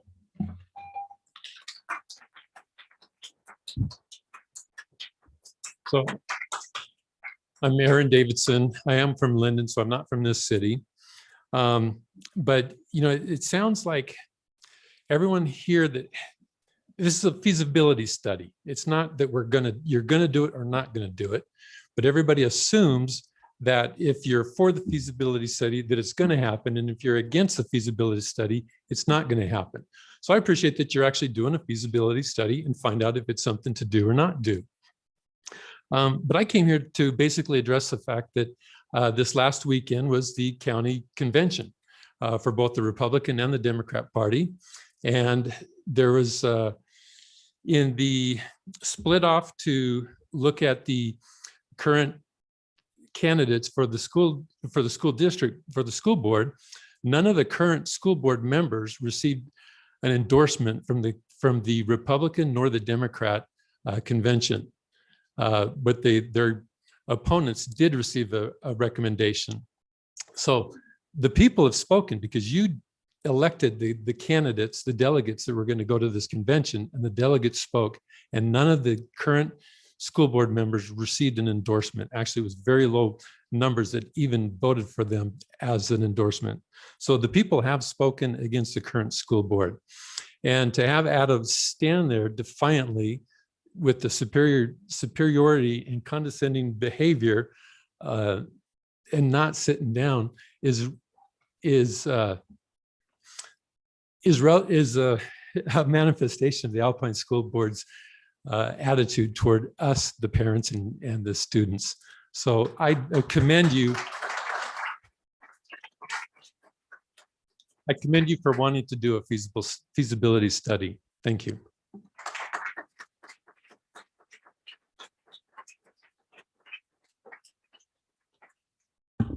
My name is Kay Clark. Thank you for having us today, Mayor and Council, City Council. I've been born and raised in Orem. I've raised all my children here. I've taught in Alpine School District and been an administrator in Alpine School District. I'm very concerned that the Orem City Council is pursuing a separate district. I do not think that that should be the purpose of the council, is to get involved in creating a new district for the city. Your purpose is to take care of the needs of our city, our beautification, take care of the budget, safety, and growth of our city, but not to be involved in deciding whether we should have a separate school district. I feel like you're overreaching in that area. I understand that in the past, the information's been shared that taxes would be raised significantly in Orem if we were to split off and be our own school district. I know this is an aging population here in Orem. And I know that the residents, most of the aging residents would not be able to afford the taxes that it would go up. Also, it's a declining population, as we know that some of our schools are closing, and that is very difficult to continue to have a functioning school district with a declining enrollment. Alpine School District has specialized schools for students with significant disabilities. Orem District would need to provide a way to provide services for those significantly disabled children. Where would these services be provided? Students with severe disabilities sometimes require personalized nursing all day. They require specialized personnel like physical therapy and occupational therapy, which costs the district more. When those costs are spread out through the district, it does not cost so much. I'll come back next month and finish my comments. My name is Scott Swain, and Scott, you'll be the last person. Thank you. Okay. And I've been a resident my whole life in Orem. My 7 kids all spend every day of their public education in Orem. My parents are educators. My father was on the Alpine School District Board. My in-laws were educators. So I like education. And sometimes it's not all about money. You know, we're talking about money, but we want a good education for our kids. And we don't, I agree that Alpine School District is really, really big. And honestly, I think they're a little bit arrogant, honestly. And Ada, it doesn't serve really to stand there. I'm sorry. I have nothing against you, but I believe that we could do better, but we have to, in this feasibility study, we got to look at what it's going to cost us, because we can't afford, I mean, Orem is in a rich community, you know, we don't have a lot of extra money. So please, if you do this, we got to figure out a way to cut costs so that our property insurance doesn't go way up. I think Alpine School District is okay if they just go out, you know, they'll be okay if they're off doing their thing and we do our thing. Provo School District has done it a long time ago, but I don't like the fact that the school districts are closing and we're combining. That's like a federal government problem. I think smaller is better. We closed down Geneva, Hillcrest, Sierra, and built megaplexes. I don't think that's a good thing. So anyway, that's it.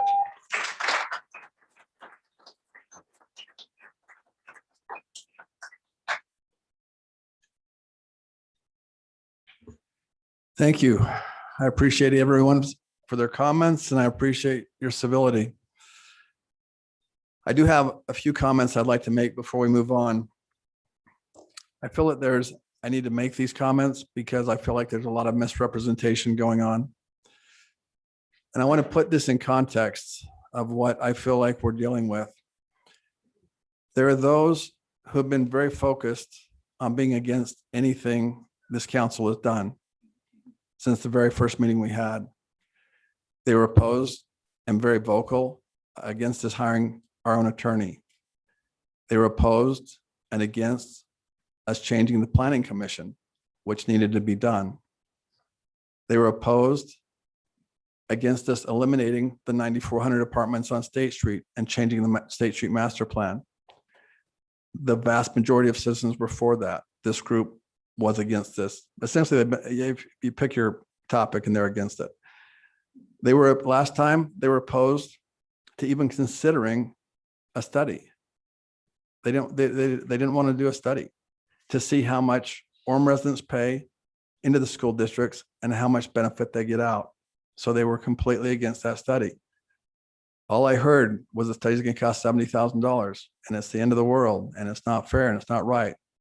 Well, then we found out the study cost $30,000. I didn't hear anyone recant, but now we've changed the narrative to now we oppose the firm that was selected. And so let me just say, I know there's a petition going around, and if I believed or if I was concerned about the things that were being said, I would sign that petition. But what's on that petition is not accurate, and what's out there in social media and being put, I mean, this is the way it works. You'll have somebody write an article or write a letter to the mayor and city council. That person will take that, they'll send it to the Daily Herald, then they'll take that and they'll post it back on their Facebook to give themselves credibility. And what we're doing is we're not dealing in facts. Now, some of those facts are, we've been told property taxes will go up 35%. We've been told class sizes will go up. We've been told quality will go down. We've told teachers will leave. We've been told students' quality and quantity of resources will go down. We've been told we already have a study by Alpine that they have done on themselves. Now, if any of that were true, if one of those things were true, I would sign the petition. But it's not. These are all things that there is no basis in fact. These are suppositions. We don't know if they're true or if they're not true. No one has any idea. That's why Orem proposed to do a feasibility study. We don't have an opinion whether or not Alpine School District should be split. We honestly don't. We just want to know how much Orem pays in and how much Orem gets out before we do a $500 million bond with Alpine School District. Representing you, the taxpayers, we feel that is a responsible thing to do. So let me going on to things that are not accurate. We've been told that this group that we hired to do this feasibility study is not qualified. Let me give you a quick, and yeah, I want to even go into that, but as far as, let me just ask Dave here.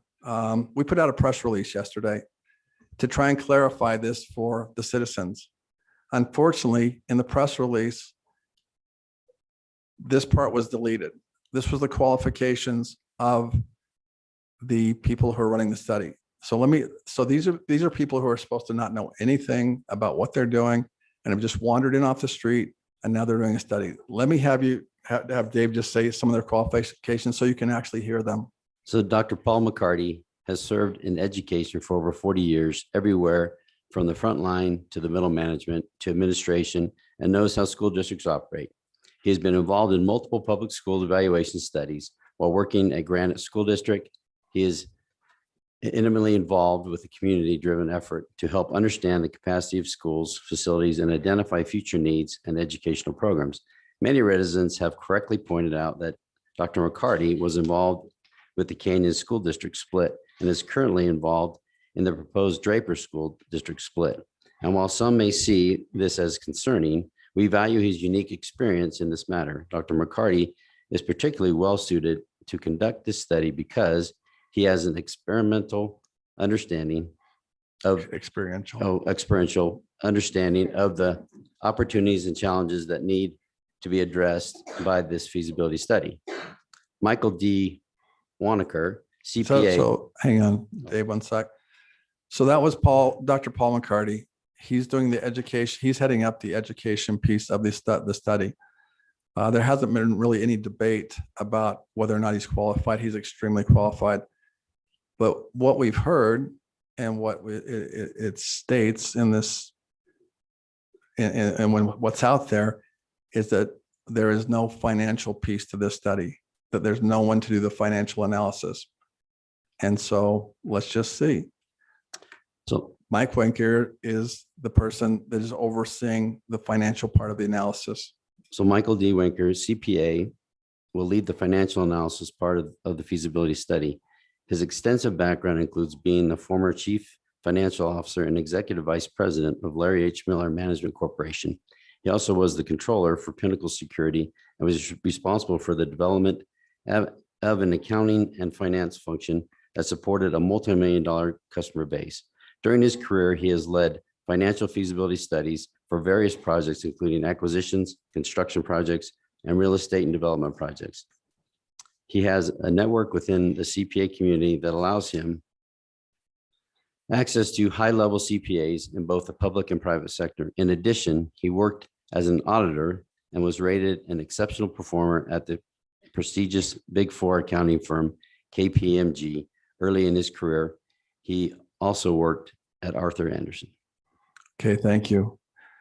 So, and his resume goes on for 3 more pages, but to claim that someone who was the chief financial officer for Larry Miller Corporation, which is one of the bigger corporations in the state, and is also the chief financial officer for Pinnacle, to claim that person is not capable of bringing together some CPAs and doing a feasibility study. If you believe that, then you don't understand accounting or math. I'm sorry, but I just want to clarify that because that's important. That's the reason I'm bringing that up, is because that's what you're voting on the petition, is that these people are not qualified and they should be disqualified immediately. But we obviously wouldn't have hired them if we felt they should be disqualified immediately. So I'm going to stop here, but how many of you pay income taxes or state income taxes? Okay, so in the state of Utah, 100% of what you pay in state income taxes goes to education. How many of you pay property taxes? Okay, 65% of what you pay in property taxes goes to education. So there's a lot of money on the line here. And so the question is, why are they trying so hard to stop the study? I mean, can't we just have a study? And can't we know the answers to these questions that we talked about earlier? Because I don't know if property taxes are going to go up 35%. I can't, if I knew things like that, we'd be a lot more profitable in my investment firm. Nobody knows those kinds of things. So to claim that anyone knows that without doing an analysis or a study is pulling it out of the sky.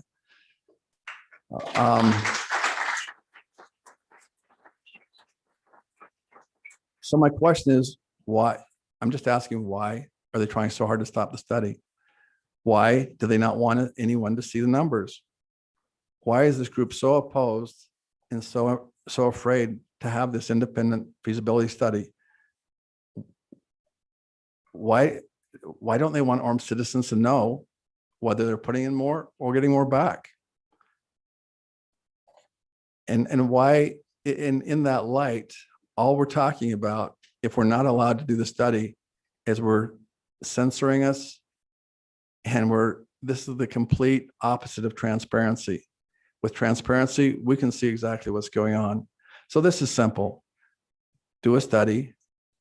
That's all we're asking for. I mean, the other things we did were a lot more difficult.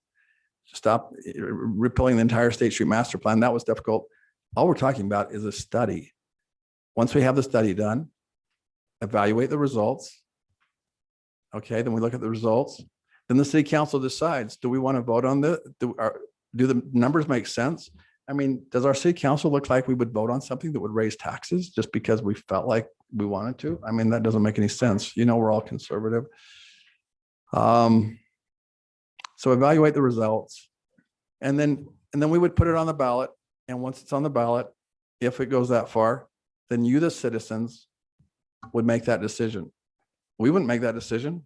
All we're doing is providing the mechanism so you can figure out and make the best decision. So to go completely off the rails about a feasibility study, I'm saying let's do the study. In my business, we do studies all the time. This is not unusual. Terry and I were on the audit committee for the city. We sat in meetings a couple of weeks ago, and the study needed to have an audit. The city has a $130 million budget. We had to go through 5 firms. We had to pick 2 and then pick one that would be the most likely. No one had a breakdown, and that's a major study. Anyway, I can assure you that what this city council is doing is representing the people that elected them. The city council is focused on doing what is best for the taxpayers. That's why we're having a study. What is best for the teachers that work in our schools, because if we go down this path, it will only be for the betterment of the teachers. And most importantly, and least talked about, what is best for the children that attend our schools. So thank you.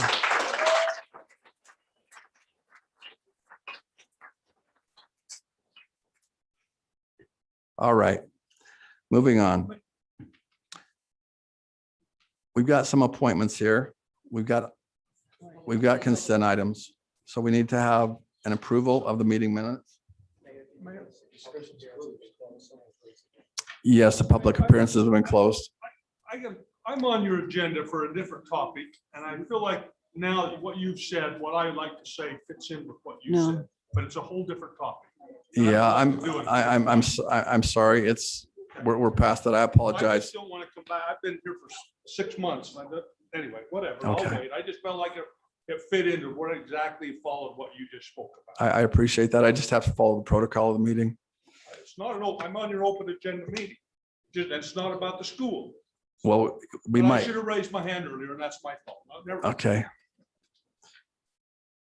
All right. So we back to the consent items. We need approval of meeting minutes. So moved, Mr. Mayor. Second. Oh. Okay. Aye. Aye. And I have a caveat that they're going to fix one of my statements on the. So and noted. I say aye. Aye. Aye. Aye. Aye. Thank you. The motion passes.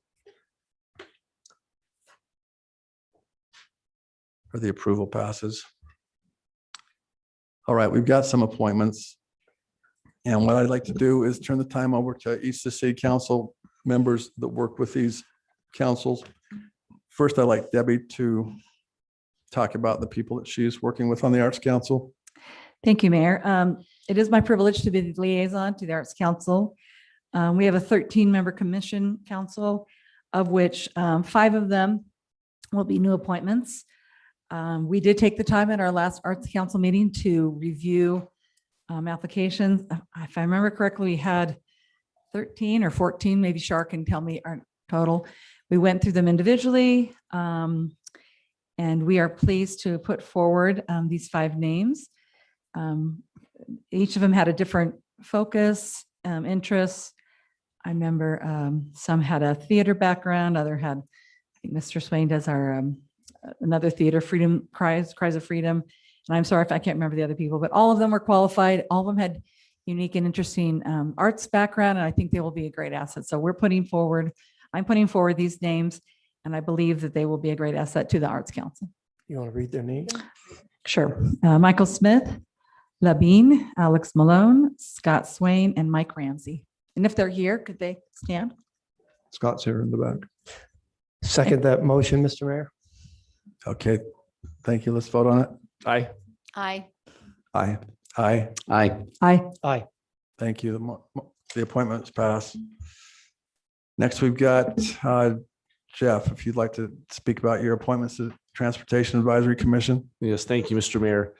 So I serve on the Transportation Advisory Commission, and in a similar process, we have reviewed several applications for individuals that would like to serve on this commission.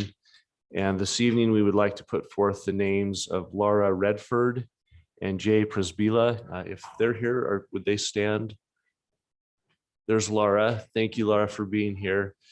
She endured a grueling interview session with Sam and I, and we are grateful for both of these individuals, obviously living in Orem, and both willing to serve on this commission. They both have a background that will be complementary and give us some good opinions and some good insights as we move forward on that commission. So we would like to present the names of Laura Redford and Jay Presbila to serve on the Transportation Advisory Commission.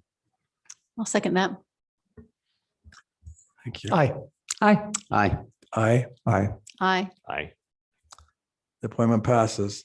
Thank you. Last, we've got some appointments to Senior Citizens Advisory Commission. Dave Spencer is over that.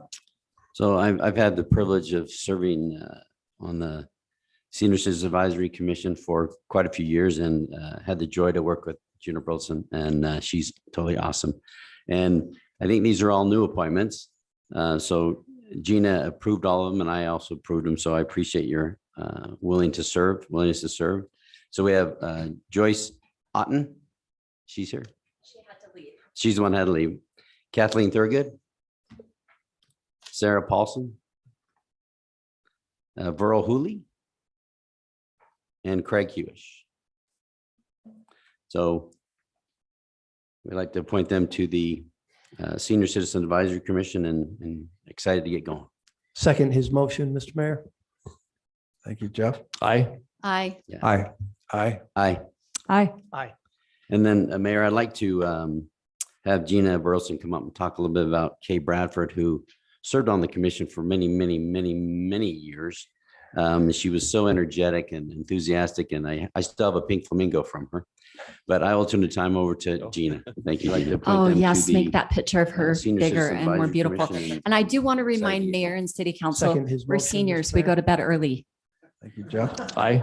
Okay. Aye. Aye. All right.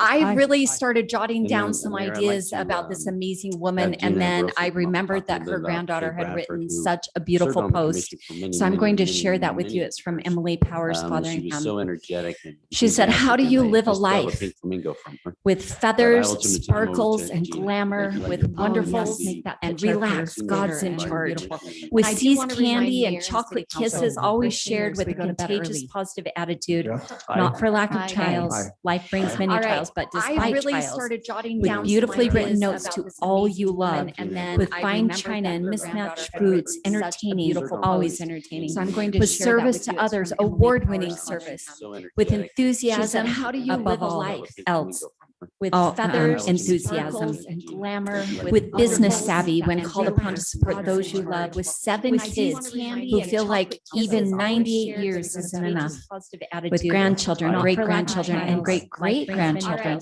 proud to tell everyone that you are theirs. With a light so bright that no one that has met you failed to feel the warmth of it. This is how you live. With service to others, And that is exactly how Kay Bradford lived. We're a little bit dimmer here on earth because of our loss business savvy of her. If I could throw kisses at you and get away with it, I would. She got away with it at every city council presentation meeting, reciting her poem about hugs and kisses, and she'll be greatly missed. Thank you. So Gina, could you mention This is what how we you what live. the senior bus or the van? Oh, she is If you could- actually the crowning jewel on the back of that bus. We had a graphic wrap on it, and I had a photographer come in and do pictures, and we took from those pictures, and we took Kay's picture and put it on the back, and she's waving, and it looks like she's just inviting you to come and be our friend. And in conversations with her family over the week, she passed away last Monday, which she would have named Marvelous Monday. Whenever she saw you, whatever day it was, she had, it was Thrilling Thursday or Marvelous Monday, or, you know, it was always something wonderful. But they asked if they could have the bus at her viewing and her funeral, and we were just so happy to make that happen for her. And it looks like she's just inviting you to come and be our friend. And in conversations with her family. All right, now we've got item 9.4, a public hearing.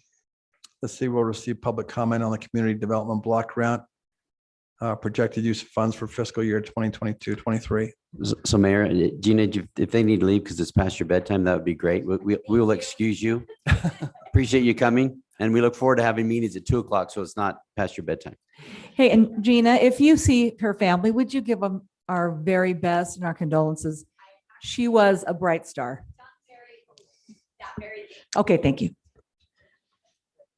You're fine.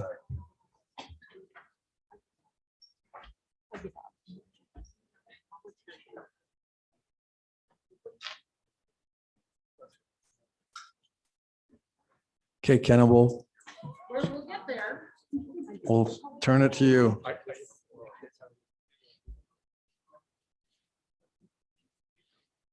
I give up. I volunteered to do this. I give up. I have a question for Ken. How many times have you appeared before us? What number is this? 18. You obviously. Well, do. I think it's important because you may need to get a special award for that.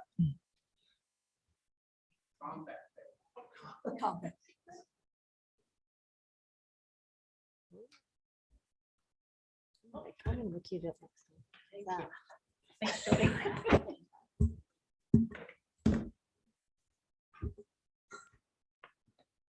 Well, we'll try to make this quick 'cause it's been a long night already. So I'm Kenna Matthews. I'm Community Services Manager here at the City of Orem, and this is Ken Ramson. He is our chair of our commission, and he'll be presenting with my help tonight. Hello, Mayor and council members. Appreciate the opportunity to appear before you once again and appearing on behalf of the CDBG Advisory Commission. And this is not our COVID. We don't have any COVID recommendations for you tonight. Tonight is our regular CDBG funding that we have recommendations for. So I first want to acknowledge the other members of our commission, Tanya Harmon, Giovanna Elisa, Eileen Black, Stephen Heaps, Ashley Gill, and Miguel Echeverria. We thank them for serving on our commission and for their help with this process.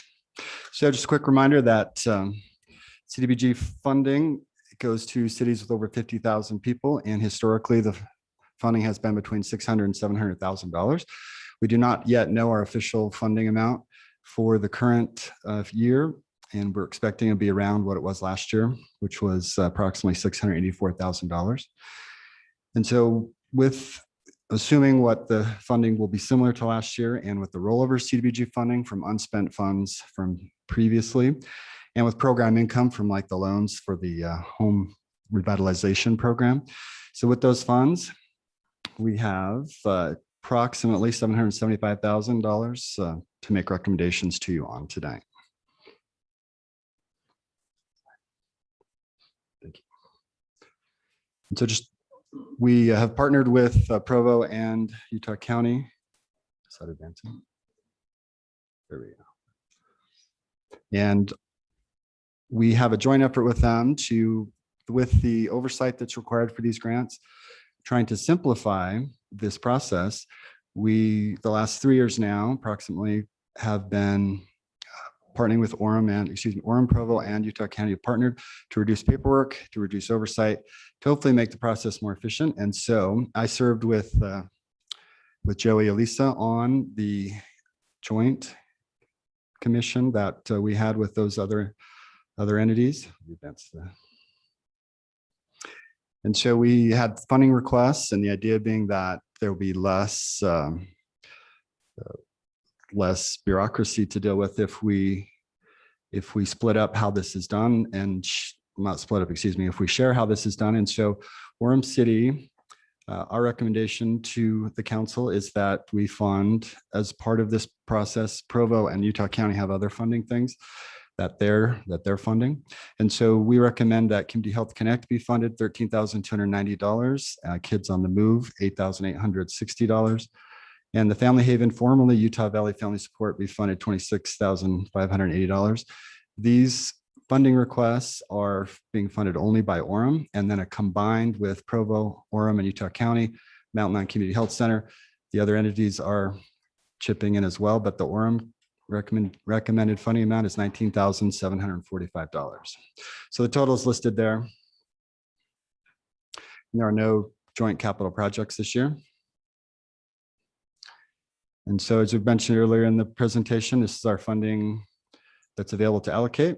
And now we'll move on to the city-specific projects. So previously it was the projects we're partnering with Provo and with Utah County on. These are Orem-only projects. And so the first one we want to make a recommendation on is the Orem Police Department's Homeless Services Fund. This fund is used to help get homeless people to other services and resources. So we recommend that this amount be funded. And the Orem Police Department is requesting $30,000 for victim services. It's an important program. We heard a presentation about that, and we think this is a valuable program for Orem City. We recommend that this request be funded as well. And the city's requesting $136,950 for the administration of the CDBG program. We recommend this be funded since it's an important funding for our city. And we recommend that the loan that was taken on a few years ago, several years ago, that this payment be made, since it's probably not optional to not make it. So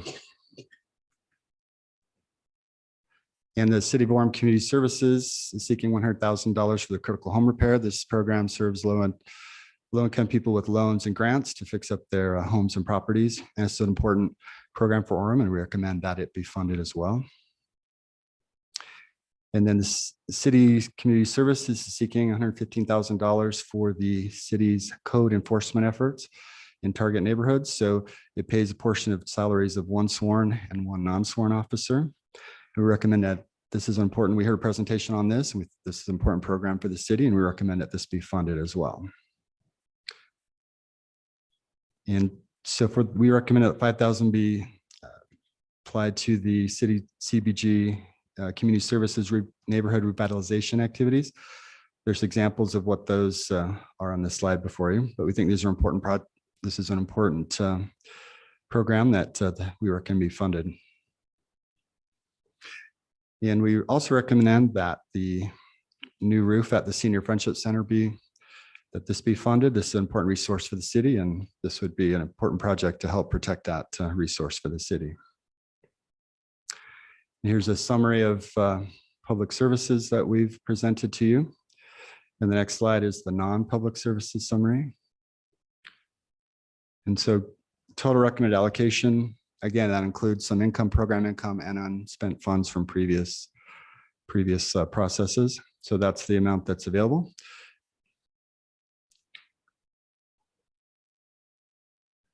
We just want to note that this week, ironically, is National Community Development Week. And so we just want to highlight, on behalf of our commission, just want to highlight the important funding that this provides to our city. And I thank Mr. Mayor for you presenting that resolution earlier last week it was. So thank you for that and your support of this program.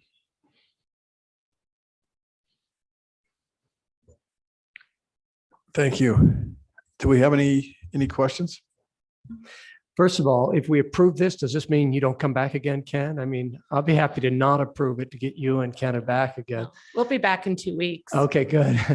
I do ask, Jamie, I'm assuming that Kenna, you and others vet these so that everything we're approving is within the guidelines, because we don't all know all the guidelines for these fundings, and make sure that you have vetted those and feel comfortable with the recommendation. That is correct. So 15% of the allocation can go to public services. So we give 10% of that to the joint entitlement process, 5% to Orem only projects.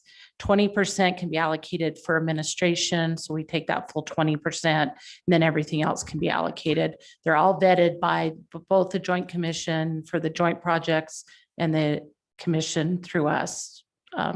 Thank you for that assurance. Thank you both for your efforts. Yeah. Thank you, Debbie. Two things. First, this looks like this isn't a COVID related. This is just the normal CDBG. Have all the COVID funds been allocated, or are they what's been rolling forward here? And those are the ones, those will not be rolling forward. These are just funds that maybe weren't used throughout the years that we're just rolling over. But how much of the COVID do we have? Do you remember the number? After we present in a couple of weeks, so we'll have about 50,000 still. Okay. And then I had brought up the question of the water bottle fill up things at our parks. Any idea if that's something you could consider? I did talk to Public Works about that, and they're looking into maybe making that request through the COVID funds. Thank you so much. Yeah, I agree. I think that's a great request. Dave Spencer. So Ken, I've got a question on Now I Can Foundation. Do you think they would qualify for anything on the CDBG? Yes, they could apply. So maybe somebody could reach out to Tracy Christensen and see, because their grand opening is the 19th, and I think that's a great program that I think that hopefully we can help in that area. I don't know. Yeah, so she would have been made given communication to apply. So the application process actually starts in October. Oh. And so she could apply again in October, starting in October. Okay. But I'll make sure she knows about it. Yeah, that'd be. They've gotten funds in the past from various entitlements. I'll check with her. The grand opening's coming up on the 19th, and I think it's a great thing that we have in Orem. So I think if we can benefit them, that'd be great. I think. Do we have any public comments at this time? Yeah, Mayor, just to be clear, we're opening the public hearing right now for public comment. And we're opening the public hearing comments for this particular project? Do we have any? Okay, we'll close the public comments. Thank you for your presentation and your good work. Appreciate it. Thank you. Mayor, can I make a motion then? Should I just go ahead with that? This is actually only we have to have 2 public hearings on these funds, so you will vote again in May. Oh. That's when you'll vote on the allocations. So it's required by HUD. So thank you. Thank you. I was about to do the same thing. Yeah. Take it back. They're coming back in 30 days. Oh, I have one more question. There was supposed to be sorry, Mayor, I apologize. There was supposed to be a food pantry at the Friendship Center. Is It's that getting coming along? closer. It's getting closer. They've had some supply chain issues with their refrigerator, but it's getting closer. Yeah. Okay, That's sorry. the answer we get for I everything. just remembered that was, Yeah. that was Thank on their you. list. Okay. Thank you. Now we'll move on to item 9.5. Can this move right to a motion, Heather, or does it need public? No, it's not. It's not a public hearing. No, So we're not going to have a public. Are you ready hearing. for a motion? I Or want no? to have just a discussion. Okay. Okay. Because these citizens from Palisades have been working on this over a long time. And we just want you to know that, I mean, we've heard you. We've heard your concerns. We've had more emails go back and forth than you can imagine within the council. And we came to the conclusion that we think that the bull bouts, chokers, whatever you want to call them, should be taken out of both of those neighborhoods. And in Palisades,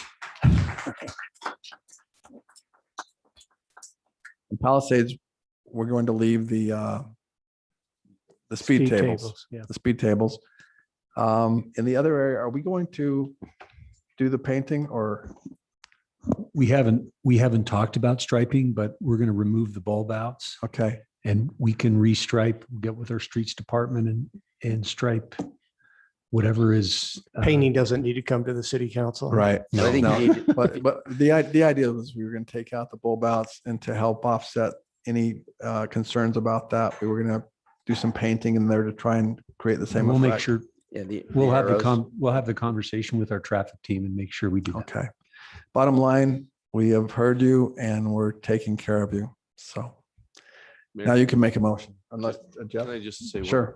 There was also some discussion about putting up some signs in the neighborhood near University Place so that people aren't wandering into the neighborhood thinking that they can go through to University Place. There was some discussion about putting up some signs that would prevent people into going into those neighborhoods. And I think that would be a worthwhile thing to do as well. Yeah, we'll add signage to the conversation with our traffic team. Yeah. And I think we're also going to have Pate on that over there, 500 East, that can mitigate speed. So I think, but we're going to pull all the. I'm sorry, I'm just calling the paint striping. So. Okay, no, that's fine. So, but we're going to pull all the chokers on 500 East out. Yeah, the chokers that are located between 800 South and 1150 South along 5th East will be pulled out. Okay. Yes. Good deal. Thank you. Terry. So had a comment? I do have a comment about the survey that was done. So this March 22nd, Addie Burris, and I don't know if Addie's here tonight, but she's at BYU, works at BYU, does surveys for the military, the government, universities. Anyway, she came and did a community comment. And I'm just going to quote a couple of things she said. The questionnaire created by the city is a great example of survey bias. This is something that researchers try very hard to avoid. Most of the 13 questions focused on our feelings towards pedestrian safety in general. Those questions that were sent to us were inappropriate, except for the final 2 questions, which were about the choker islands. This is misleading and skewed the data by using emotional feelings about our safety, which we all believe is important. The survey should have been entitled Pedestrian Safety in Orem City, instead of what it was actually called. Please let us know how you feel about raised crosswalks on Palisade Drive. If the city really wants feedback about choker islands, they should have admitted the first 11 questions. I just bring this up because I hope in going forward in the future, if there's a survey that's going to be done, first of all, it should be seen by the city council, and it should not be a push pull or what they call a survey bias. So I think, I heard some of the frustrations that you had as citizens. By the way, I got the survey and I live down by the mall, but I don't know if that's just because I'm on the city council or what, but so I thought that was a little embarrassing that, it wasn't just a yes, no survey, but we hear you, and I'm so glad to get to be part of this vote tonight and Dave Johnston came and spoke about this. I don't see Dave, but talk about all the north-south roads, and none of them have them except for Palisade. Anyway, great comments from the citizens. Thanks for your patience. You've been working on this for a couple of years. So. Lene, you have a Can I comment? just say one more thing? I just want to clarify too, we talked about this work meeting, but just to make sure that we've got it here, that the bulb outs or chokers are going to be removed, and also the traffic delineators. Because I got a few emails about those. It's not, we'll make sure that that's part of that bulb out. So it will be removed also. Is that correct, Jamie? Yeah, the delineators are actually permanently mounted to the bulb out. So you remove them out, you remove the bulb outs, you remove the delineators as well.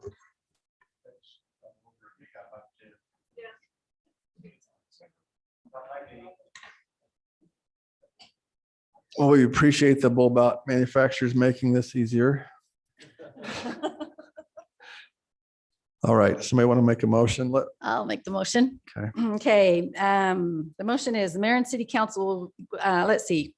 I move that the removal of bulb out traffic calming devices along Palisade Drive, which include 8th North to Center Street and 500 East from 800 South to 1150 South be removed. I'll add that Second. again. Okay, Jeff? Aye. Aye. Aye. Aye. Aye. Aye. Aye. The motion passes.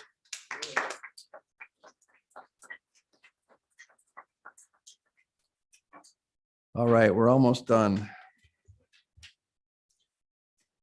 Item number 10. Mayor, I'll be very brief, given obviously I know we still have some time on the agenda for another agenda item, but I wanted to just bring you up to speed on a couple of things. The first one is we are in the process of making seasonal hires this year. Unfortunately, that effort is becoming very, very difficult. I'm starting to get worried that we have people to mow the grass, for example, and maintain some of our parks. We are posting jobs at $15 an hour and are not receiving applications. So we are actually in the process of raising our seasonal rates, potentially $16, $17 an hour, so that we can compete competitively in doing that work.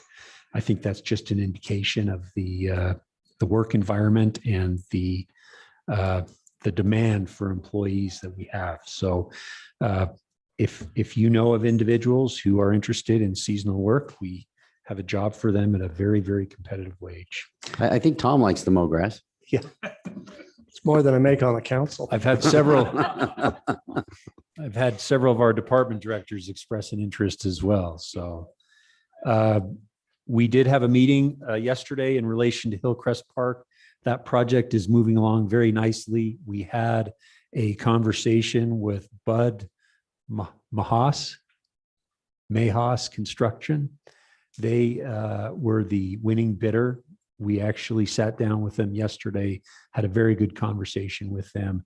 And so they will be and have they will be notified that they have been selected as the general contractor for our Hillcrest Park project.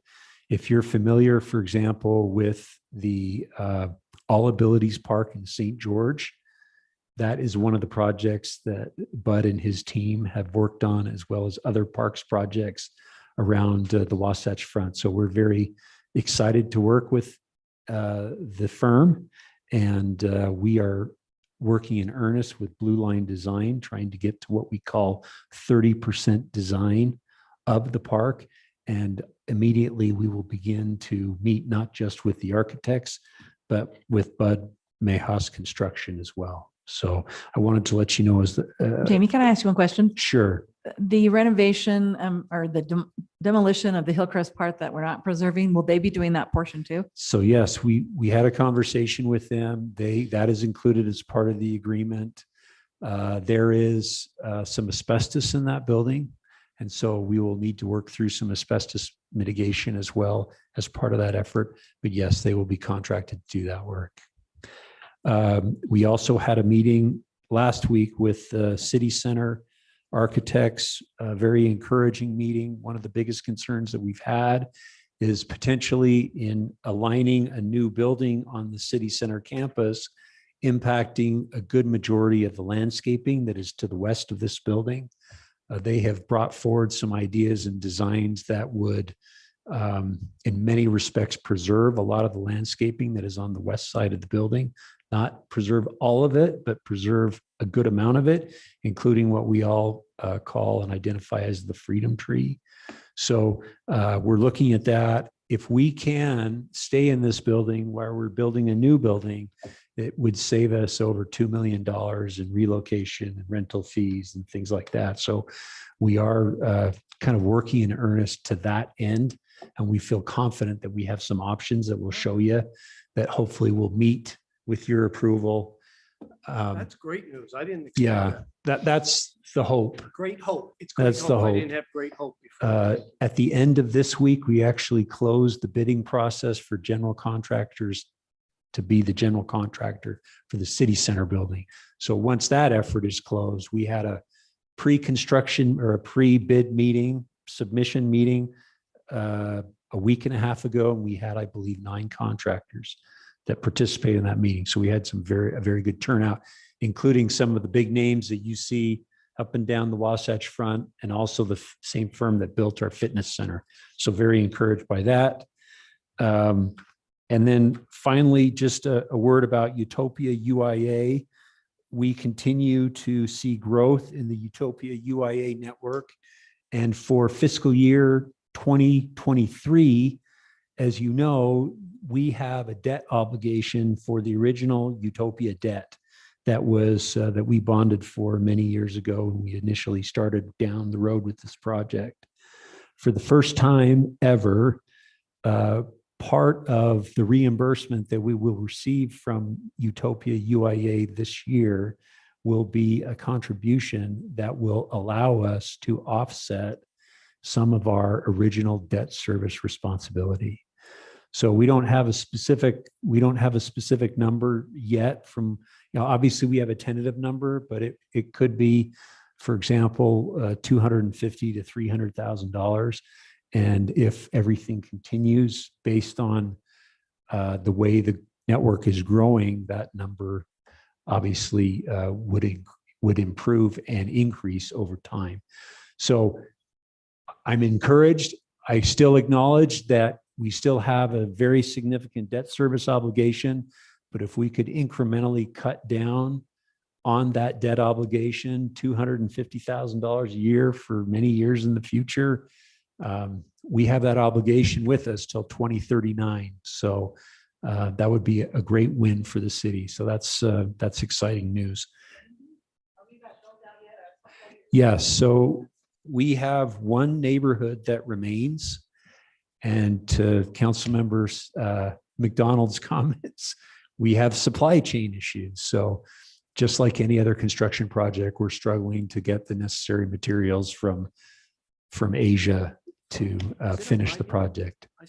I saw Utopia in my neighborhood. Is it up near me? Yeah, there are pieces specifically in what we call, from my memory, neighborhood 18, which is that neighborhood that is to the east of Palisade Park and to the kind of the north of Palisade Park as well. Oh, to the north. Yeah. So Way up there. that area. Thank you. And then little